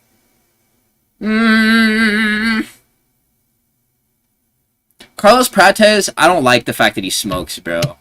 I really don't like that at all. If like you're a bettor and you're putting money on a guy who's just fucking chiefing darts all the time against like Jeff Neal, if anything, he has a good chin. And like if Shavkat wasn't able to find that standing rear naked choke, I'm not sure if he would have been able to just finish him with the boxing. Jeff Neal was actually doing, like, not bad. Ian Gary was able to just fucking hit and move, but he was able to do that because he had the footwork and the gas tank to carry himself through 3 rounds in doing that.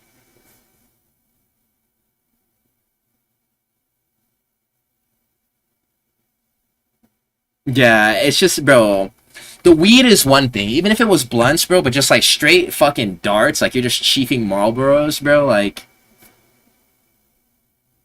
That's not a good look. And, like, he's fighting for, like, his mom, too. He said he had to pull out of a Kevin Holland matchup.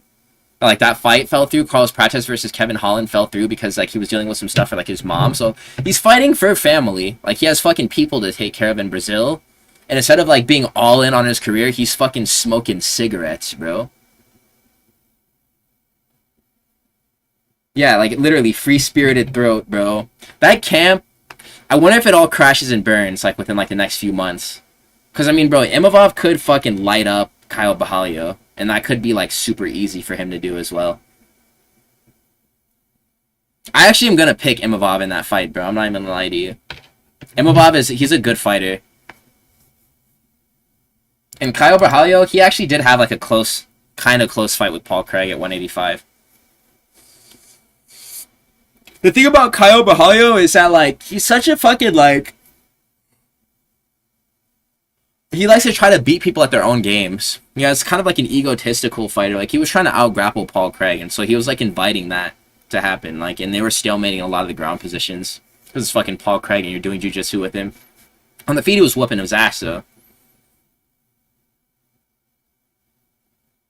I don't know how I feel about the Fighting Nerds camp. I believe in Gene Silva, but the rest of those guys, like, no, I don't know. I don't know. Even Hoofy against... Probably beats Benoit Saint-Denis, but... I have this video that I need to edit and release, bro. I talked about, like, the potential matchup for Hoofy that I would rather have seen, and I really don't think that he would have won this fight. I guess I'll talk about it now. Fucking Nazim Sadikov, bro. Nazim Sadikov versus Mauricio Hoofy. I think that Sadikov would probably whoop that ass. I'm not gonna lie to you. It's just because Sadikov, like, my idea is that Hoofy is a fucking pillow puncher, bro. He doesn't have any power in his hands. And his gas tank, exactly. We've seen Nazim Sadikov, like, he's gone through hell and still won a fight.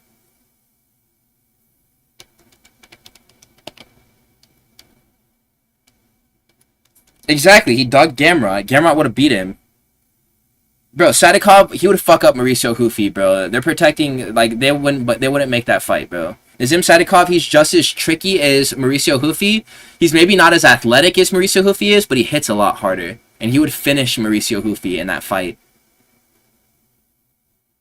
No, he hasn't. He has not. He stuffed a couple of shots off of Jamie Malarkey in the clinch and then disengaged from it and beat him up. But, like, dude, I think that he took Jamie Malarkey to... No, he finished that fight, I think. But it was a standing TKO. And then he didn't knock out James Lontop. But James Lontop, we've already established, has a really good chin. So, I mean, I guess that's, like, passable. The fact that that didn't go down the way that it probably should have for him. But yeah, ducking Gamrot, that's actually, like, that's not a good thing that happened. Like, if he was really about it and he was, like, a fucking Brazilian gangster, he should have taken every single fight that was, like, sent to him, to be honest. He shouldn't just be handpicking these ones. Because, bro, think about Benoit Saint-Denis' last performance against fucking Kyle Prepolek. He looked like such shit in that fight. Benoit Saint-Denis looked like a fucking fart bag against Kyle Prepolek, and that was literally just some idiot that they pulled off of the streets of fucking Montreal just so that they could have a fight after his fight with who was he supposed to fight? Let me see.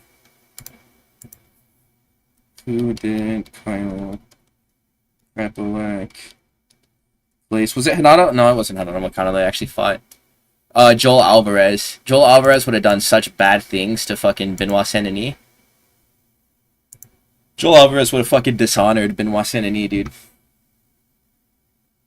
Yeah, dude, he fucking... Bro, Benoit Saint-Denis fights like I fight in my dreams.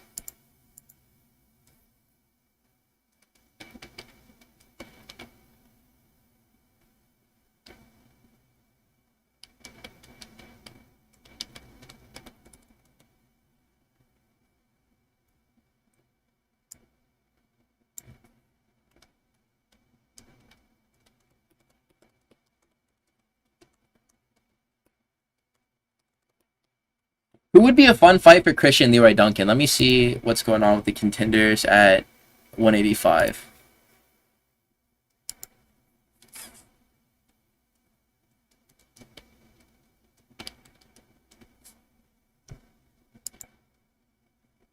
Barn freezer, bro. Barn freezer. This is a real barn freezer.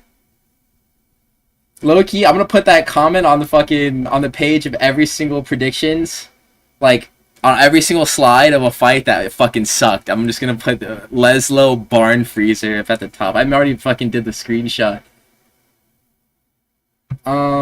Christian Leroy Duncan, give him.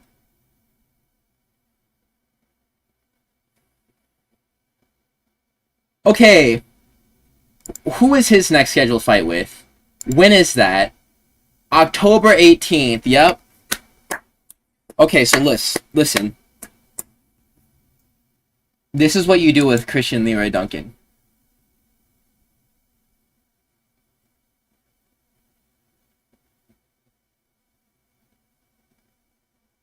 Damn. I gotta say, rescheduled it. That would have been what you did, bro, if he didn't get that fight rescheduled again. Okay, so fucking Azamat Bakoyev, he had a fight with Torres Finney that fell through.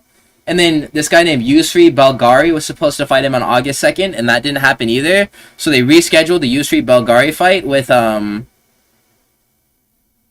that's for October 18th. But if they never re-signed that, they should have put Leroy Duncan against Azamat Bakoyev and let Azamat Bakoyev knock him the fuck out for his hype. And that would have been a good idea, but I don't think it's going to happen now. Yeah, Bakoyev versus Finney, like we need somebody to bury Finney, and Azamat is the best choice for that. Wait, did he just say middleweight? He said middleweight division, bro. He totally said middleweight.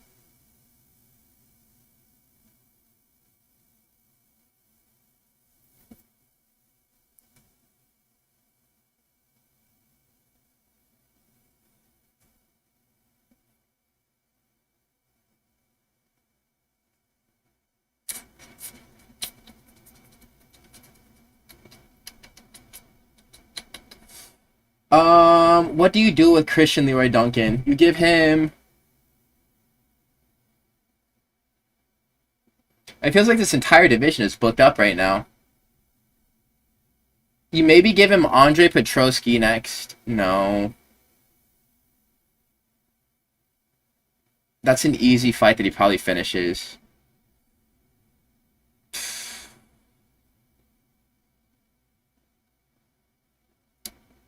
I think you give him the winner of Nursultan Rozaboyev and Brian Battle next week.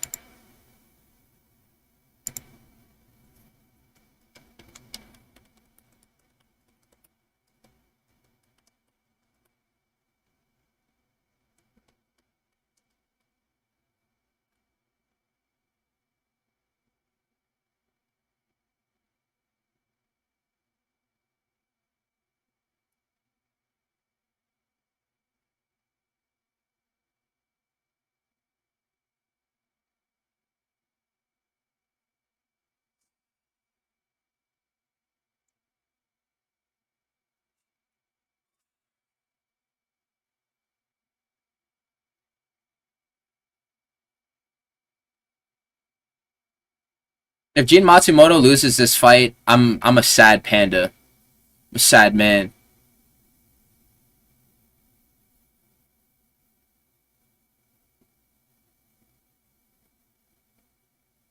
Because that means that Jin Matsumoto is going to get knocked out, or he's going to get beat up bad, just eating overhands, without moving his head.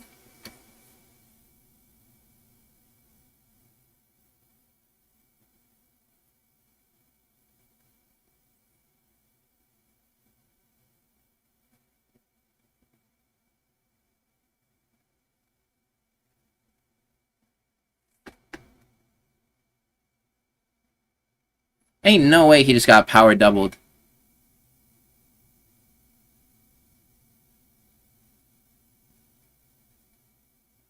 Yeah, literally.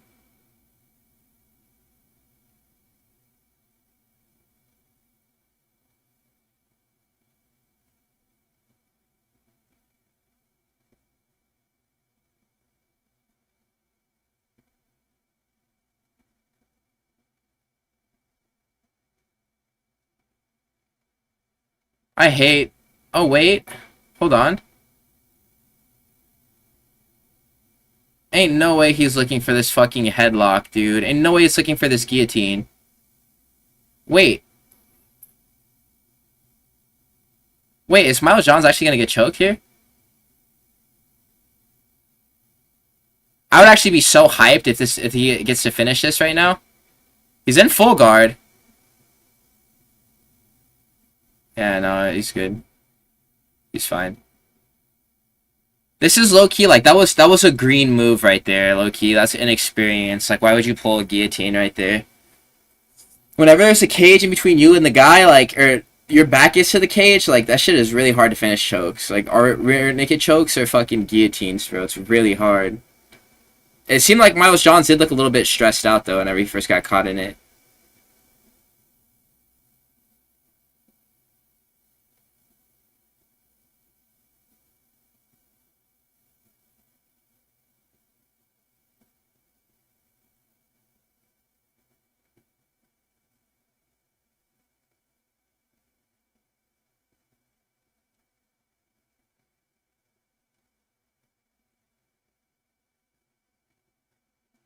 Miles Johns is whooping that ass right now.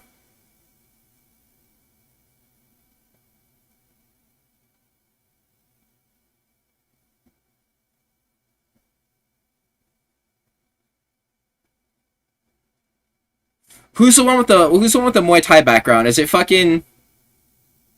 Is it John Matsumoto? Or is it Miles Johns, who has come from the Muay Thai background?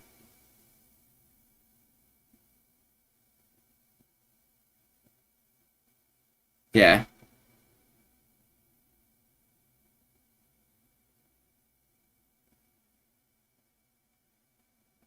Let's see.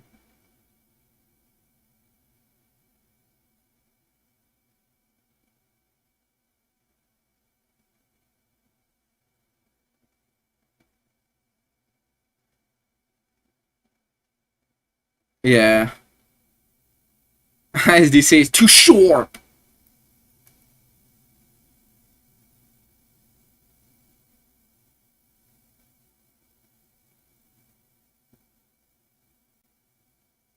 I actually do like the striking of Matsumoto, though. I'm not gonna lie. There is no head movement behind this guy, but, like...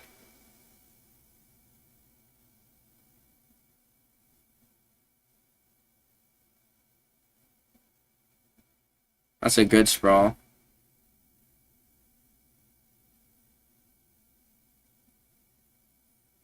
Or something, dude. His entries and, like, fucking... They're just way too predictable. In that range, he's just getting dominated by fucking the jab, dude. He has no answer for, like, the jab. But I like how he's setting up these high kicks behind his punches, so...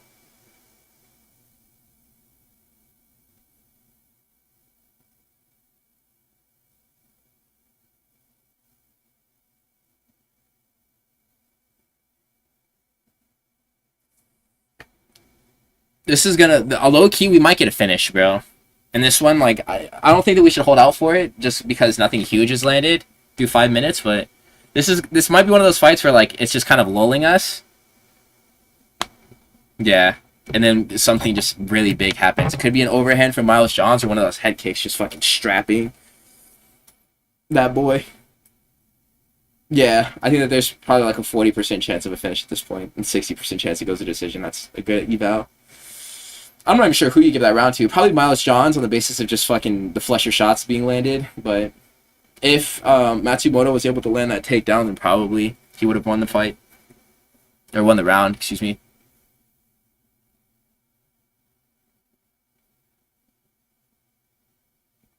Yeah, me too, bro. I mean, it could just be that he's a slow starter. With the Muay Thai guys like Jan and fucking Aldo, like they're slow starters. This round is gonna basically let us know fucking how the rest of the fight goes if it goes to a decision. I like the activity though, fucking Matsumoto early though. He's chopping the fuck out of that lead leg.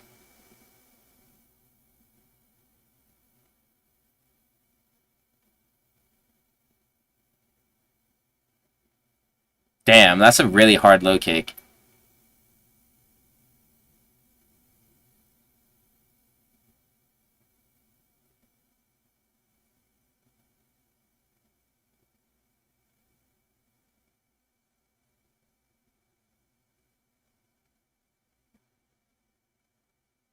That was a good knee.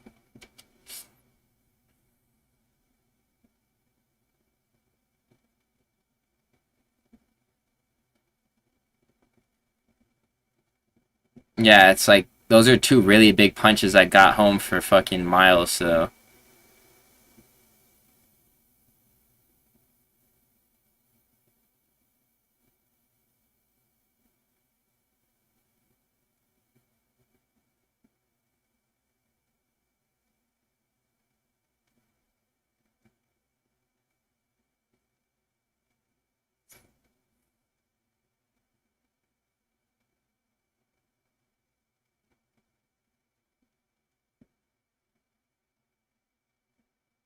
God, that low kick! Ah!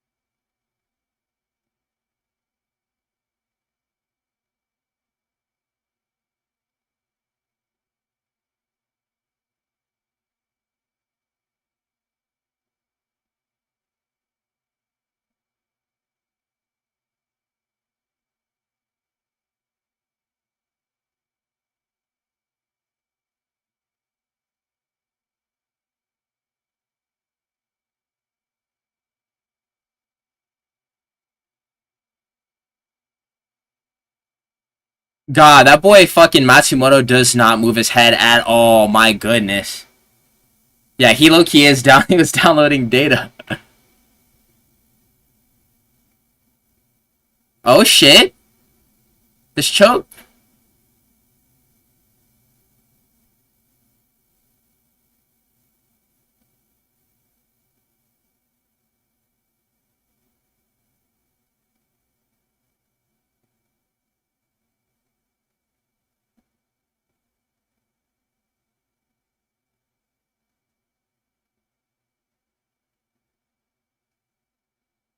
Matsumoto's striking is low-key like hella fun. I fuck with the way that he throws punches and kicks and knees. It's that Muay Thai style. I fuck with it, bro. Defensively, he leaves a lot to be desired, but like I like. He was thinking about a reverse elbow right there. I fuck with this, bro. Stay on that stick, bro. Exactly. I think that whoever jabs more is gonna win this one.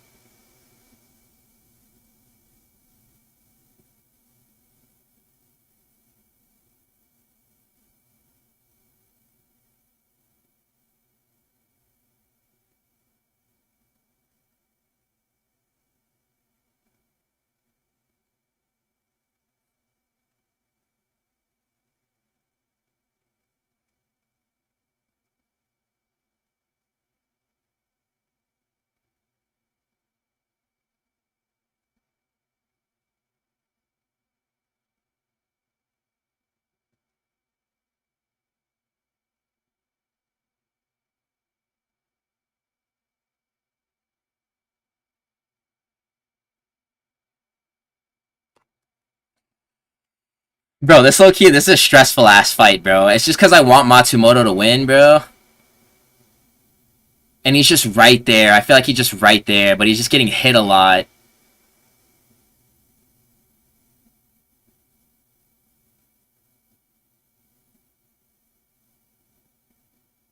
Like, bro, we're literally just one big shot away from, like, this either getting finished or, like, that is a really hard round to score, bro. I would still probably say that it goes to Johns.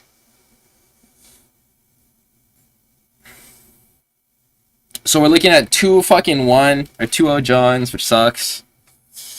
But, I mean, dude, bro, we could get a finish still. I feel like we could still get a finish. This is definitely 2-0 Miles. This is a good fight, though.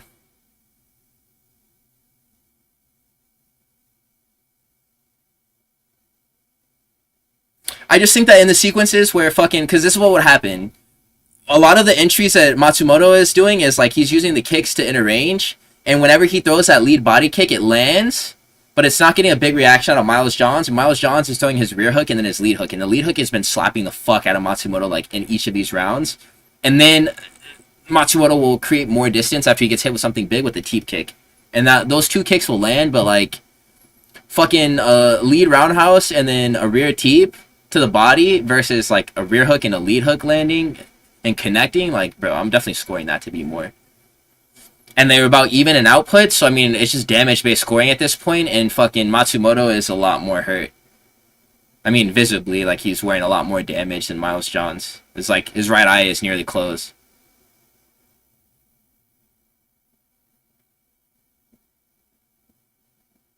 Yeah, bro, really, like, I hope Kazama is okay, bro. Like, I hope he's fine. I hope that dude is, like, I hope he's good. Like, fuck, bro.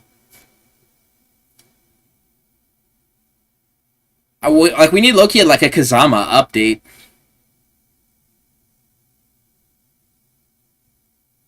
Those odds are ridiculous, bro. The live odds are ridiculous. Betting is so fucking stupid.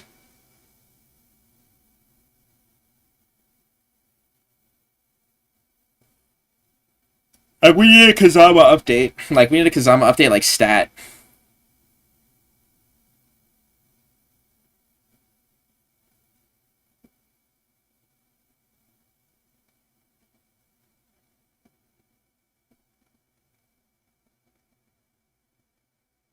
Yeah, Matsumoto has a hell of a chin on him.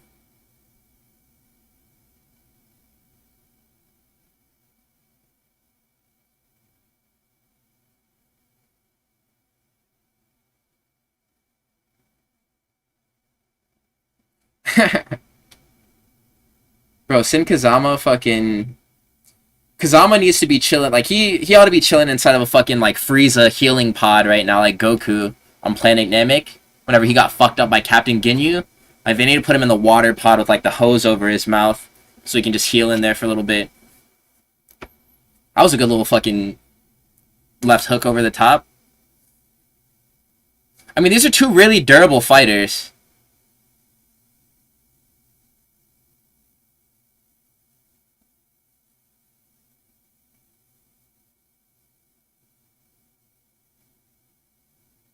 I just don't like the fact that Miles Johns is finishing all of these sequences. Whenever Matsumoto enters, it's always Miles Johns that's hitting him the last time before they both create distance again. And that's going to make it so that the judge do see fucking Johns as the winner, I think. But nobody's, like, super ahead.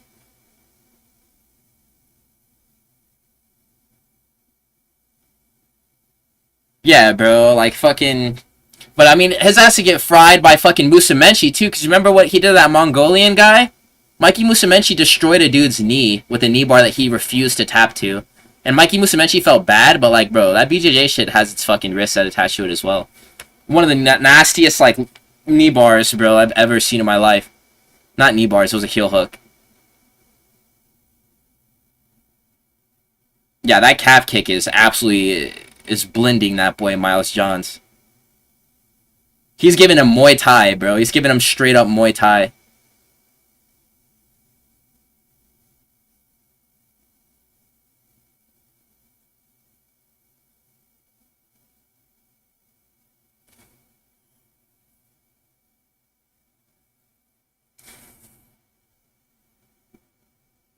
Yeah, it's like...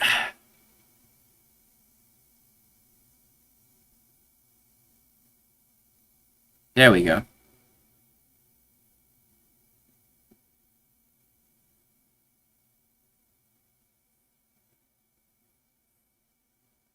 Matsumoto is low-key using his kicks at boxing range so well. Don't let him complete this, bro. Fuck. Yeah, fuck. Don't go for a guillotine, bro. Please!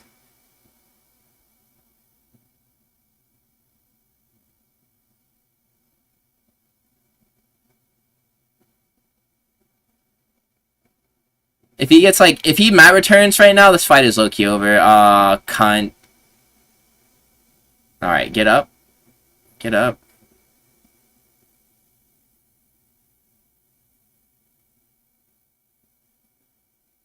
Fuck. Yeah. Bro, he hit him with, like, every single leg submission in the book except for a toe hold. And he completely destroyed his knee. That guy will not, like... I wonder if there's any type of update on how that guy is doing. All of his, like, CLs are gone. LCL, PCL, MCL, ACL. Like...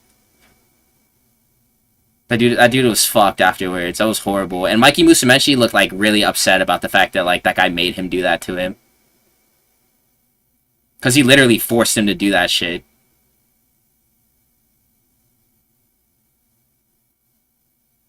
I think John's won this fight.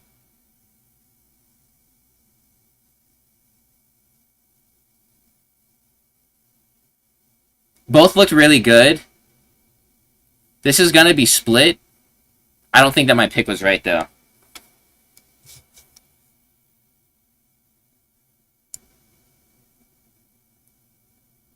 I'll be actually really surprised if fucking Matsumoto did win. I'll actually be really surprised, bro. I mean, I won't rule it out. Fucking...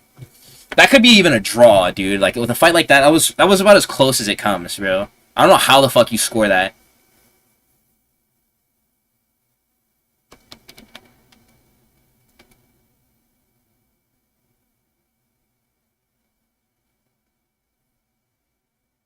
Yeah, honestly, a draw, I wouldn't be upset at that. That was like, bro, both people tried, and there was no, like, clear winner to me. I think they both had really good moments, and they both were doing a lot of things right. And that, like...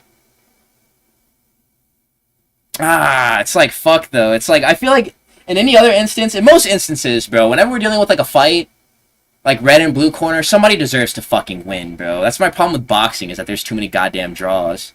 But, like, here, like...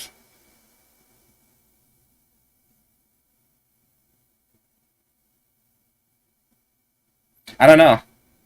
I don't know. One thing that I didn't foresee, though, is that fucking Miles Johns was low-key wrestling better than Matsumoto in this fight. He got, like, a couple of takedowns in moments where I thought he wouldn't have been able to wrestle, bro. But, I mean, I feel like that's good, bro, because people deserve to win, bro. Whenever we're dealing with, like, the pay scaling of, like, you make half of your money if you lose or get a draw. Yeah, it's split, of course. This could be a draw, dude.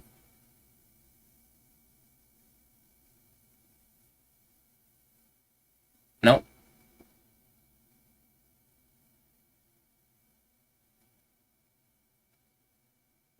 I honestly don't understand how he won, but I'm not mad.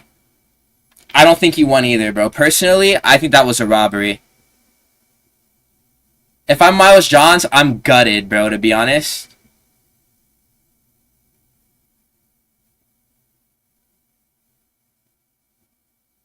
Yeah.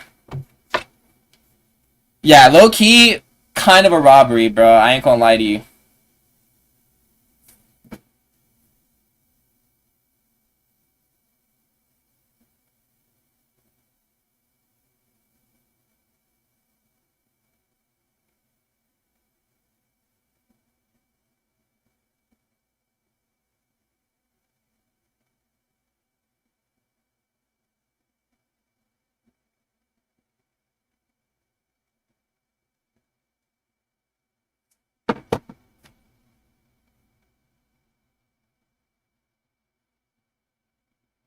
Mm,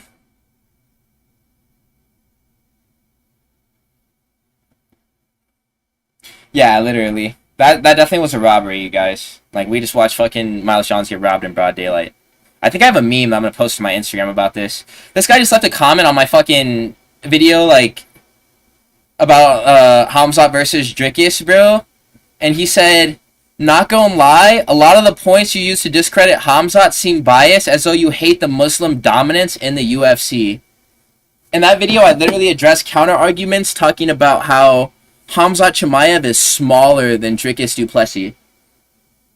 And that he has health problems that may make it so that, like, he can't push cardio going into the later rounds. And he posted it 2 minutes ago and it has 1 like on it, the comment.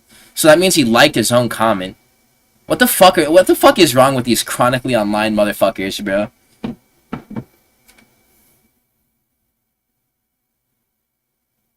When did I ever say some shit like that?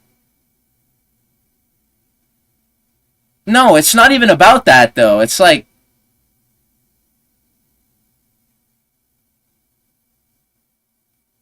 people do all types of mental gymnastics to, like, fucking project their own biases onto people. Like, they'll have biases about how other people are biased. Like, yeah, you hate Hamzat just because you don't like Muslims. No! I'm just fucking doing technical breakdowns of the fight, and I don't think that Hamzat wins, you dickhead. Yeah, bro, exactly. It's that every single time. It's like, dude, I fuck with everybody.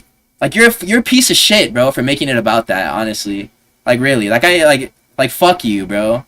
Like, you're literally just trying to make me look bad. Like, fuck you. Like, bro, that's just so not cool. Like, bro, really? What the fuck? And, like, Matsumoto round 1 is absolute egregiousness, bro. It's like, what the fuck did he even do to win that round?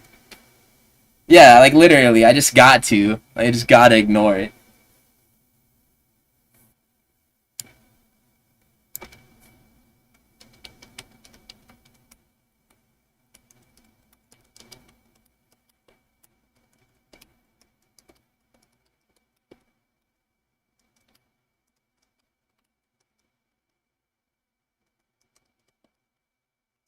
Bro, I mean, dude, if, like, from where I'm sitting, like, you could have made the case for Miles John winning all 3 rounds of that fight, bro. He literally was wrestling better than John Matsumoto, and he was landing the cleaner shots, and, like, if we're going damage-based scoring, Miles Johns took, like, no damage, bro, in that. Bro, he literally looks like a dude who sells you fucking 7-0 hydroxamine at the local smoke shop. I bought a Donald Trump shroom vape from Andre Fili.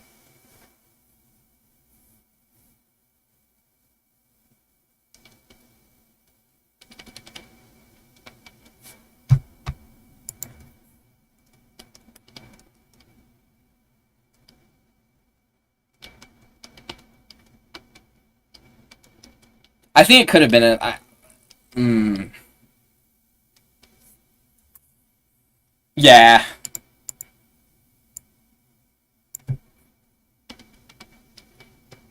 This is one of those performances from John Matsumoto where it's like... Even though Miles Johns is like a mid-rank contender, fucking, and he's not like super high up in the rankings, like... I'm not even sure if he's ranked at all, like right outside of the top 15, like... You low-key, like, stylistically, Matsumoto probably has easier fights with guys who are ranked. Miles Johns, that's a hard fucking fight, bro. Just because of style, he's like a little bull. Like, really powerful, good at wrestling, physically strong, insane durability.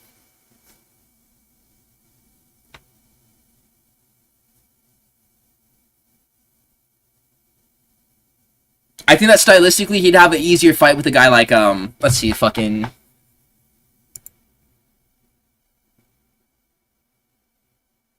Yeah. I mean, he definitely deserves to be at, like, the top of the division. It's not like a fucking mistake that they brought him up to bring Rob Font. If he can go band for band with, like, Miles Johns in the next one afterwards. But, like, bro, moving forward, like, this dude's gonna have to win fights against guys like... Like, Montel Jackson, that's a hard fucking fight to win, bro. Like, Marcus McGee, that's a hard fight, bro. I mean, bro, like, this is what I mean by, like, easier stylistic matchups. Like, Marlon Chito Vera's strengths are John Matsumoto's strengths, so he probably has an easier time with a guy like that.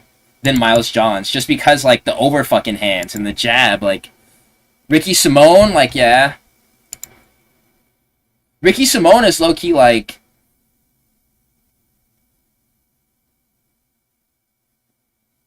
God, there's a lot of depth in fucking in bantamweight. Like, there's a lot of good fighters in this division, bro. Yeah, there's a lot of depth in bantamweight.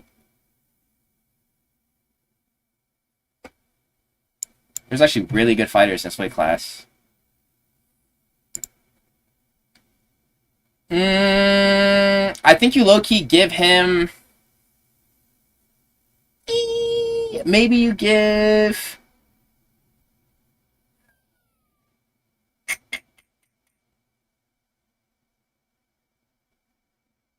Still a solid fighter. Yeah. I think what you do is... Alright, so this is my opinion. People will say, like, Wallmaker versus Alexander. Don't do that. Don't do that because you're losing a contender. You lose a contender, and, like, I think that in a fight like that, those guys are so good that they'll expose whatever weakness the other one has. If it's the fact that fucking Alexander's boxing or output isn't as very good as, like, his brothers, Malcolm Wallmaker will knock him out, and then you'll lose Alexander, and that's fuck. You don't want to do that. Or if it's that Malcolm Wallmaker can't defend a shot, then you'll lose fucking Malcolm Wallmaker as a contender because people will be like, oh, shit, he can't wrestle. I think what you do is Wellmaker versus Talbot. Because, like, fuck Talbot, right? And then what you do is Alexander versus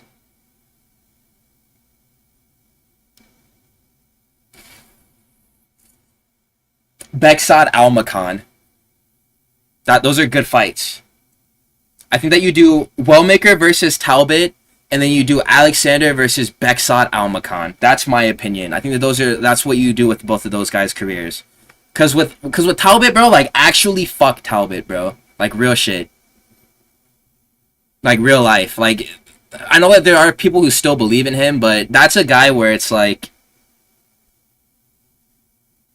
I kind of have my own biases against Talbot, bro. Cause he's a fachin, but like I think that you feed him to Wallmaker. I think that's a good move, bro.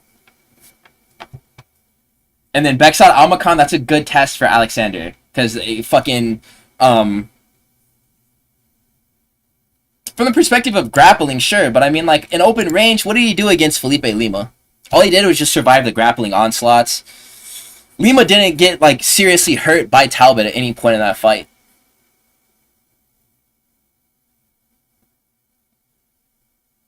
I thought that was a really calm, like, striking matchup. It's just that where Payne Talbot showed strides was in the grappling. He didn't get dominated on the floor.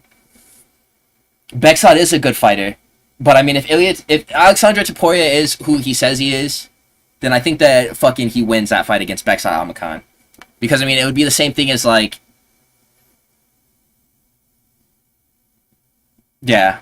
I think that's what you do. Because, I mean, you got to give these guys tests, bro. Like, they're good, bro. Like, we all know that they're good. But it's like, how good? Let's give you a good fighter to fight with, but not each other. Because we don't want to waste you guys.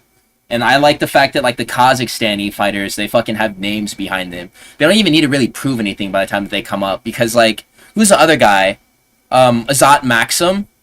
There's Beksad Almakhan and then Azat Maxim at flyweight. And, like, Azat Maxim, low-key, he might be on a loss streak. And, like, he's still fucking... People, like, still acknowledge that he's good at fighting. Barcelos, give him Bryce Mitchell. I literally have a video about all of this. I need to edit it and upload it. You guys are literally getting a preview of all these matches. I'm going to be talking about... It's like 30-something fights. The raw recording is, like, 2 hours long. And so I'm going to make a video, and it's going to be called 30-something fights that would save the UFC. 30-something... 30-something... prospect/contender matchups that would rescue the UFC. And I'm going to upload that really soon. That's like, it's going to be like my magnum opus right now. And I have another video that I'm working on too, and it's like all the best prospects in the UFC. Like literally all of them. It's going to be literally every prospect in the UFC. That's going to be like one of my next uploads too. Barcelos versus Grant, Unk versus Unk, that you could do that. But with Bryce Mitchell, I think that like you got to give him a grappler. I think that what you do with him next is give him a grappler. Because, I mean, against a striker, like, we've seen how that pans out at 145. a guy with like knockout power. If you give Bryce Mitchell like a Miles Johns, he might get fucked up, dude. To be honest, but let's see how his strike or his grappling measures up to a guy like yeah, Blackshear versus Mitchell. You could even do that, bro. That'd be lit. That would be a lit fight, bro. I don't know what to do next with who do you have Ryan Bashi fight next at featherweight? I don't know what to do with him next. He's got to get like an interesting fight, I feel like. But they could just have him Can Crush for a little bit younger or a while longer because he is young still. He's not as young as Raul Rosas was, but I mean he's like 23 or something like that.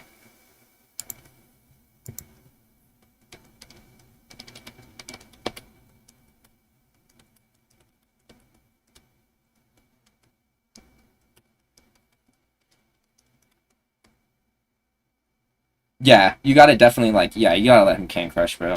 Like keep on pulling up guys from like Fury FC and let him just choke him in the first round. Like do like 2 more times. Because what do they do with fucking what do they do with Raul Rosas? He lost to fucking C-Rod that we're watching right now, and they gave him like Terrence Mitchell and he knocked that guy the fuck out. And then he got another easy fight afterwards, and I think he won. So yeah, let him just chill and fucking farm wins, exactly.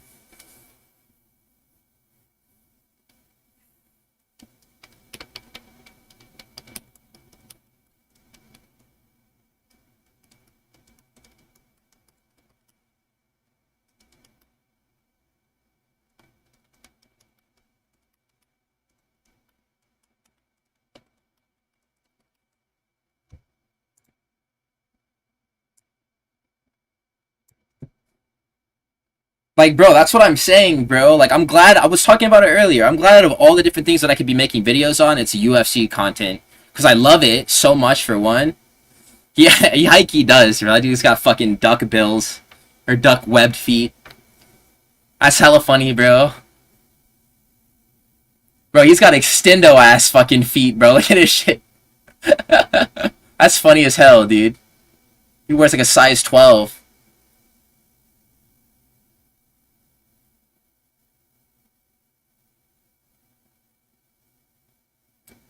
Alright, so the deal with, like, Rodriguez and why people were like, oh, Andre Fili's gonna win this fight is, like, Christian Rodriguez, oh my god, he doesn't really do anything, like, at, like, a super high level. He's just, like, mildly proficient in everything. And I agree with that take. I think that's a good take. That's honestly my opinion, too. He's, like, he's good at wrestling. He's good at wrestling defense. He's good at striking. But he's not, like, great at any of these things.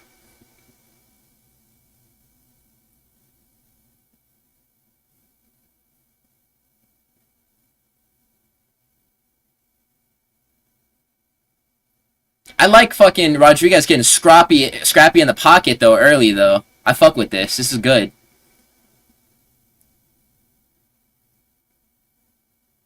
Yeah, that is true.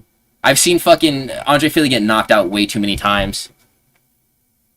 And he low-key has a lot of fights in the UFC, too. I had made a note about that in my predictions video, that, like, this dude fights a lot in the UFC.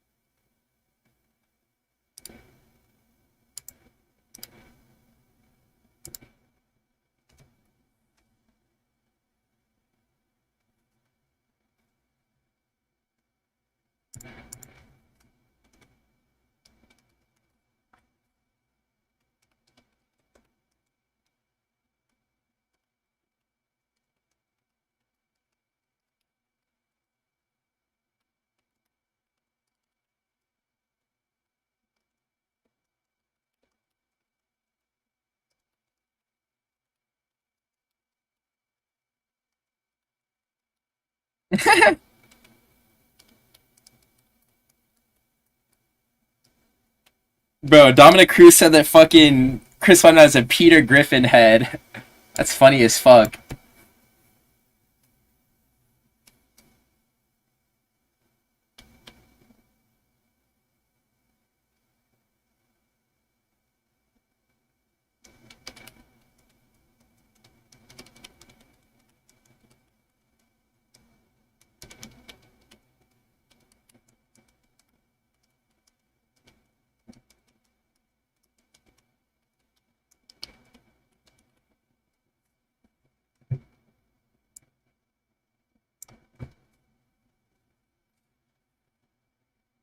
Nope. Nope. Careful now. Careful now. Be careful.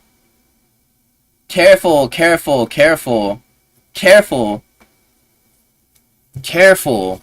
Fucking chill out, dude. Please. Chill the fuck out.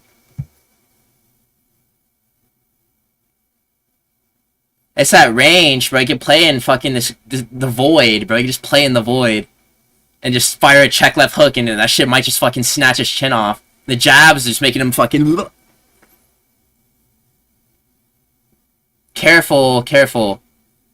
It might literally just take place at like this kicking range, which is like Christian Rodriguez's kicking range, but Fili's boxing range because of the difference in like the reach. He's got to wrestle. That's what needs to happen. He's got to get on the inside and fucking shoot a takedown. He's got to keep shooting.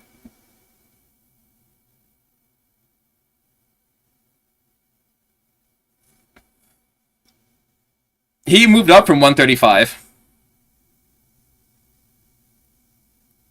His fight with Austin Bashi, I think, was his debut for this weight class.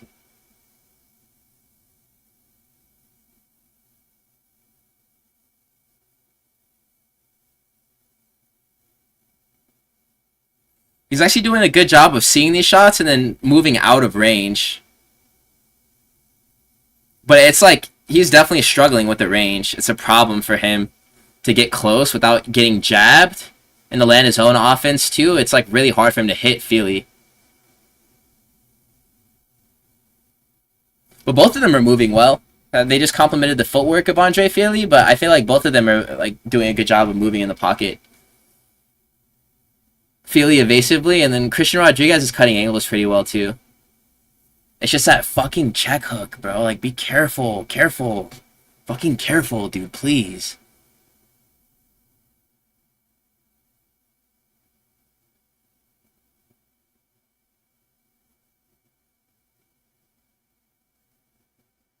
Alright, there we go. Get the takedown. Finish it, please, please. Elevate, yeah! Woo! Yeah! Woo! This is what the doctor ordered right here. This is how he wins the fight.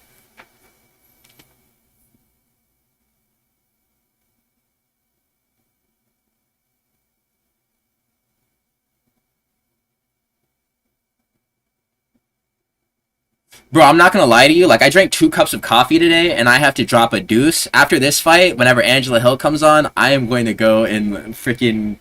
I'm gonna go drop my kids off in the pool. You know what I'm saying? I'm gonna go take the Browns to the Super Bowl. I would say Andre Fili won that fight. No, but it's like, bro, I'm fucking... Bro, these are close-ass rounds. We're watching good-ass fights right now.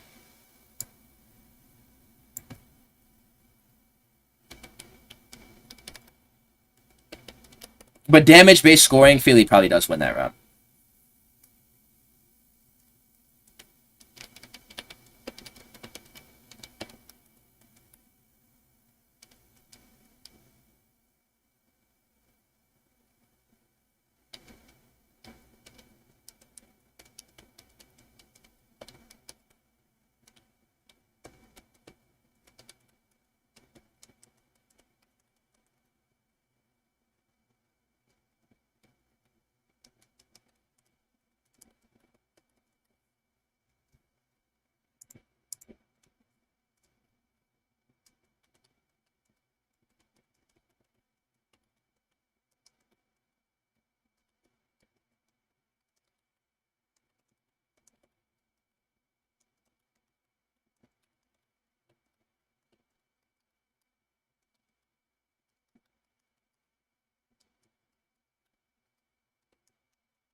Mm-hmm.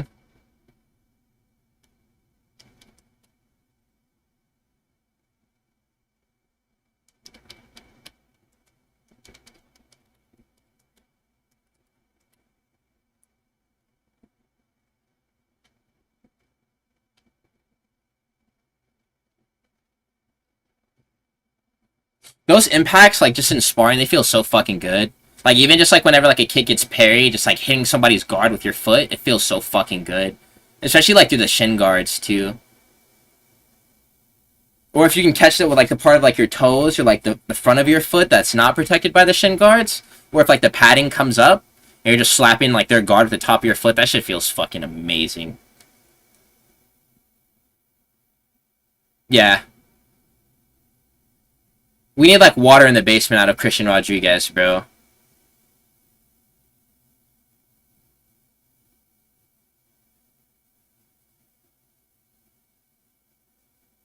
I kind of... Oh, okay.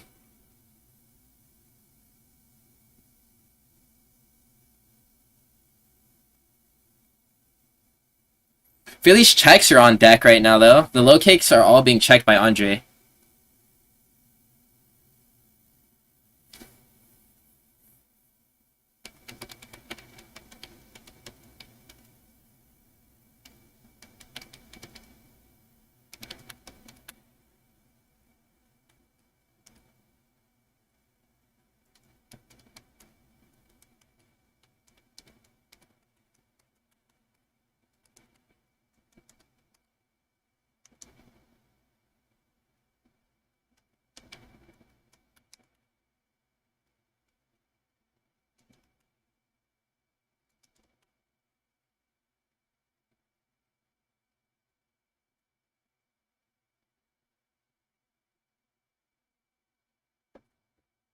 Oh, shit.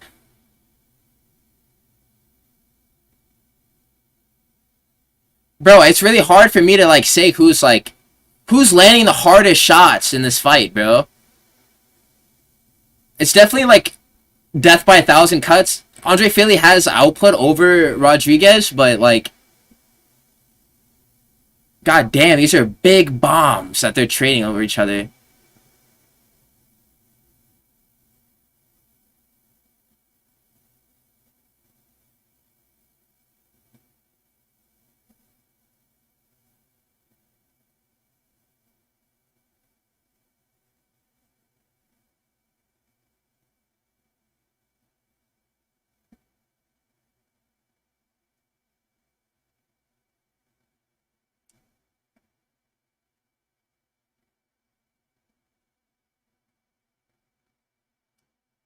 Yeah. I'm actually behind a little bit. You're like a minute and a half ahead of me right now, so I'm still watching the end of this round.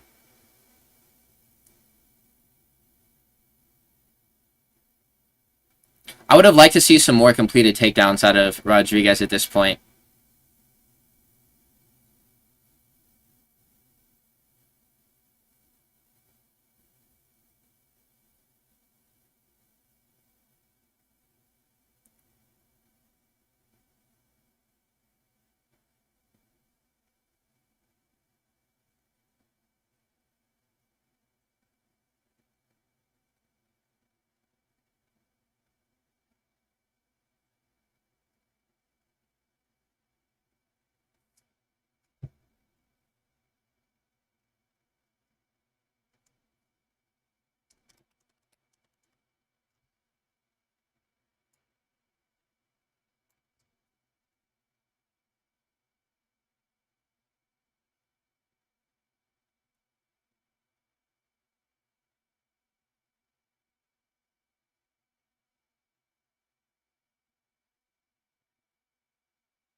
I really hope that I can hit on some more bullshit judging so I don't have to get a single fight wrong on the main card. Fuck.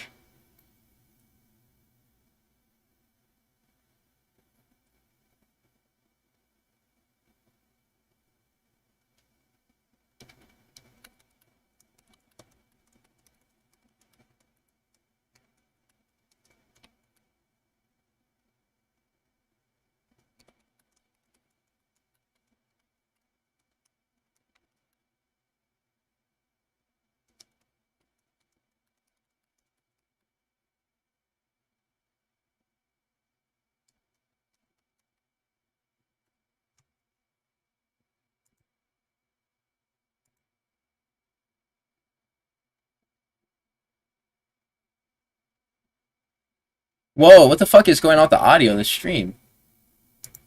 Whoa. It's like Satan.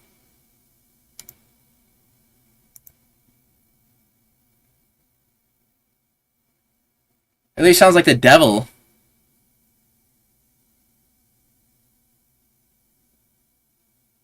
Why the fuck was Feely just wrestling C-Rod, bro? Like, come on, bro. Like, we need to get in there and bro, do something, please. Just missed half of the round and fucking Feely was wrestling C-Rod, bro. I do not want to see this. I hashtag do not want to see this.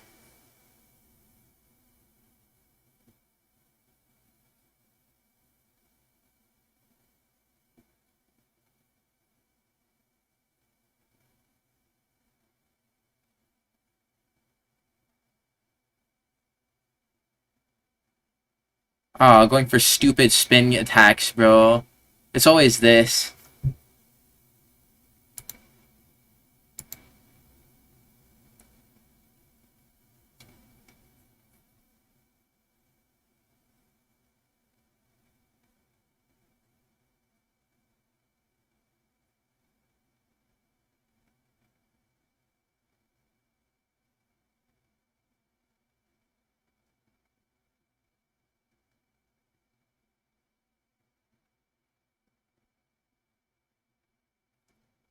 Why has Philly completed 3 out of 4 takedowns in this fight?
Fuck.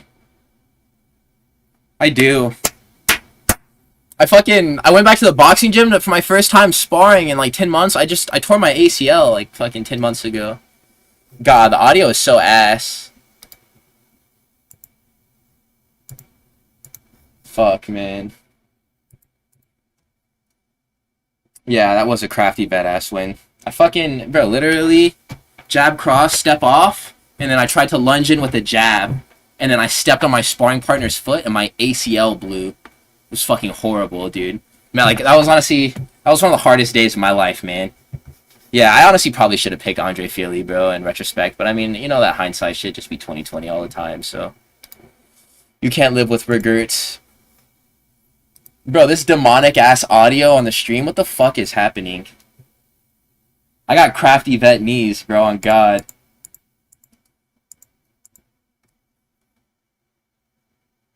God, that fucking sucked, man.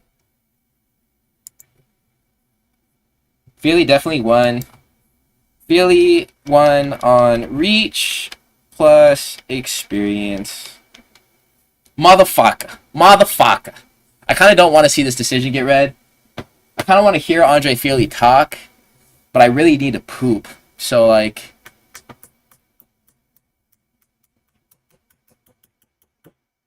I'm just going to go and handle this business real quick, and then I'll be back. I'm going to Google the results on my phone. Or I might just take this into the bathroom. I'll be back.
Fuck.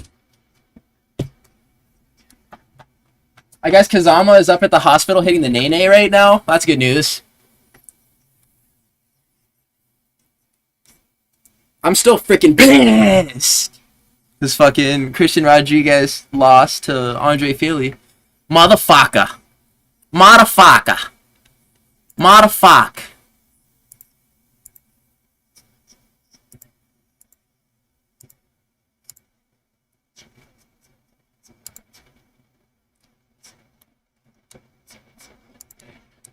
Does it still sound like devil? No, it's good. Kazama, he just fucking... He's good. He's okay. Yeah, I did see that. He was hitting the Nene in the hospital, bro, and he's fine. He woke up and he got up off of the table and they were like, "Are you fine, Kazama?" And he was like, "Hoo-ah! Nene, Nene, hoo-ah!" And they're like, "Oh, thank God."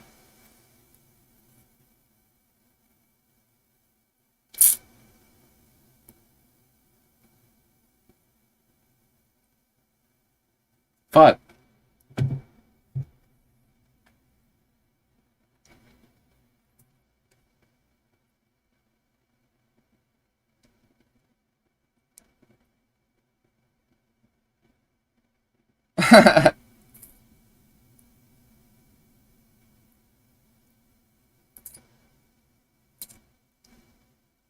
Bro, I'm not gonna lie to you. Like, I've been overtraining the week where I like tore my ACL. I was doing all types of like fucking. And like the funniest part about the way that I was overtraining is that like I was doing no mobility work, like or like plyometrics or doing things like bulletproof, like my fucking knees. I was not locked in like 145 Conor McGregor. But I mean, dude, if there's any consolation, like Conor McGregor had torn his ACL in the first fight against Max Holloway in that knee bar that landed. So that whole run that we watched Conor McGregor go through, 145 and a 155, it was on a torn ACL. And he was still moving just fine. So there's still hope for me.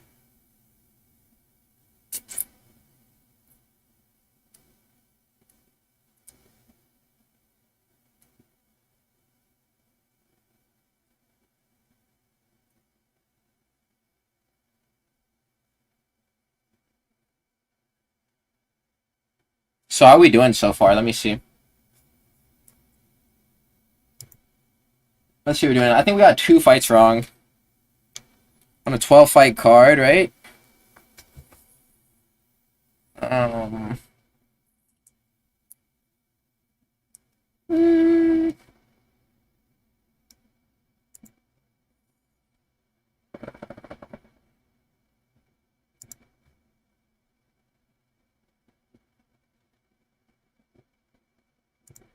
5-1, 2-1, 7-2. Bro, Yasmin Lucindo, she forgets where she at. She be popping perks and just like forgetting where the fuck she is. Like the Mendelimos fight, bro, she was just off the Mad Max pills. Or not the Mad Max, the Max Payne drugs, bro, and she just forgot. She popped the perk like Max Payne and just went into the quantum zone.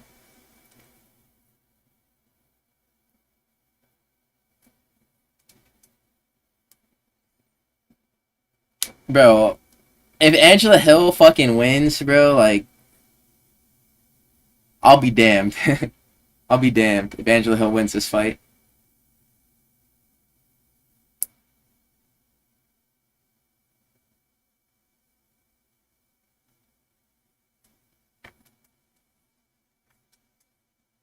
Nay nay, nay nay, hooah!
Okay, here, I gotta get some snackies for this, bro. I'm not gonna make it through this fight without something to fucking, like, just eat out of boredom, bro. I'll be right back. Yeah, give me shuttle thought. Give me shuttle. What was it? Shuttle tight? Yeah, give me shuttle tight. Give me shuttle tight, Dana White. Dana White, give me shuttle tight.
Bro, honestly, we need the guy who's, like, platforming Nina Drama and giving her, like, slots in these fucking pay-per-view events to, like, show us, like, fucking titties and ass. Right, here's a Swift kicking the fucking balls. Like, maybe like 6, bro. Like a Cassie Cage from Mortal Kombat X-ray move. Where, like, somebody does a split and just uppercuts his nuts and blows him up.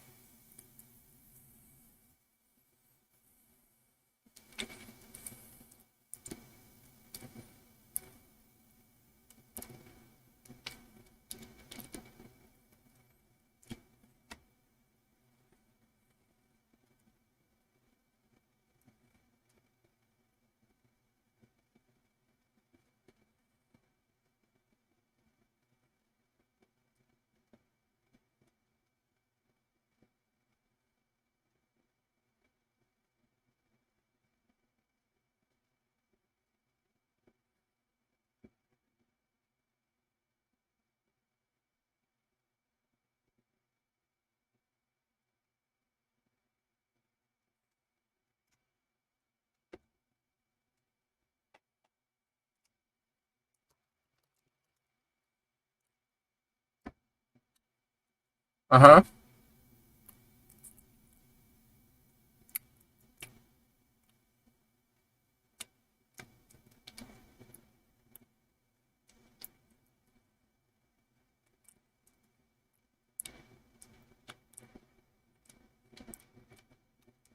Literally backpack this bitch. If she's not falling, like, get in there.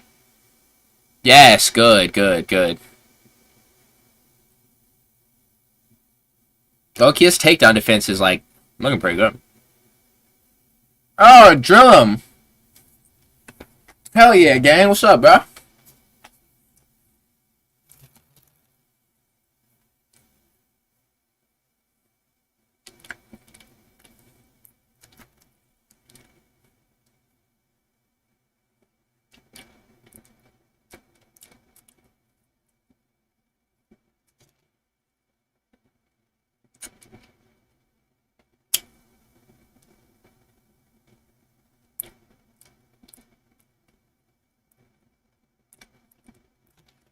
If I would have told you, if I were to tell you guys that Lucindo is a judo black belt, would you believe me?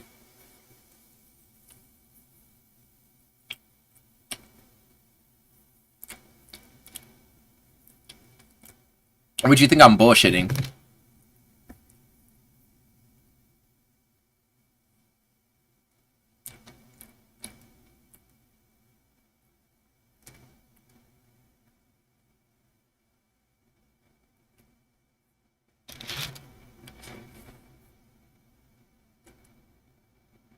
Good. Lucinda was doing an interview, and she was talking about she feels bad about fighting Angie Hill because she's as old as her mom. That's fucked up, right?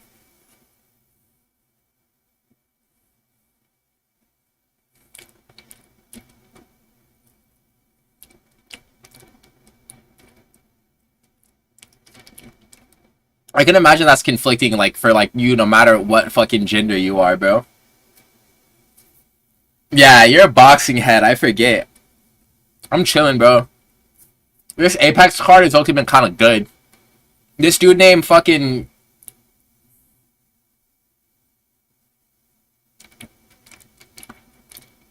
What is his first name? His name is Toshiomi Kazama. He almost fucking died, bro. We almost, like, got an MMA-related death at the very beginning of this fight card. On the prelims. This dude was really fucked up. He got powerbombed like Rampage Jackson did to that guy back in the day. It landed right on his neck.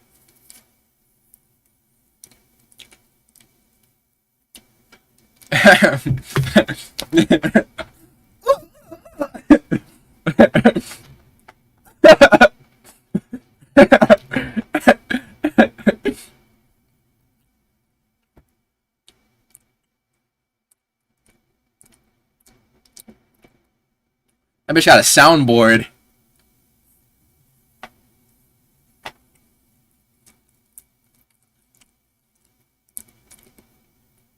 Why is she hitting the like whenever she gets hit and after she hits Angela Hill too? Like that shit's like punctuating every single strike that lands. Ugh! Ugh! Ugh!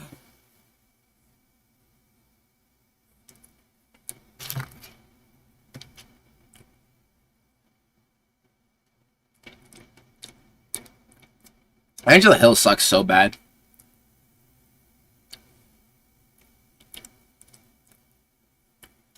You know Sal D'Amato got her, though. If nobody else got you, Sal D'Amato got you with the 30-27 scorecard.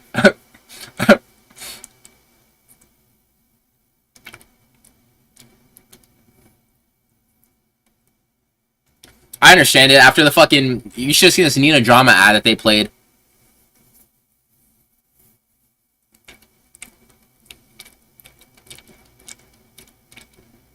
Yeah, there we go.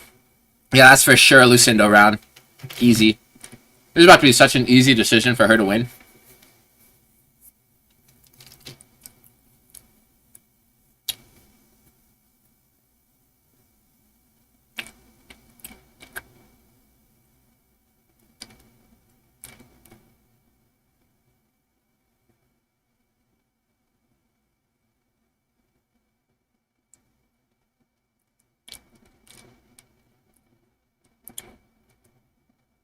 Bro, get this, bro.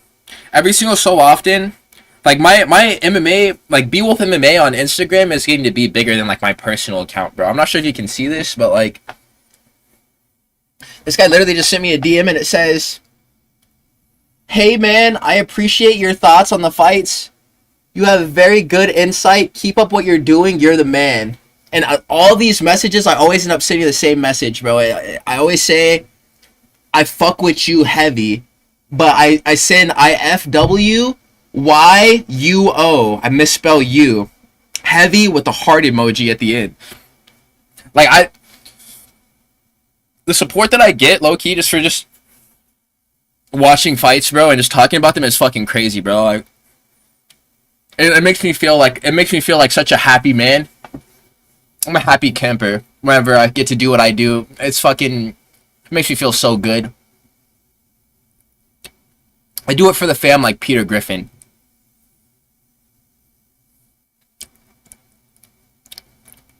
God damn, Yasmin Lucindo is fucking her up bad.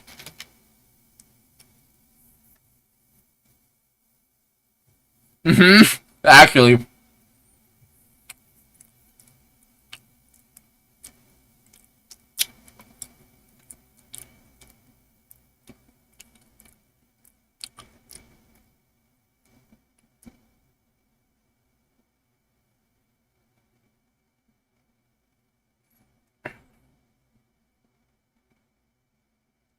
Man, ain't no fucking way Angela Hill is about to finish that. I can't believe that she got so deep on like that front choke, like, and got like elevated up. Like, how did she not finish that guillotine? Low-key, she's ass for not finishing that. What the fuck? If that was any male fighter who got to that position, bro, she would have. Bro, are you serious? Right now, I am 8-2 after this fight. If Angela Hill doesn't pull out like a crazy fucking comeback victory, I'll be 8-2. So far, I've only gotten Brundage and Feely, those 2 fights wrong. So 1 fight on the prelims and then 1 fight on the main card so far. Wait, are there 13 fights on this card? 1, 2, 3, 4, 5, 6. 1, 2, 3, 4, 5, 6. There's 12. So yeah, I have the chance to. Yeah, that card in Chicago is gonna be fucking crazy, dude. I'm excited for it. We got Bobby Green versus Diego Ferreira. I stopped in at my old MMA gym and I saw Bobby Green training there, and I said what's up to him. I was like, "Yo, how we doing, champ?" And he was like, "What's going on, dude?" And he laughed. I literally saw Bobby Green and it was lit.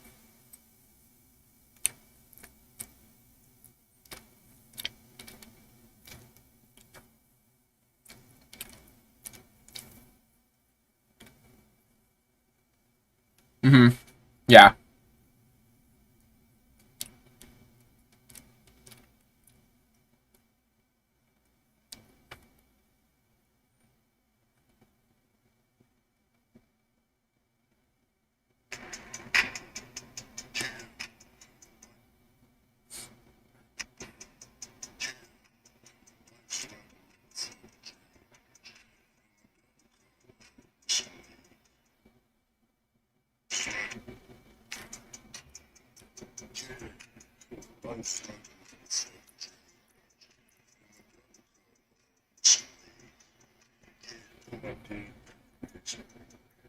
Yeah.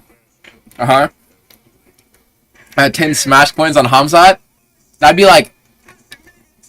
Alright, so 1 smash coin is like 1/100,000th of a cent. So 3 smash coins is 1/10,000th of a cent. If you have 10 smash coins on it, you have. What does that even break down to, bro? It is like, it's a super fractional amount of 1 penny. Like, those guys got fucked. If you participated in that crypto scheme, like, think that you were gonna make bread because Hamzat Chimaev was behind it, you got absolutely fucked.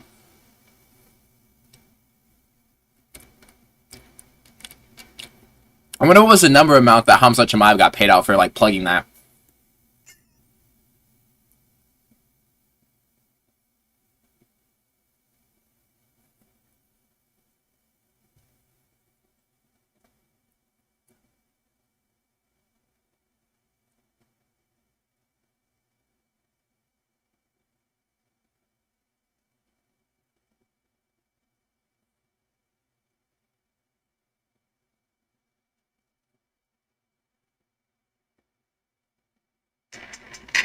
This is a boring ass fight. I'm just glad that we're up.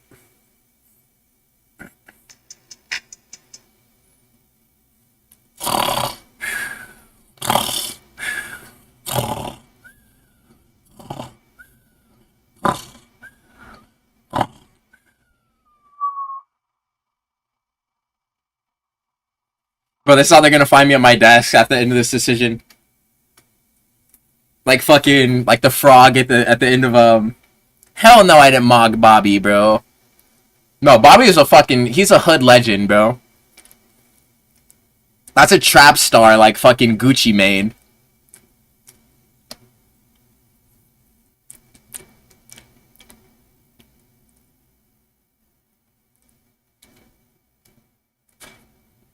I kind of want to see Bobby fight fucking... Yeah, I'm dragging my feet. I'm sorry. I'm sorry. I need to make the Discord. You know what? Oh my god, I fucking said I'd do it last week and I didn't. I'm a piece of shit. I suck. I'm sorry. My god, I was talking about it with Drillum, bro. I fucking said, yo, I'm gonna make the Discord, bro. He asked for it and like, I didn't do it. Because I want to lift tonight. And I also want to make the recap video since this shit's going to be over in about like an hour probably. That's not going to take that long. All I got to do is literally just like fucking... All I got to do is just like make the Discord and then just promo it in like 2 or 3 like short content posts. And make like a fucking YouTube post about it.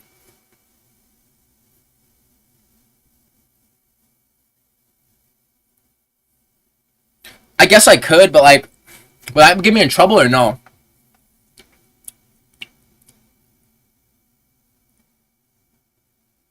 Yeah, I know. I kind of feel the same way, Drillin, but I'll never say that shit publicly. Just because I know the guy. He's a really good dude, bro. Like, he's actually a good dude, and, like, he's a really interesting striker. I really like watching him fight.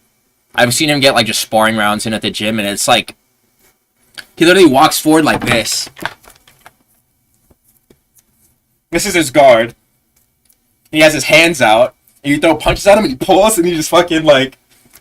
And then, like, he creates, like, this dead zone where, like... It's so fucking crazy, dude. It looks like... He looks like a magician whenever he, like, boxes, bro. It's some different shit. I've never seen anything like it before.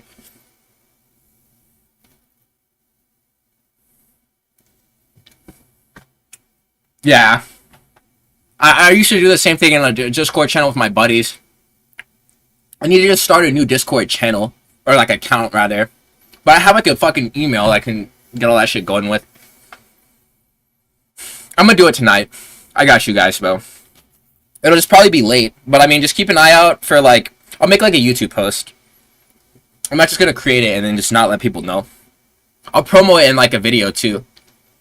Maybe in the recap I'll talk about, like, stay posted for, like, the Discord. I should do that. That's because, like, you wouldn't be the first person to ask for it, and, like, I said I was gonna do it, and I didn't. So I need to fucking make good on my promises. Bro, imagine if I went out on a limb and was like, I don't know, you guys! I think Angela Hill's gonna win this one! Imagine if I just tried to be different, and that's, like, the stance I decided to take. I would have felt like such an asshole watching this. Like, that shit would have actually made me crash out. That would have been my crash out, this fight.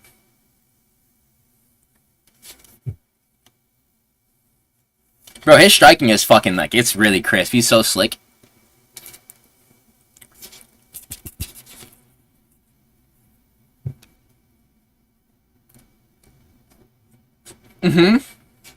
DC's spitting right now. Side control is low-key ass, bro. Like, north-south is better than side control.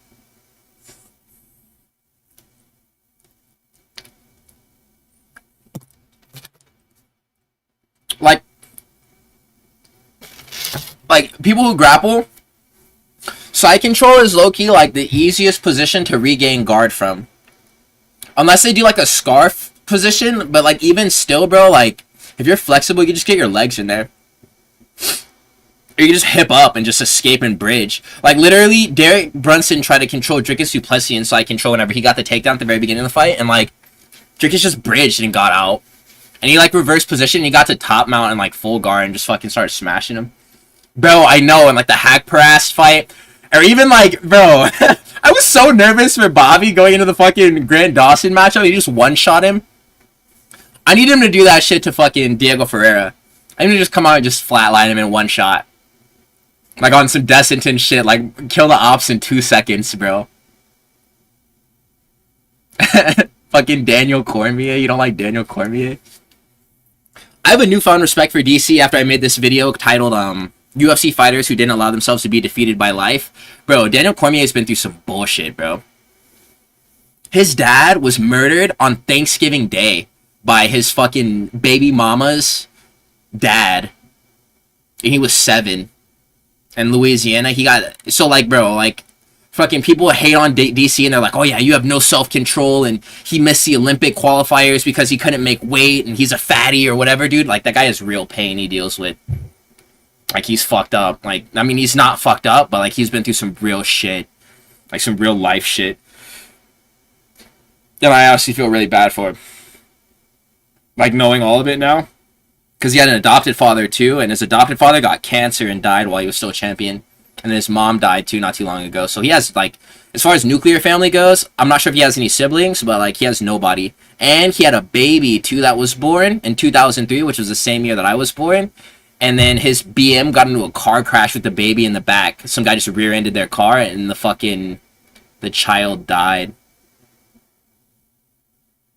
Or child literally died. So he lost a baby in 2003 while he was at Oklahoma State.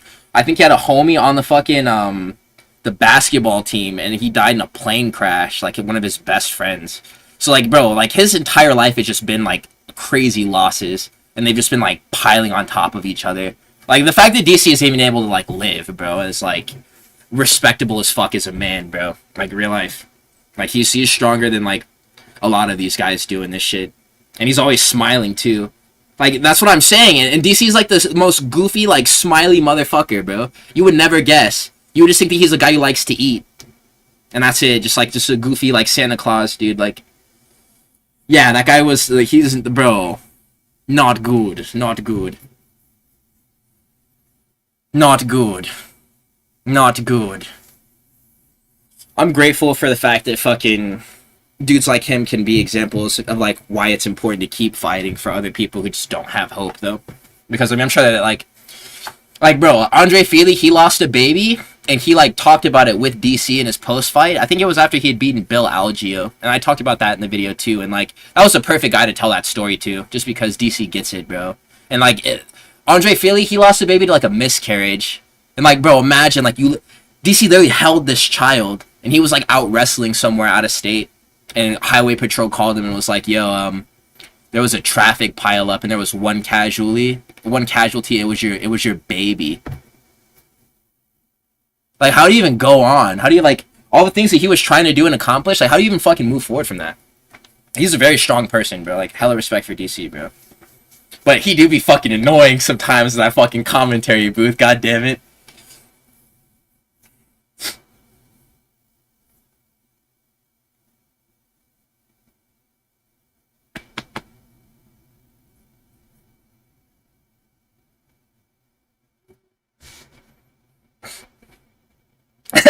Dudes are talking about Yasmin Lucindo is so fucking murked.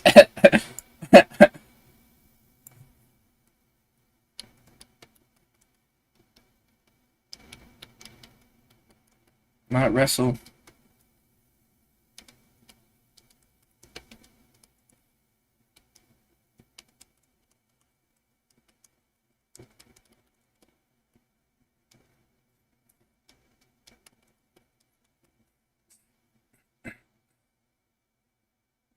Bro, literally, like, if you do hate DC, like, knowing that, like, that shit, like, that, it made me hate him, it made me hate him a lot less, bro, for all the biased commentary that he's given us, like,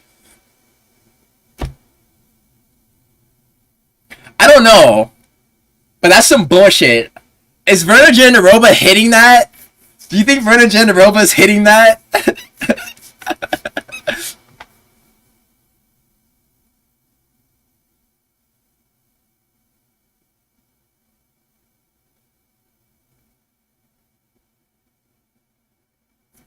Oh, okay. I like how DC just walked away as well whenever she tried to say something else on the fucking thing. Why did she win that fight just to give Verna Jandiroba a shout out? Like, what the fuck? Like, how did she do that? Like, bro, that was literally her moment, and she just made it all about Verna Jandiroba. Like, Verna Jandiroba is not like some crazy win streak right now. Like, she can talk to Dana White herself. She probably has that dude's phone number. Bro, the way that I learn is like, I have an idea about what was the basis of me having. Okay, so the basis of that video is like that I made UFC fighters who didn't allow themselves to get defeated by life was Damon Jackson. I remember I watched this one Apex card, bro, and like his brother had died, and like he had died due to like heart complications like a week prior, and so I thought about that, and then I also thought about the Vettori fucking fight as well with Brendan Allen, where his brother passed away in that house fire. And I was like, you know, Vettori didn't win that fight, but I ended up still shouting him out in that video too. But I was like, what are other like moments like the Damon Jackson fight where dudes had lost like crazy shit in like their real life, like to just real life stuff, and they still came out and they won in the octagon. Yeah. That was the same card that Andre Fili had talked about losing his baby to like the miscarriage, and it was on the same card where Damon Jackson like won for his family, bro. And that shit damn near moved me to tears whenever I watched it live, because like they panned the camera like to his family, bro, and like I'm a little brother too, bro, and that shit really does something to me. Like, God, that shit really broke me, bro, because like I couldn't imagine getting that call, bro. My fucking God, bro, my goodness, because I love my older brother a lot. So I mean, like, I just wanted to go through it, and like I feel like those are the types of stories that need to be told. Amongst like all the bullshit, bro, and like fucking, we fucking hate Mario Batista, and I fucking hate, like all this like hate, like I think it's not good, bro. It's not good for us. Like, these are real people, and so I wanted to like highlight that in that video. I'm glad that it got like some reception as well. Not one of my most viewed videos, but I think that it's important to talk about these types of things. And, like, through that, fucking, you learn a lot about different people. Yeah, like, I try to just keep this, like, all, like, as much as I can, at least. Because, I mean, aside from the fact that, like, if I did face off with one of these guys in real life, dude, I'm just some idiot who likes to fucking train, like, not on as much of a consistent basis as they do. I haven't dedicated my life to training combat sports, so they would fucking kill me. But aside from this, it's, like, there's a layer of humanity that gets lost, is, like, we just want to see these dudes get knocked out. You know? And, like, I'm making these predictions, and I'm like, yeah, I want to see this guy get fucking brutally flatlined. I want to retain some of that humanity and, like, the stories that I do tell on this channel. I think that's important. So, that's, like, the basis of that video, at least. And I try to just be fair to all of these guys, because, like, chances are they're getting into fighting because, like, unless you're, like, fucking Armin or, like, Ilya, and you have everything and you still choose to fight, it's, like, probably don't have a lot of prospects for, like, your future. This is, like, kind of, like, what it is. Like, it's either fight or just die in the gutter. Like, Terrence McKinney's backstory is fucking crazy, dude. He was about to be, like, some crazy Olympic wrestler, and then he got really high on, like, LSD one night. And he had, like, a crazy, like, drug cocktail of, like, LSD, weed, fucking alcohol, and then, like, some other shit, too, bro. And he, like, OD'd, like, he got naked and was, like, running through the streets. And the cops stopped him, and he was, like, dripping in sweat. And then, like, he was, like, crazy, and he was talking about, like, he was God. There's, like, footage of the arrest, bro. And he got tased, and that shit sent him into, like, anaphylactic shock. And so, like, put him in the ambulance, and he dies, like, 3 times going to the fucking hospital. And he talks about it, too, but, like, bro, like, these guys have been through so much. It's really crazy. And, like, look at him now. Like, he made his debut, and he knocked out Frivola. And then, like, he went on that loss streak, and people were just shitting on him like crazy, bro. But it's, like, look at what he came back from. Like, look at what he came back from. Like, his life was over. And, like, he's fucking made something of it whenever, like, nobody gave him a chance. Because he lost his, like, slot on the Olympic team as well.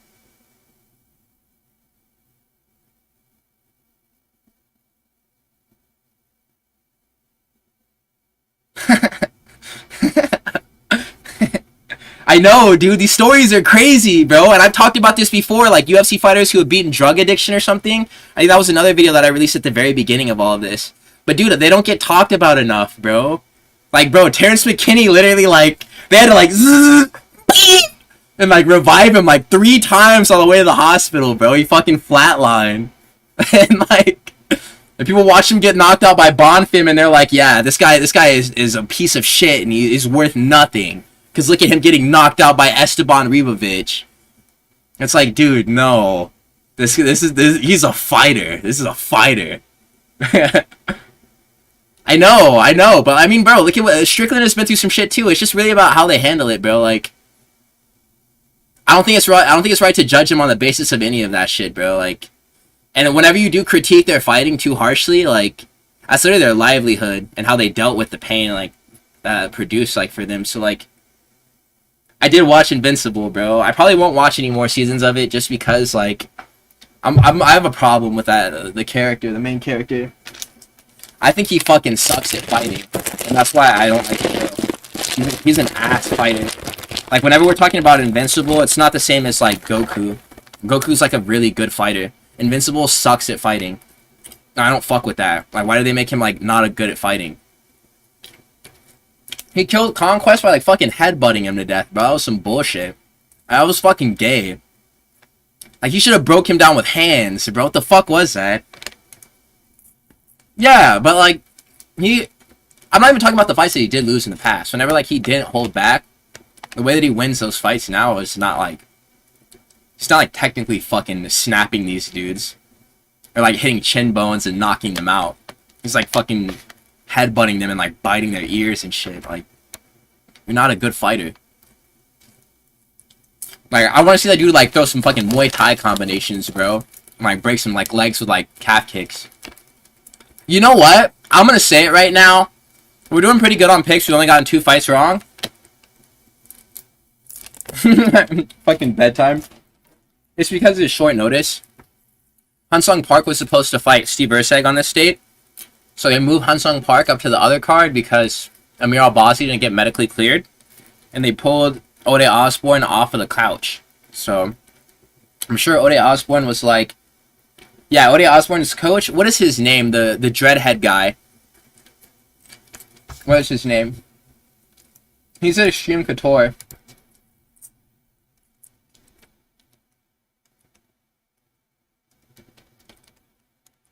I really fuck with that coach a lot. What is his name?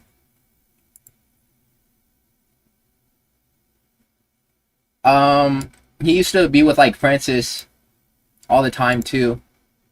Dewey Cooper. That's his name, Dewey Cooper. He's a GOAT, for sure.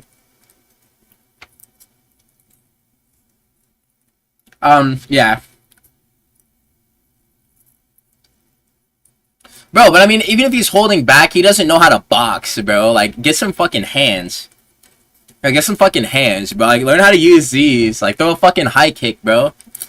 He doesn't know how to box. That's my problem. It's like Goku, even whenever he wasn't strong at the very beginning of Dragon Ball, like fighting Raditz and shit, he always had them squabbles, bro. He knew how to box.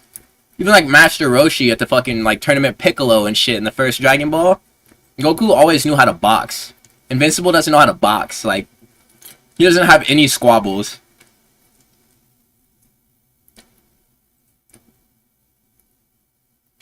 Yeah, that I've been seeing that like go around as well. Fucking direct comparisons to Dominic Reyes and Steve Erceg. And that Ode Osborne is like Steve Erceg's Ryan Spann. That's what they're saying. Ode Osborne is Steve Erceg's Ryan Spann. Yeah, bro.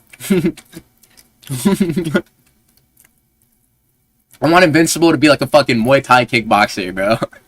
I want to see him like... I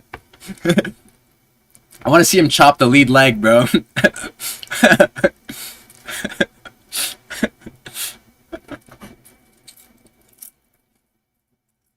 I want to see him work the body in the early rounds against Conquest. Do it like, go for a little bit of water in the basement, and then go up high later on.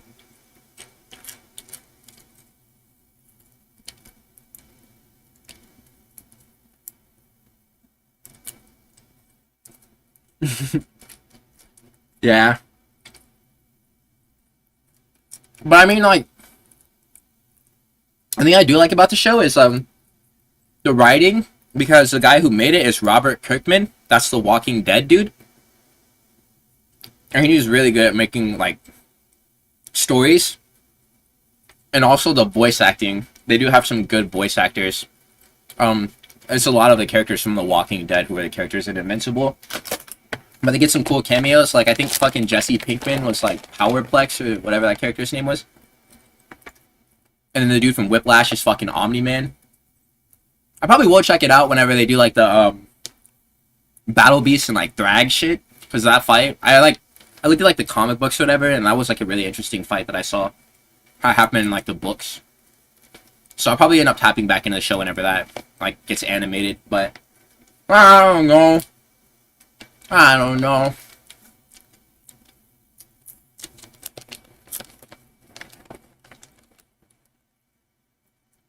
I can't wait until they animate more Dragon Ball Super, bro. I'm not gonna lie to you. I'm excited for that, to see like Mastered Ultra Instinct and like Purple Vegeta, the Ultra Ego Vegeta. I don't really even fuck with anime, bro. I don't at all, but like I love Dragon Ball, bro. I grew up on that shit, and I only watch it in English, so I won't watch any of it until they like or dub it with like the Sean Schimmel voice actors and like Christopher Sabat. Bro, English speaking fucking Dragon Ball, those dudes like Loki, they parented me, bro. Like Sean Schimmel is like, it's like my stepfather, bro. I got uncle, fucking Piccolo, that's my boy. Piccolo taught me how to aura farm.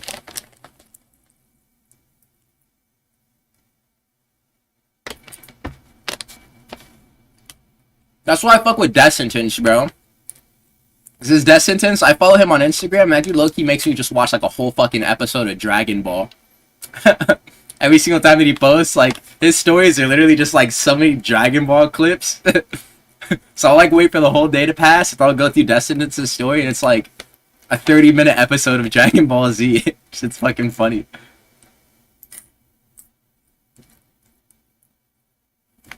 Oh, what's happening? No! Bro, why do I feel like Steve Erceg is gonna fucking blow this, bro? I have this weird feeling.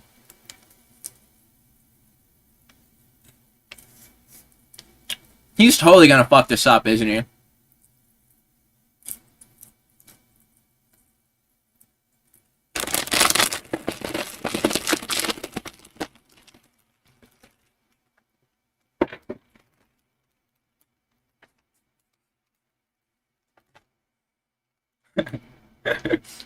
Bro, but like, no, but Dragon Ball is special because all the other dubs for like animes, like I couldn't watch Naruto. I watched Naruto in high school, I had to watch it sub. Just because like those voices were actually like hella cringe. And it was like better to watch that in Japanese, I feel like. But with Dragon Ball, like the voices are just so classic, bro. Like Sean Schimmel, the dude who voices Goku, like that's literally the fucking homie.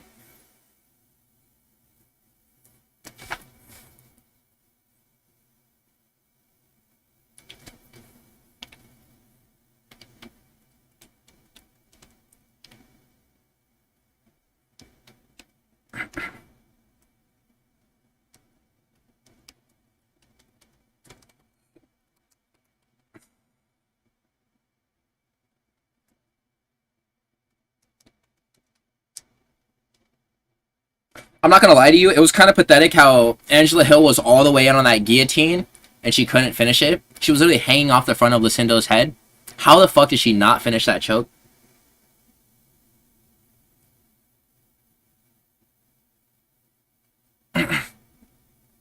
Bro, I'll tell you right now, my favorite refs in this shit are like, people are really hard on Jason Herzog, and I don't understand why, bro, to be honest.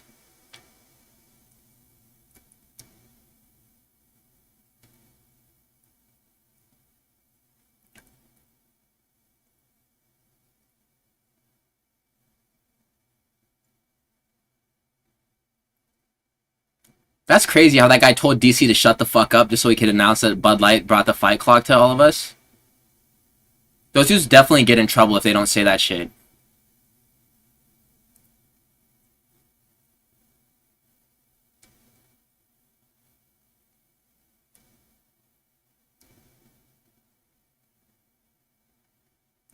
Mm-mm, mm-mm. The only thing that I really fucking pay attention to whenever I'm around Bobby Green is like I'm always looking at his head tattoo. I still don't know what it is. I think it's like a scorpion or something. I don't know what it like. I don't know what's on his head. Like whenever he fights next week, like pay attention to like his head. Like what is that tattoo? What is it?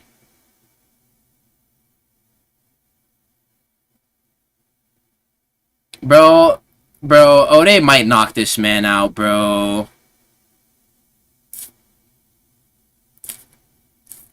Urseg's game plan is low-key shit right now. He should not be standing at this distance trading with him.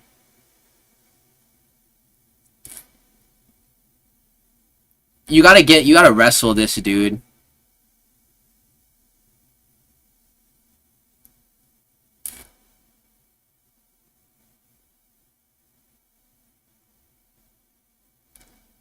Osborne should be a bantamweight, just like in general.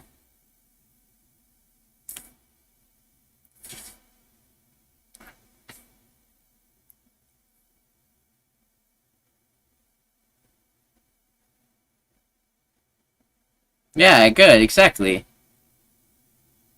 Yeah, bro, like, you do not need to fucking, like, oh my god, it didn't even work!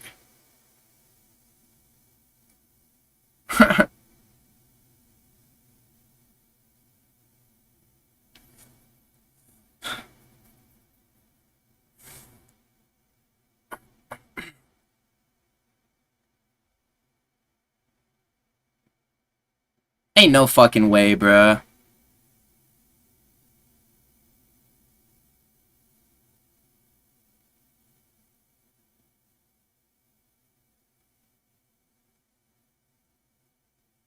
Please, get the fucking takedown. Bro, is he shit?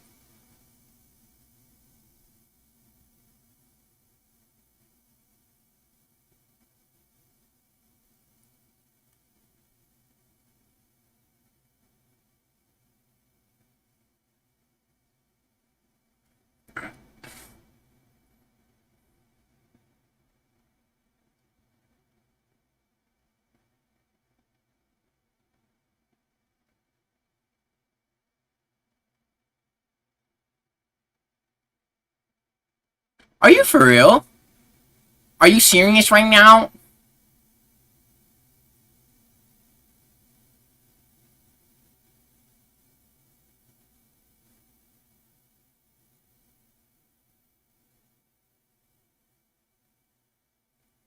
Why is there like asterisk at the end of your message there, Drillum? I always set this shit to be like not moderated. I wonder if you did get censored. Okay, there we go. That's a good fucking foot sweep. Like, dude, please! Please! The fuck is your problem? Bro, Urseg is pissing me off, bro. Like, actually is making me mad as fuck with this.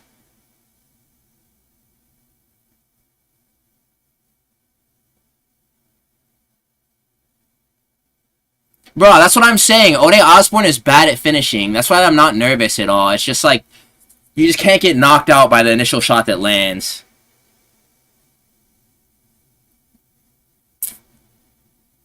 Definitely lost this round, bro. If you get decision by Ode Osborne, like, actually, you might be trash, bro.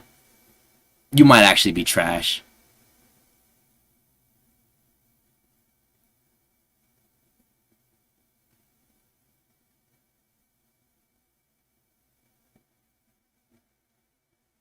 I've never seen those colors on Ode Osborne shorts before with, like, the yellow lettering across the white Muay Thai half cuts or full cuts.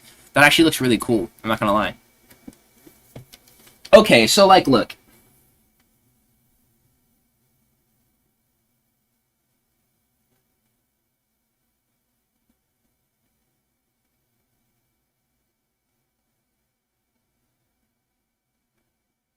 What the fuck? Like, actually, what the fuck are we watching?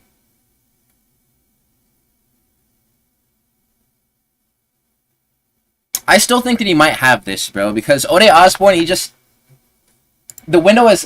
As far as I'm concerned, it's very possible that the window is closed. And that Ode Osborne has no, like, more finishing capability left. Which, I mean, I'm coping right now. I'm coping my ass off.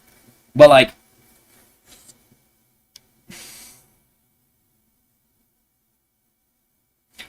I should have honestly probably put more credence into the fact that like this is at a higher weight class.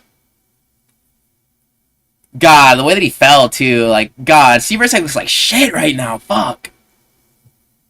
I think it's because this fight is at bantamweight. It's gonna favor Ode Osbourne more.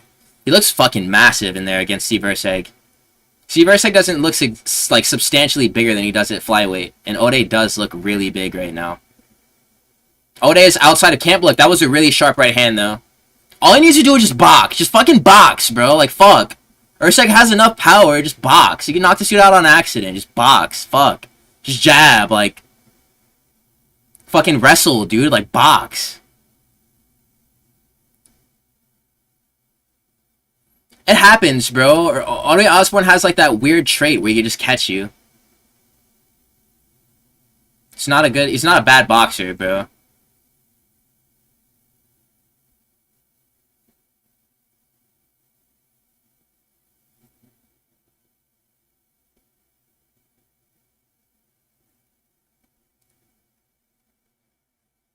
Yeah, there you go. Just wrestle. Just fucking wrestle, dude. What the fuck is the matter with you? Ah!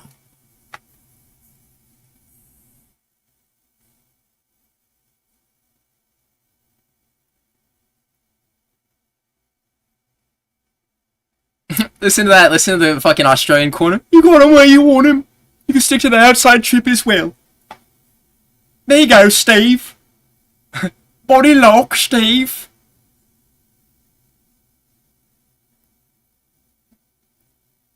Bro, literally, I think this is exactly how Steve Erceg wins, bro. Just fucking... Gabby Fernandez thing was low-key thangin' a little bit. But she was wearing, like, some Muay Thai half-cuts, so, like, it was kind of, like, loose fabrics. But I could tell that she had a little booter on her. Jocelyn Edwards, her thing was thangin', but, I mean, what's new? But I mean, I'm gonna show her a bit more respect because Jocelyn Edwards, she'd be modest with it. She'd be wearing a shirt and not a sports bra. I fuck with that. I was talking about how I fuck with our modest queen, Jocelyn Edwards. Alright, there we go. I mean, you control the clinch for like fucking 2.5 minutes in this round. Steve Erceg is definitely winning round 2 so far. He's got to land like at least a couple of right hands here and then maybe get on another takedown and then this is his round.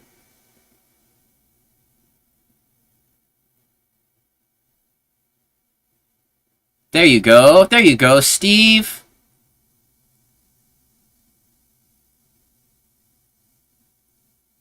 Yeah, and it's MMA scoring, so just because you got dropped doesn't mean it's like a fucking 10-8 or anything. It's like... all he's got to do is just chill the fuck out and box, bro. There you go. That's good.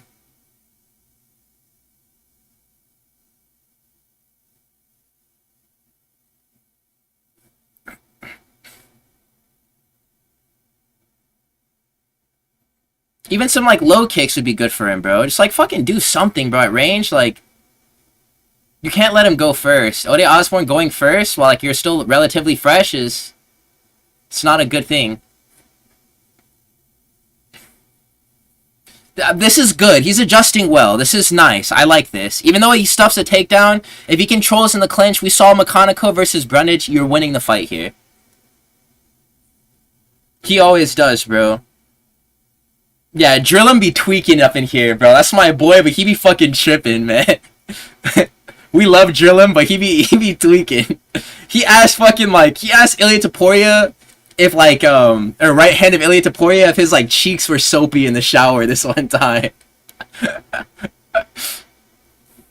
He be doing that shit, like, low-key all the time. That's my fucking boy, but he be tweaking.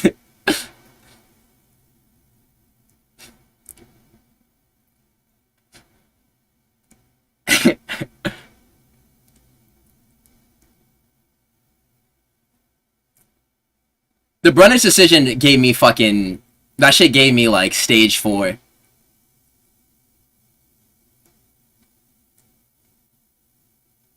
The Brundage decision was literally, like, the worst thing I've ever seen in my life. But, I mean, it wasn't as egregious as, like, other fucking robberies that I'd seen in the past. I compared it to, like, Felipe Dos Santos versus, like, Victor Altamirano. I just made a video about fucking Felipe Dos Santos not too long ago. I mean, the grappling control for Brundage definitely was favoring Brundage. I think that he was landing the better shots too, but just on output, I could see why they gave the fight to McConaughey.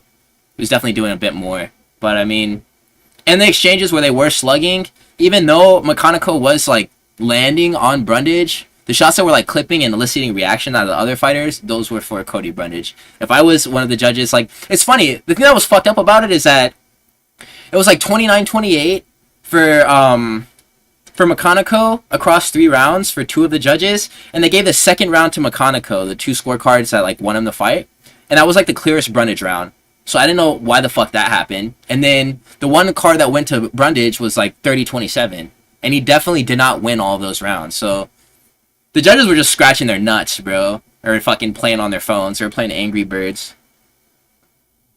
Yeah, like, just the scorecards is what kind of blew me down. It was like, alright, so what the fuck are we doing here? But other than that, I mean, I guess it was like, there was so much, like, nothing, there was so much of, like, nothing that was going on. The fight was just such a fucking nothing burger that, like, it could have really been, like, anyone's fight. So I wasn't, like, super, like, upset. I was just very confused by the scorecards.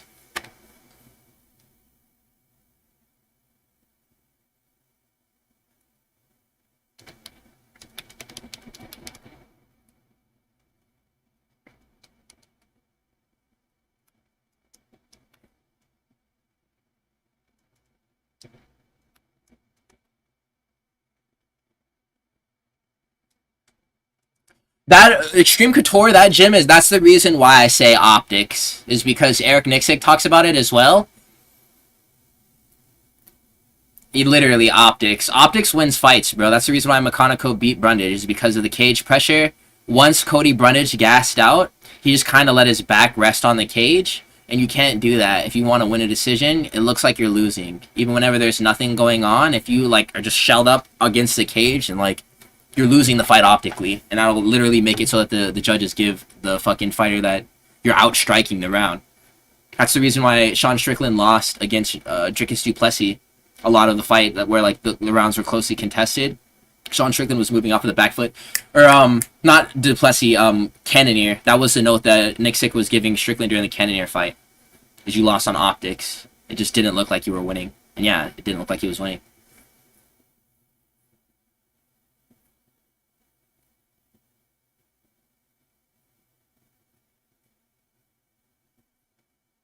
I fuck with the Ursek game plan after he was getting tuned up in the first.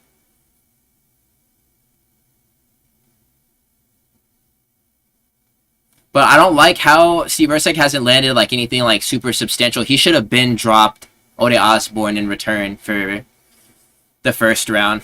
He really doesn't. He doesn't look gassed at all.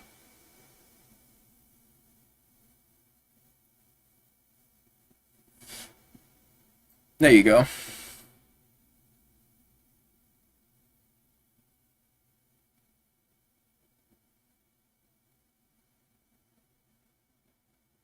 It's definitely 1-1 in my opinion. There you go. We need punches and bunches on the inside. I like how Steve Ursek is crashing and like either looking like, okay, this is good. This is won the fight. Good job. Good job. It's over. It's good. It's good. It's done. It's done. It's done. It's good. It's good. This is done. Yeah, this is done. Yeah, this is done, bro. Smash him in half guard. This is literally how Pantoja beat him, bro. Like, fuck you. Fuck Ode. And it's not really fuck Ode, it's just I picked Steve Ursek. Exactly, bro. That's what I'm saying. He can't finish. That's the reason why I didn't pick him to win this fight. I foresaw even Steve Ursek hitting some adversity in this fight. He just can't finish. And if he doesn't knock you out with the combination that connects to drop you, then, like, it's this, bro. Every single fucking time. Ronaldo Rodriguez did this shit to him. Fucking... Whenever Manel Cap knocked his ass out with the knee. Do you remember whenever, or who was it that knocked him out? Whenever... I think it was fucking Manel Cap. Whenever DC was like... Ode Osborne is winning this fight. And fucking, and Dominic Cruz was like... I'll upload the VOD as well. I might actually post, like, my reaction to that knockout as, like, a piece of short content. Because I've been meaning to, like, clip the reactions from the stream, too. I might start doing that. Because that's just content. This is good BJJ from fucking Steve as well. I'd like to see some ground shots, but yeah, the hooks. He's doing a good job.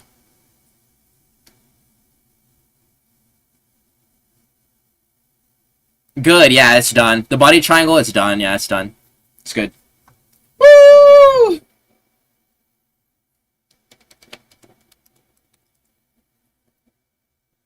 Yes, sir.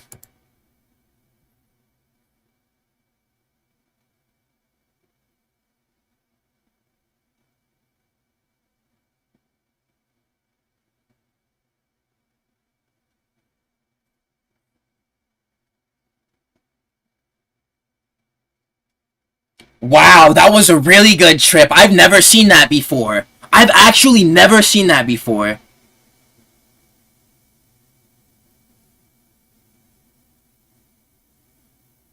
Wow, I've never seen that before. I've never seen that trip before. From the front headlock, like an inside trip? What the fuck was that? Whoa, that was low-key, that was cool. That was cool. That was fucking cool. That was low-key lit, bro. I fucked with that.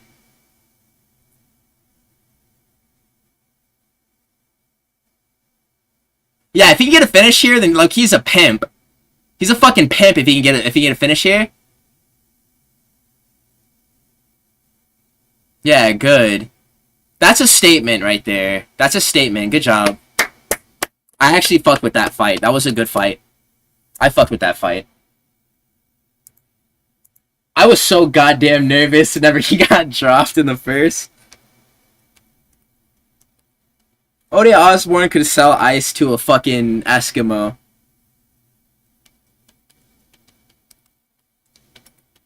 He could sell Jordan Belfort the pin. Odie Osborne could sell ectoplasm to a ghost.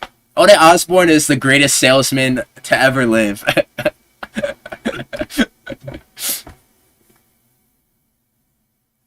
My goodness. My goodness.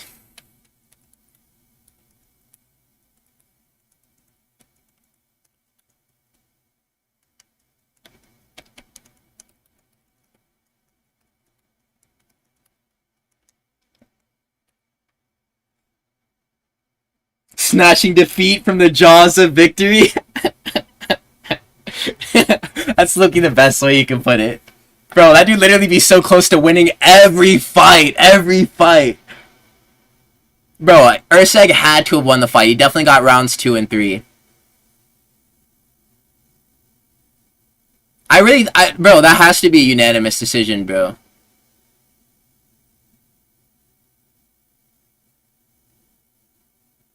That's gotta be a UD, bro. I think he's got it.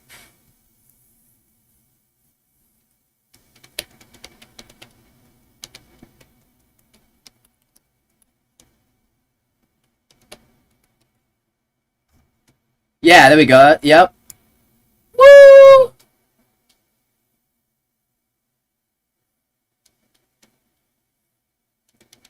Okay, so two things. Steve Urseg, he has a chin because Odie Osborne is hitting really hard at 135. I'm not even sure if that's like the case, like we can't trust his boxing anymore. He's a flyweight and he was fighting with like a featherweight who cuts down to 125 at 135. So Odie Osborne, he was cracking in there.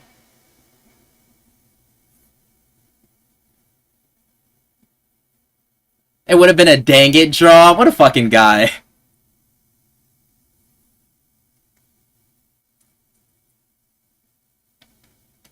He has a chin, and he's a good wrestler.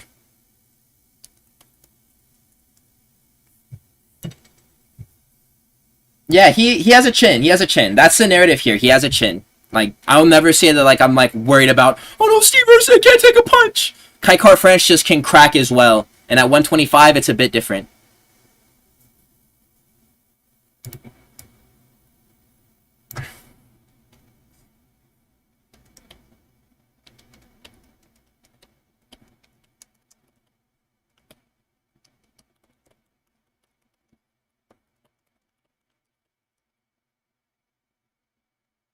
Yeah.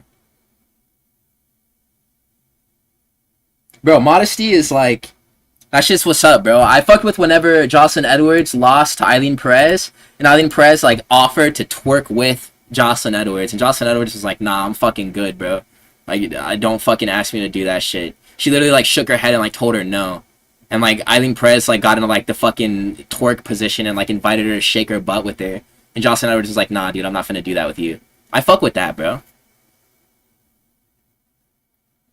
Bro, shout out Steve Urseg.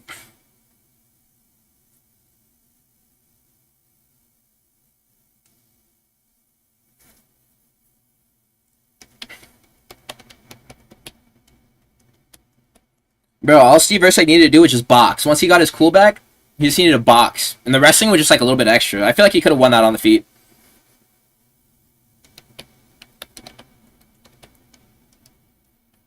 Fighters like Ode Osbourne will always be doomed to trying to like find that one shot that finishes a fight. No, that fight was fucking horrible, dude.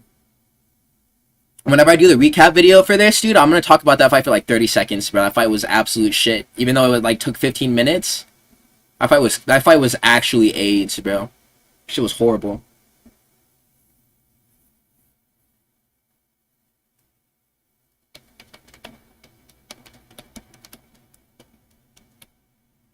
How about that Australian wrestling, bro? Again, just blowing me away.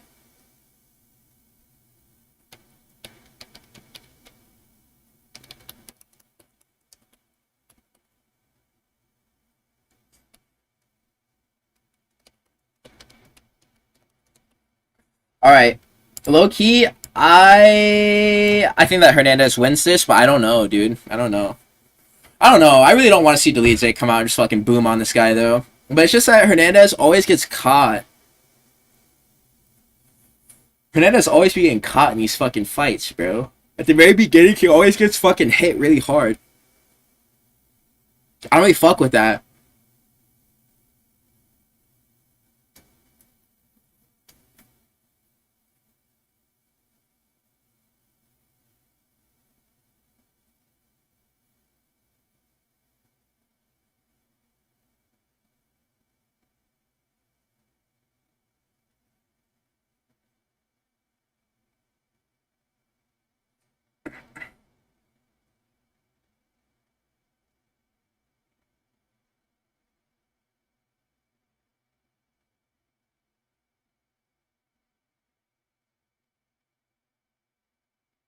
I don't need no motivation for any fight. I'm always ready.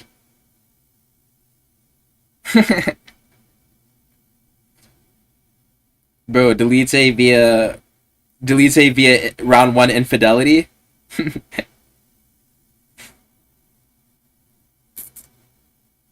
God, honestly, I'd feel so bad. I honestly do feel kind of bad for yeah, literally, I feel so bad for JP Bass, bro. Actually, he's not even in the UFC anymore, bro. It fucking ruined his entire UFC career, and like he went through like the skid without his woman, bro. Like, and he had to just like that's just fucked up, bro. Shit ain't right.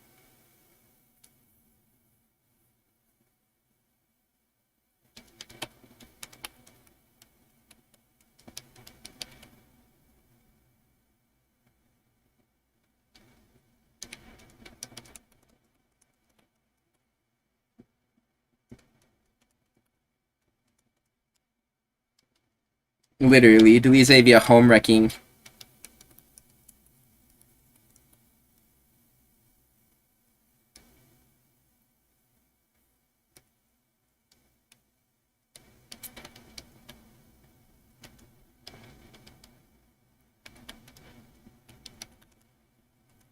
Bro, low key, like Ode Osbourne has got to be like the easiest hard fight to win in the UFC, bro.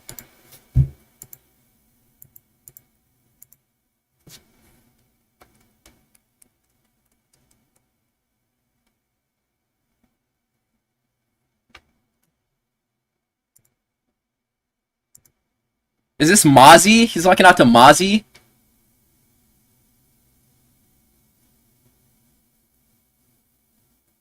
This is a SoCal guy, bro. I know he's walking out to some hood shit.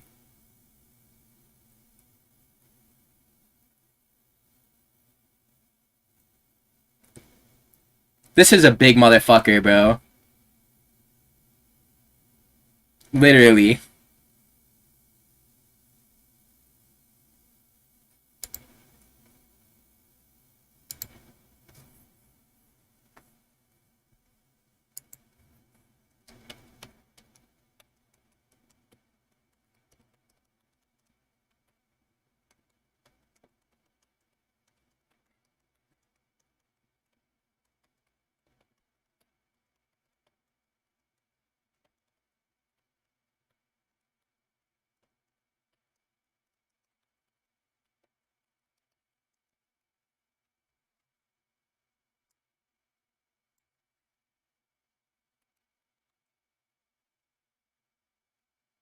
Okay, so Leslo, Steve Erceg went down bad in the first round. He was getting touched up.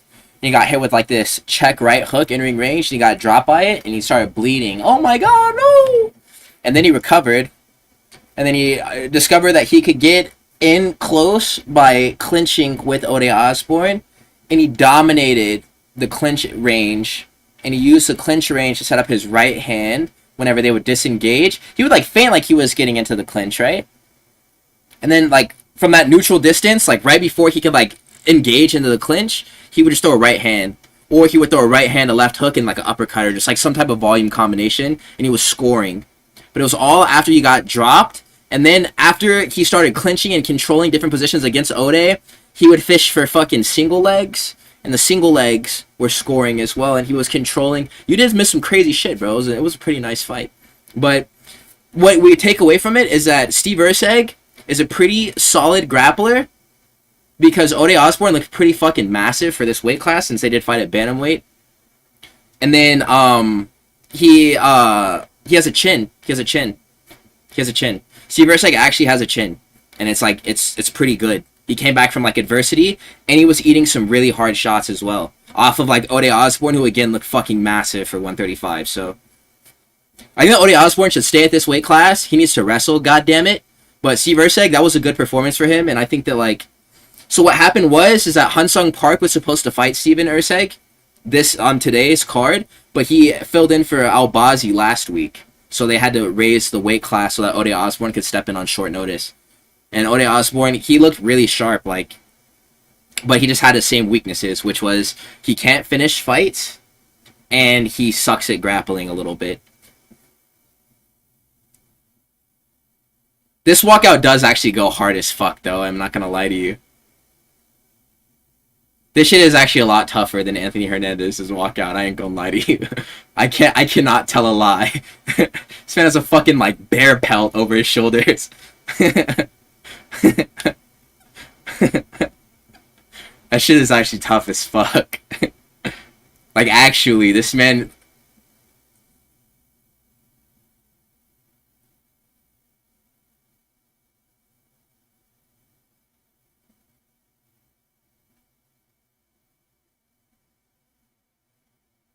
Is our boy fucked right now? This is like crazy aura. Is he fucked? Is Anthony Hernandez done? Did he just lose this fight in the walkout? No way, bro. No way. No, bro. You can't be intimidated by this, bro. There's no way he's fucking shuddering off of the fucking bear pelt. There's no way, dude.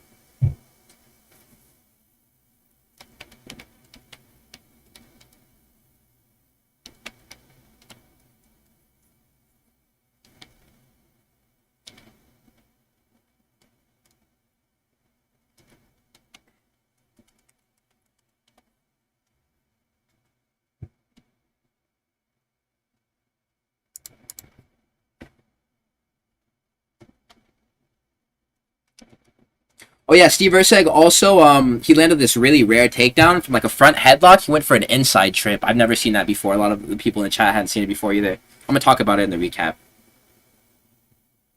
I'm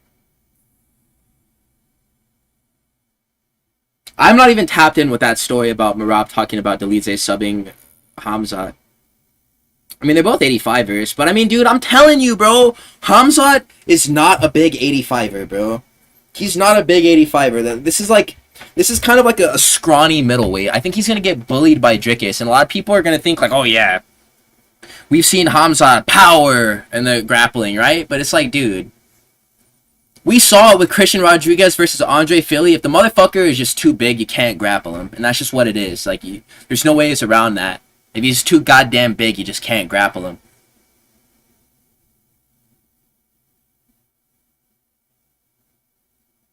That would piss me off too, bro. Like, you're using fucking leg submissions and like, that would fucking make me mad.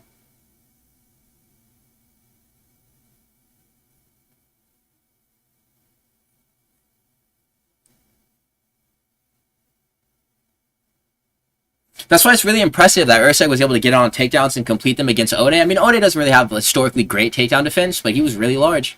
So, I mean, that was a good win.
Bro, that's low-key so fucking real. Ethereal, like, you're like, bro. Honest, like, bro, I don't even know how to react to, like, things like that, bro. Like, whenever fucking people say shit like this, bro, like, actually, dude. Like, bro, like, I fuck with you guys so heavy. Like, bro, I fuck with you so heavy. Like, if you ever even watched a video, bro, like, actually, like, none of this is, like, performative. Like, this is all just a pure passion project. Some fucking dude just sitting in his goddamn room, like, I fuck with you guys so much, like, actually. Like, you guys all like the same things that I like. If we were talking in real life, we'd all be friends, bro. That's the way I see this shit, and I've always seen it this way. Like, bro, I'll never change, bro. Like, I promise you.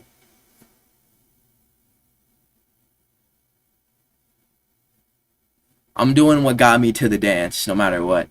Yeah, look at this fucking guard pulling weirdo! Fucking weirdo! So weird! The fuck is he, like, fucking disgusting.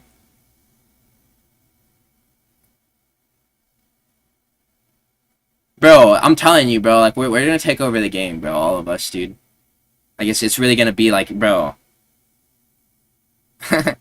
Where do MMA fighters come from, bro? Fucking... Well, when a Verna Jandiroba and a Jasmine Lucindo love each other, they do this thing, and then Angela Hill brings in a new MMA fighter, brings them an Ilia Topuria, and it's their job to foster them into a great champion. And if they fail, then what ends up happening is we get a Martin Budai, or we get a Marcus Buchecha if like the child rearing process fails. I really hope I do as well. I hope we all fucking make it, bro. God damn it, I hope we all make it.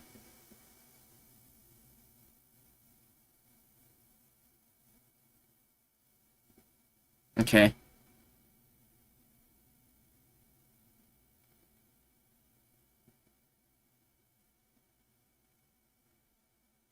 See? He always gets caught at the very beginning of the fights, bro. He always gets caught.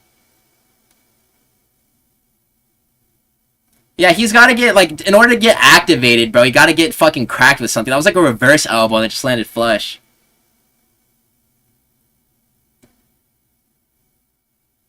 Man, this fight is gonna be This is about to be an fight. This is about to be an fight, bro. I'm telling you, this fight's gonna be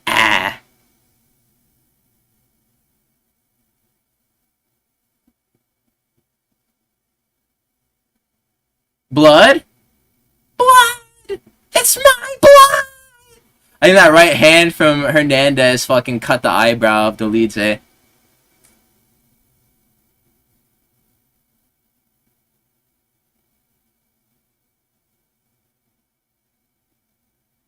Oh, yeah. Oh, yeah. He's catching him, bro. Low-key, that left side of fucking Roman Dolidze's face is going through it right now. He's using a really strong right hand and that elbow, too. And then that low kick as well. I think we get a finish, you guys. I think we get a finish. He's fucked up.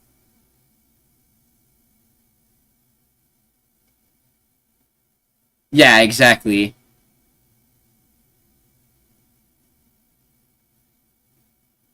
Please, just no Hail Mary sub out of Dolidze, bro. Please, God. Don't do it. Don't do it. Don't do it. Don't do it.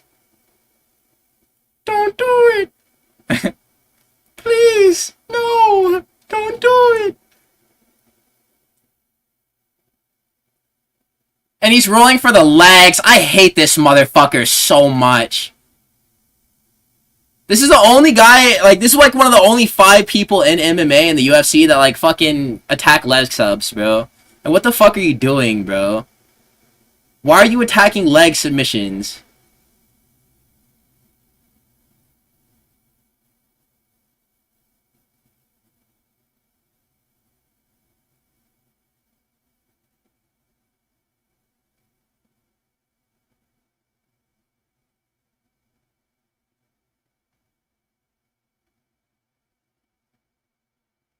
Yeah, Dolidze is fucked up, bro. Yes. This is actually, like, pretty satisfying to watch, bro. We need more violence. We need more violence, Anthony, please. Yeah, good. Like, beat his leg up. For all the times that he's fucking hurt other fighters' legs, beat his leg. Like, beat it up. Like, he deserves tenfold what he's done to Phil Haas' knee, bro. Look at the way he's just pulling guard, bro. I do not respect Dolidze's game, dude. I'm sorry. No, bro. I can't get into that one, bro. Yeah, fucking Kazama, I was talking about it before. He was at the he was in the med bay and he woke up and they were like, and then he started hitting the nene. He was like, Hwah! Nene, nene, Hwah! Yeah, they said he was good. Bro.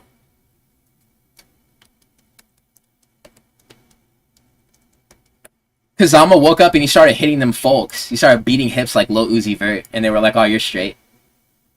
Yeah, that was like what Karen Bryant said. That Kazama woke up and he was like,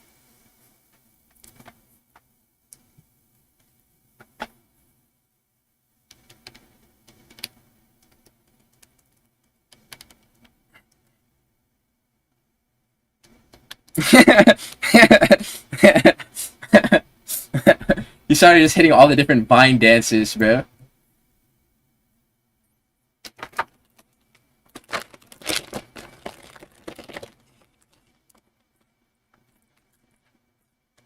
I like what I'm seeing so far.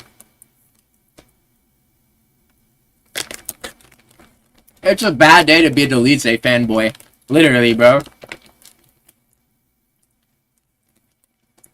That was like musical hell, bro. Or was it peak? It might have been peak. Dances now are just, they're not it, bro.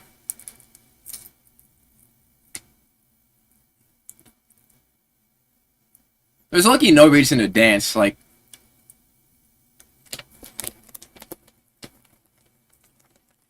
Imagine. It would literally come down to a fluke at this point. Like some leg sub like this. I fucking hate how he attacks leg subs, bro. It's so, oh my god, such bullshit.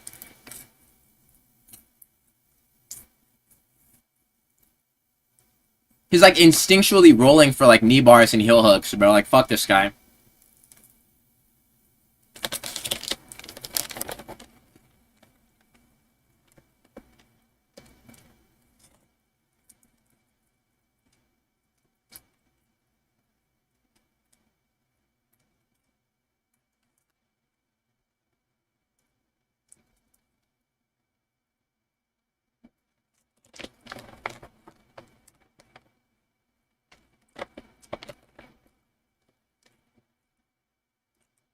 Dolidze's boxing is kind of miserable.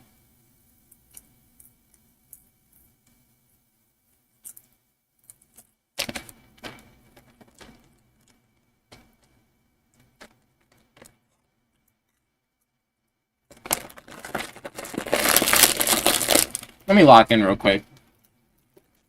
Let me lock in. This is low-key a fucking... This is a dog fight. This is an absolute dog fight.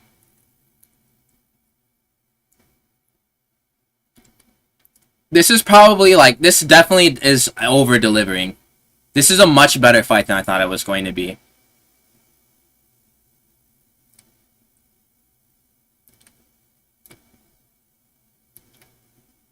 And he's just making him get up, bro.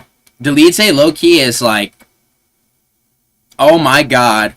I said it, the gas, bro. It's the fucking gas tank of Dolidze is gonna betray him.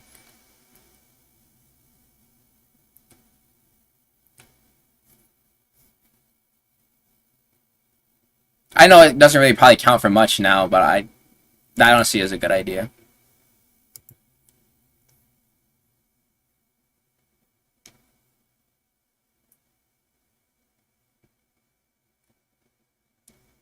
Alright, so here.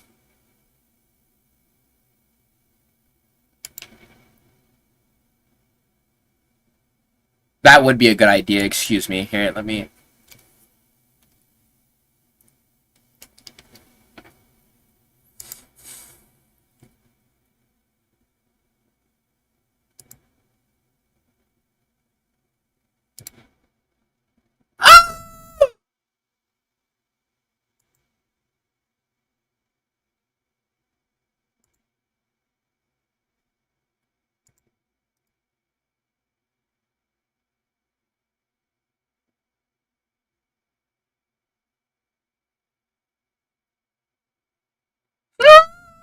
Don't come after me, please!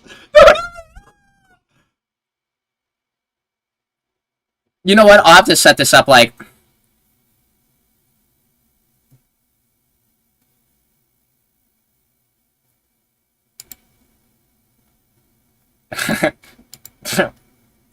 Everybody close your eyes.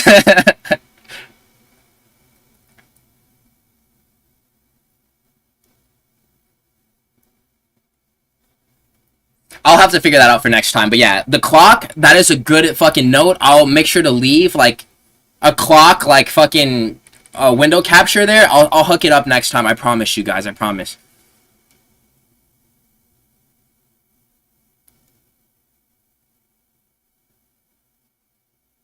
I fuck with this fight so much, bro. I'm sorry for ever saying anything bad about it.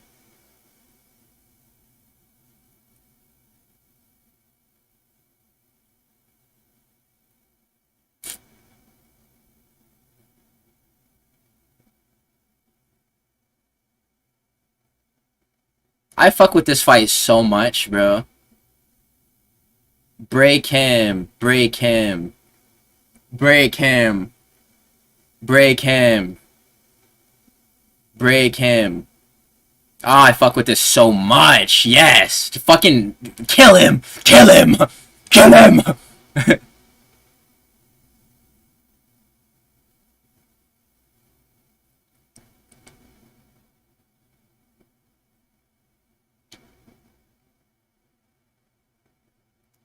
That's the round. Oh my god, we get more.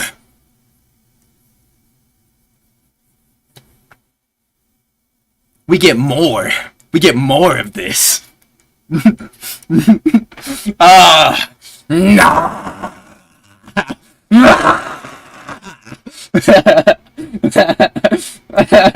I'm actually so... Oh my god, yes!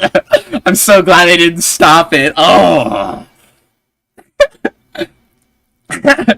Bro, Hernandez won this fight in 2 punches. And 1 straight right and a knee. Okay, so yeah, that means that he had a boring fight with Brennan just because of the rib injury. That's literally it.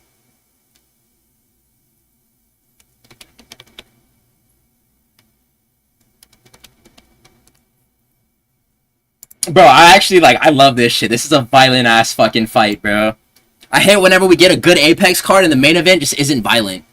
Like, bro, like, show me some blood, bro. Like, I want to see, like, a mouse open. I want to see some elbows, bro. I want to see, like... I want to see some fucking crazy shit, bro.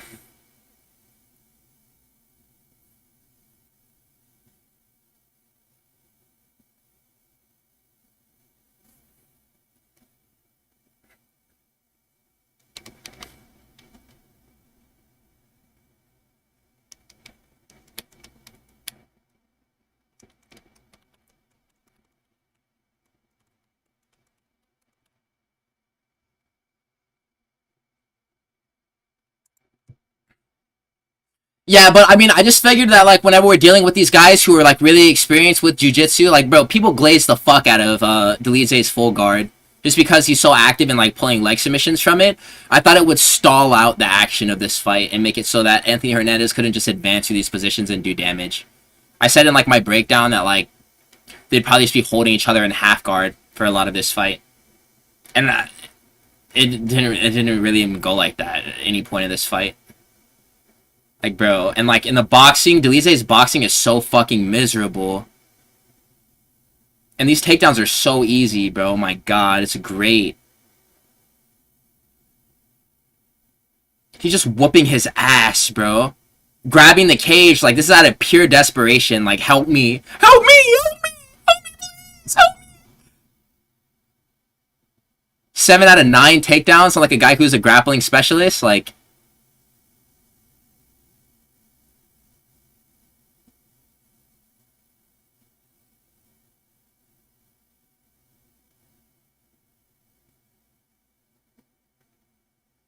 Just being heavy on him, bro. This is such a horrible fucking position for Dolidze to be in. Low-key, bro, I'll never say anything bad about Fluffy again, bro. He's a mean fucker, and I love him. I love this fight style, bro. Just being a dickhead. Like, I'm just gonna fucking... Cause fuck you. All of this is literally just because fuck you. You want what I want. Fuck you. Like, bro, like, he's... Bro, I love this fight, bro. They don't call him Fluffy for nothing, bro. Look at how just aggressive he's being, bro. Like, I love this shit. And Dolidze's just working and working and working and getting nowhere. And just getting more tired.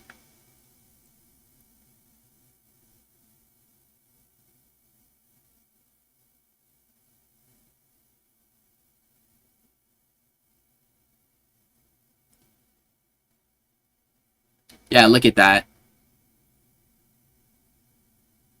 Okay, so, bro, it's actually a funny story, bro. Fucking... This is actually really funny. So, like...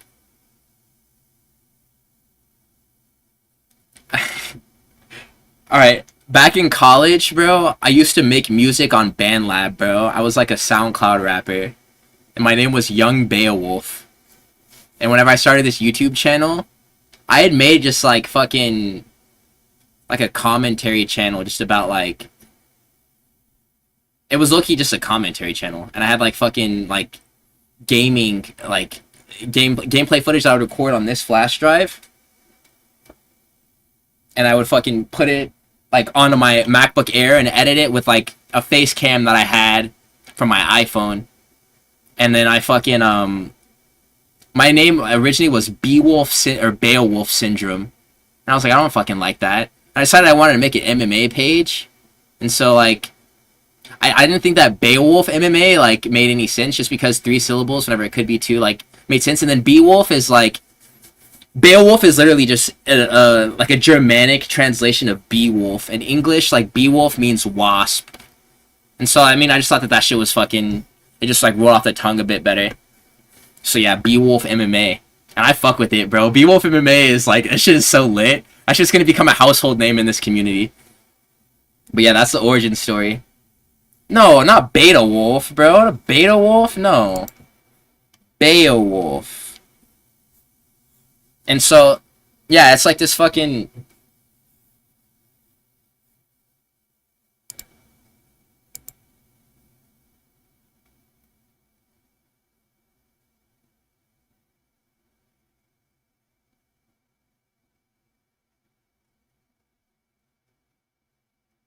Bro, this is the type of fight where, like, Dolidze is gonna need a layoff after this, bro.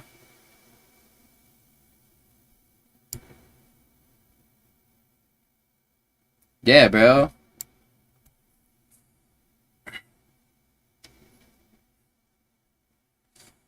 Yeah, so I was young Beowulf on fucking Band Lab, bro. And then I was Beowulf Syndrome at first, making, like, fucking, like, just commentary. I was talking about, like, the worst parts about going to the gym and, like, working after college. That was, like, my first 2 videos. And I was like, dude, I've always wanted to get into, like, MMA content creation. I literally studied journalism in college just so I could, like, hopefully do sports journalism about this sport. And then I realized that, like,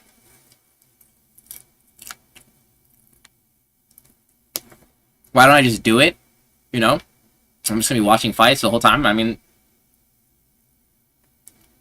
why don't I do it? So yeah, D-Wolf MMA, bro.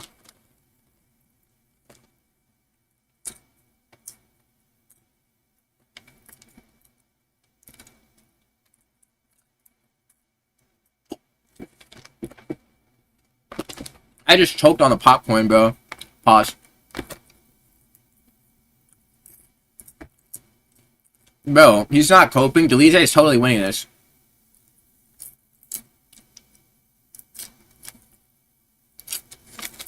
He's just waiting for the perfect opportunity to go for a calf slicer. It just hasn't showed itself yet.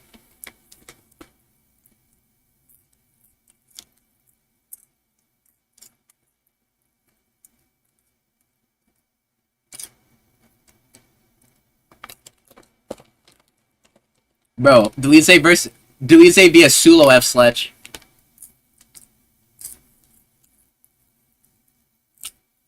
Bro, this is like years off of Dolidze's life, bro. What the fuck is going on, bro? This guy's getting his ass whooped.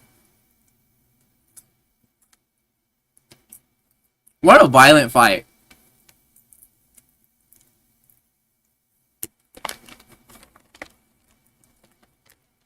Yeah, because I always have this thing in the back. No, like, that's, I guess, what they used to call, like, wasps. A bee wolf. Or wolf bee. I don't fucking know.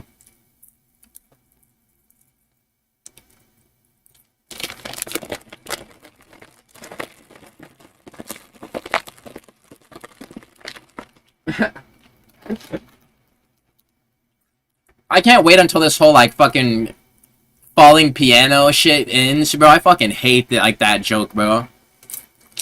It completely discredits the fact that these guys have dedicated their lives to, like, fucking training. And that their styles just look how they look. Fucking falling piano. Like, what the fuck, bro? Or falling anvil. It's like... Wow. Wow.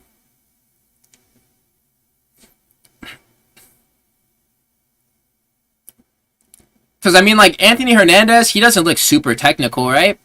But he's beating the fuck out this guy.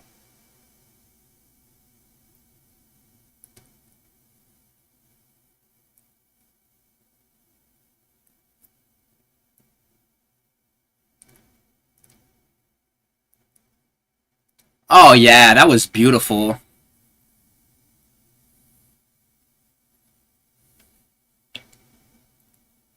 Bro, Herb Dean just took a point from him, and he was like, yeah, fuck you. He was like, you know what I think about you taking a point from me? Fuck you. God damn.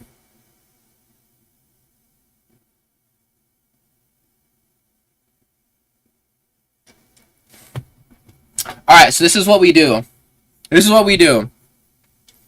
I will be right about Dricus du Plessis beating Khamzat Chimaev in Chicago next week. I'm calling it now. I'm putting all my eggs into one basket. That's the way the fight goes. On the rebound, Khamzat Chimaev fights with Anthony Hernandez. And Anthony Hernandez fucks him badly. He fucks him. He said 1 point, and he throws another knee. 2 more knees. Ah! And drags him off the cage, bro. That was a brutal submission.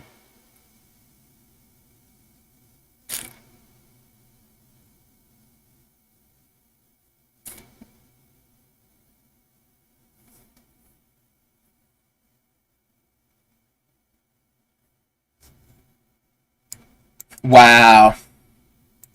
Wow. Wow. Wow. Oh, it was beautiful. This card couldn't have gone any better. I went 10-2 or 10 out of 12. That's how you bounce back from 50% weeks in a row, man. I'm actually very proud of this week and how right I was in the predictions, bro. That don't mean anything because I didn't put a single dollar down on any of these fights, bro. Yes, fucking whoever is departing now, God bless you all. I hope that you have great nights of rest. Yeah, I found out pretty soon. Well, honestly, is that how we end this stream? Thank you so much. Is that how we end the stream? I'm gonna fucking... do we end the stream on BandLab, letting you guys listen to my music? If you guys don't want to fucking do that shit, then I'll just fucking... I'll end it, but... If you guys ever wanted to, like... If you guys ever wanted to go through my musical catalog, we could totally do that together. That shit's ass. I'm much better at making YouTube content than I am at fucking making music. Nah. Okay, here, yeah. I'll play some songs.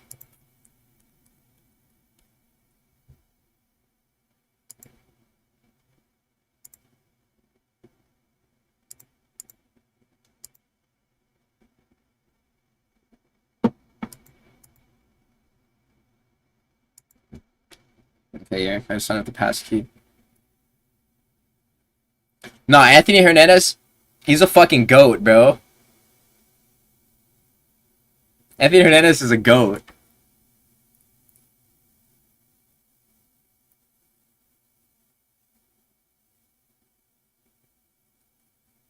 Alright, here.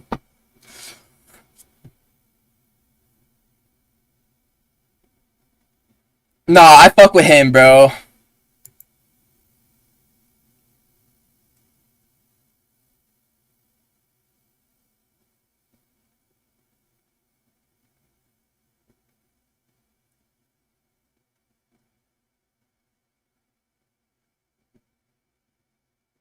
I just try to listen to the Roman Dolidze or the fucking Anthony Hernandez interview, and then I got the shit pulled up right now. We're gonna go through it afterwards.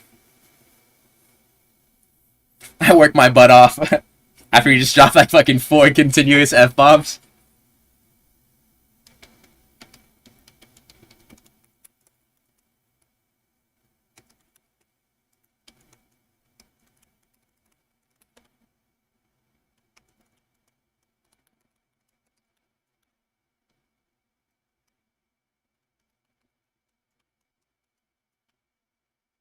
Yeah, bro. Honestly, that's karmic restoration for what he did to JP Bays.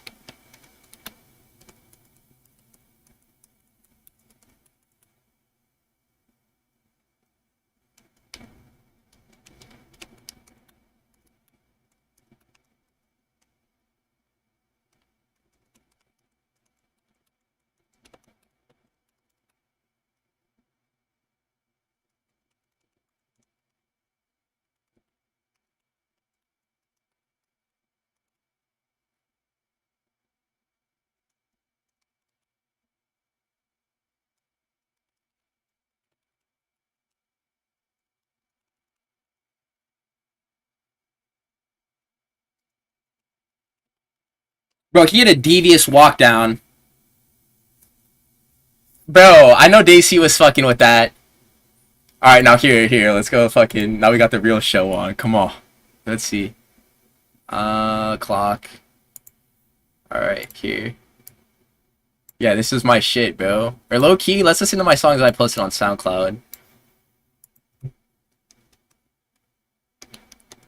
I'm telling you, I used to be a SoundCloud rapper, bro. This shit's low-key kind of like... It's not embarrassing, but it's like... This was all just a hobby anyways. It's not really like what I fucking did. I was never like actually trying to do this shit for like full time or anything. Or low-key, we're gonna get ads on SoundCloud. I'm just gonna go to BandLab.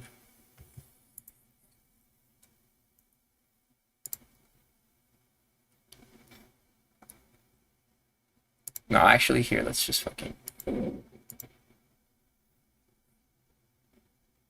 This was my shit. Young Beowulf. And then my shit was like Lil Skate. I don't even know what the fuck that means, bro. I'm glad I don't do this anymore, bro. I was lucky wasting my life. But yeah, here. Let me actually fucking... Here, let me...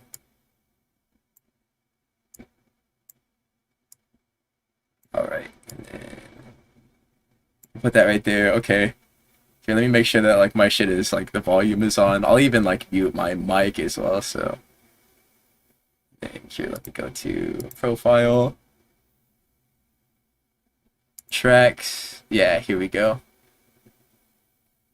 Alright. My little bitch inside. Tattoos on her arms, I might she let me inside. Stuck up, but she high. Always got the friends on, I haven't seen her eyes. Sometimes I feel like I'm locked away, deserted island. Go to sleep and see my destiny behind my eyes. Just gotta show from the highlights. You can make it 8 and 9, just gotta stress about it. I came back to my set, blood is so spiked up like Bowser. I got it through my head first, it's money, then it's power. Had to tease that boy, that ain't shit sweet, it's Sussex sour. See another chicken with some flour.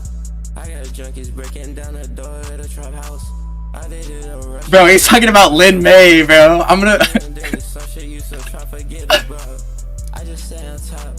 I mean with the plug, they drop my sack up like a love. You a spongy squad, you meet the plug just to get robbed. I'll play like 3 or 4 songs and I gotta get off, make the recap video. But I mean, these songs aren't bad. I don't really like not fuck with them. Back against the wall. Pass me that back, I'll go show my bag and I'm gon' ball up. Coming with the Z, I'm not riding and no I'm pollen. My trap put on style. Back his vacuum, still I stack them up and make a wall.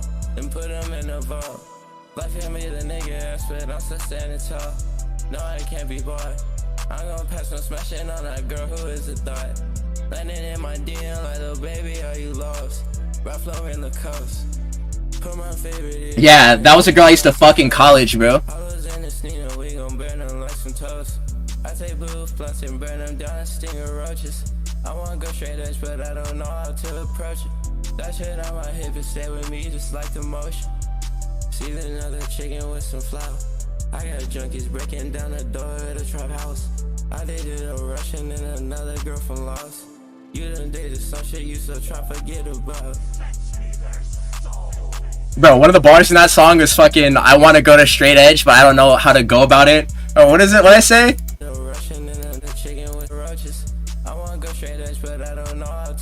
Yeah, I want to go straight edge, but when did I put this song out? This was 3 months ago, and I was talking about wanting to go straight edge, but not knowing how to approach it, bro, and I fucking figured it out.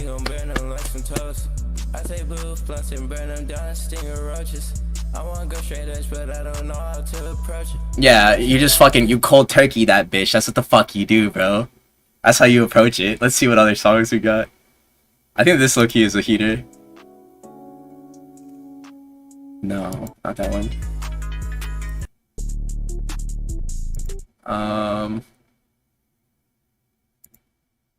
Come help us out.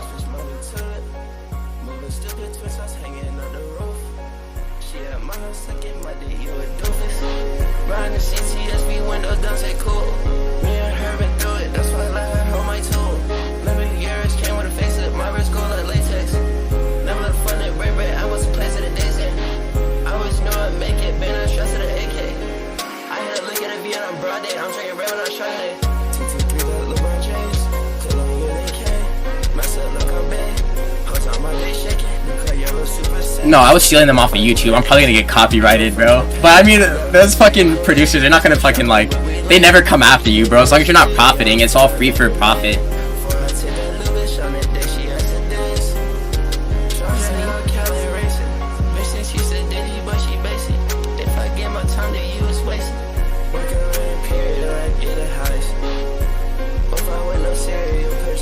I feel like I have harder songs. I don't know why I chose to play that one. Young Beowulf. Young Beowulf.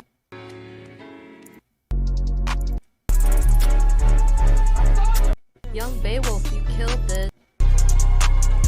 Yeah, low-key, I like this song. And I'll play this one at the very end, and then that'll be it. Young Beowulf, you killed this. Top on the elevator. I'm accelerating like Darth Vader. She She asking me to go on a date. She my bitch, she every day. Sunglasses on my face like Johnny Cage. I cut the dope like a lumberjack. Pull out the Glocky and let him have it. Fish on my seat like it's New Lamborghini, I paid in cash. Bitch, I'm even rarer than I'm fully clothed. I pour up a four inside the 2-liter cream soda. Pull a 20 out my pocket like a Fortnite move. Only web like when we go on dates. I think she emo. Count up Lucy notes. Laughing cat emoji. Sleep with one eye open. High as hell in traffic. I got one hand on my pole. Shawty got them flip pants on. I seen that camel toe. I'm maintaining hope. Hey, bro, I don't play with nothing below the shaft, bro. And that's, bro, you won't catch a Beatwolf getting down with nothing below the shaft. And that's knowledge. I keep the rocks in the attic. Trap out the house is abandoned. Little baby shaking the fan. Getting them guns that do damage. Sliding the spot at trash. I go crazy, massive family. 150 on a time. I might just end the streams all like this, bro. I don't know.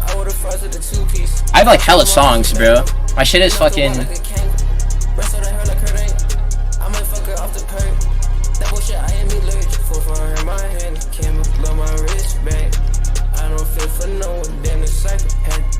All I see is red seats in the Cadillac. Nobody needs love me, they treat me like I'm Nickelback. I smoke ghost pack. Get high as fuck with my dog, yeah, green shirt like I'm shake. Sunroof panoramic, my way fast and my bitch snatched. Alright, I'll play one more song and I gotta go get on this fucking this shit.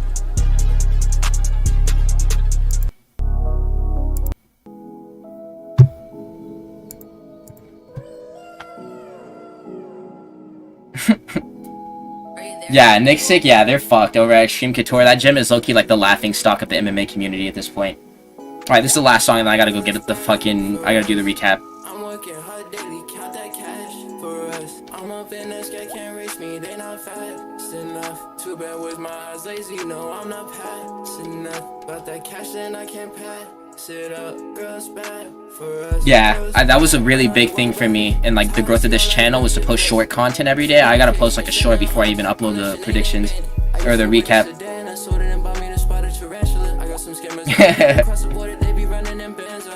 Pistol beat, I keep 2 guns on my waist, I be toting them blickies in tandem. My money toward I said, red out for this so much, I think I got it pregnant. Talking bread, we can go back from bed money I got, cause I was 46 families. Did have a shop where I need a shovel. I'm in that hole like Stanley. Latina calling me Bobby. Tool on me like any man. He never took come and shot. Because the trap was abandoned. Everything I do, you're standing over it. Baby so thick she can clap with no hands. So stop at M70, that's a real long rate. 125 on the E-way, I got no plan on hitting them brakes. I was fed up in 11th grade, but I still knew I'd be on one day. Play with that ratchet like patty cake. Wake up every morning, feel like my birthday. Live with it free, live bitch, she lay me on my back. And treat me like Gatorade, girl is bad. Hey, good night, Jack. You're a goat. Girl is bad. Girl is bad for us. I'm working hard daily, count that cash for us. I'm up in that sky, can't race me, they not fast enough. Too bad with my eyes lazy, no, I'm not past enough. But that cash then I can't pass it up. Girls bad for us, girls bad. Hey, good night to all. I hope that you guys fucking accomplish all your dreams. Hope everybody's dreams come true. This used to be my dream, but now, not this. This isn't my dream. Hey, what's up, guys? This is DMS Snipes. But now this is my dream, and we're at 877 subs, dude. Like, tomorrow, God willing, I'll wake up fucking 900 subscribers, bro. I didn't fucking never imagine this shit would get to the point where it is now, man. Fucking can't believe it, dude, actually. I'm so goddamn grateful to you. All of you motherfuckers, bro, watch my motherfucking video. Like, god damn it. I'm so blessed, bro. Every day I get to wake up and fucking work towards this goal of mine. God damn. Let May bite.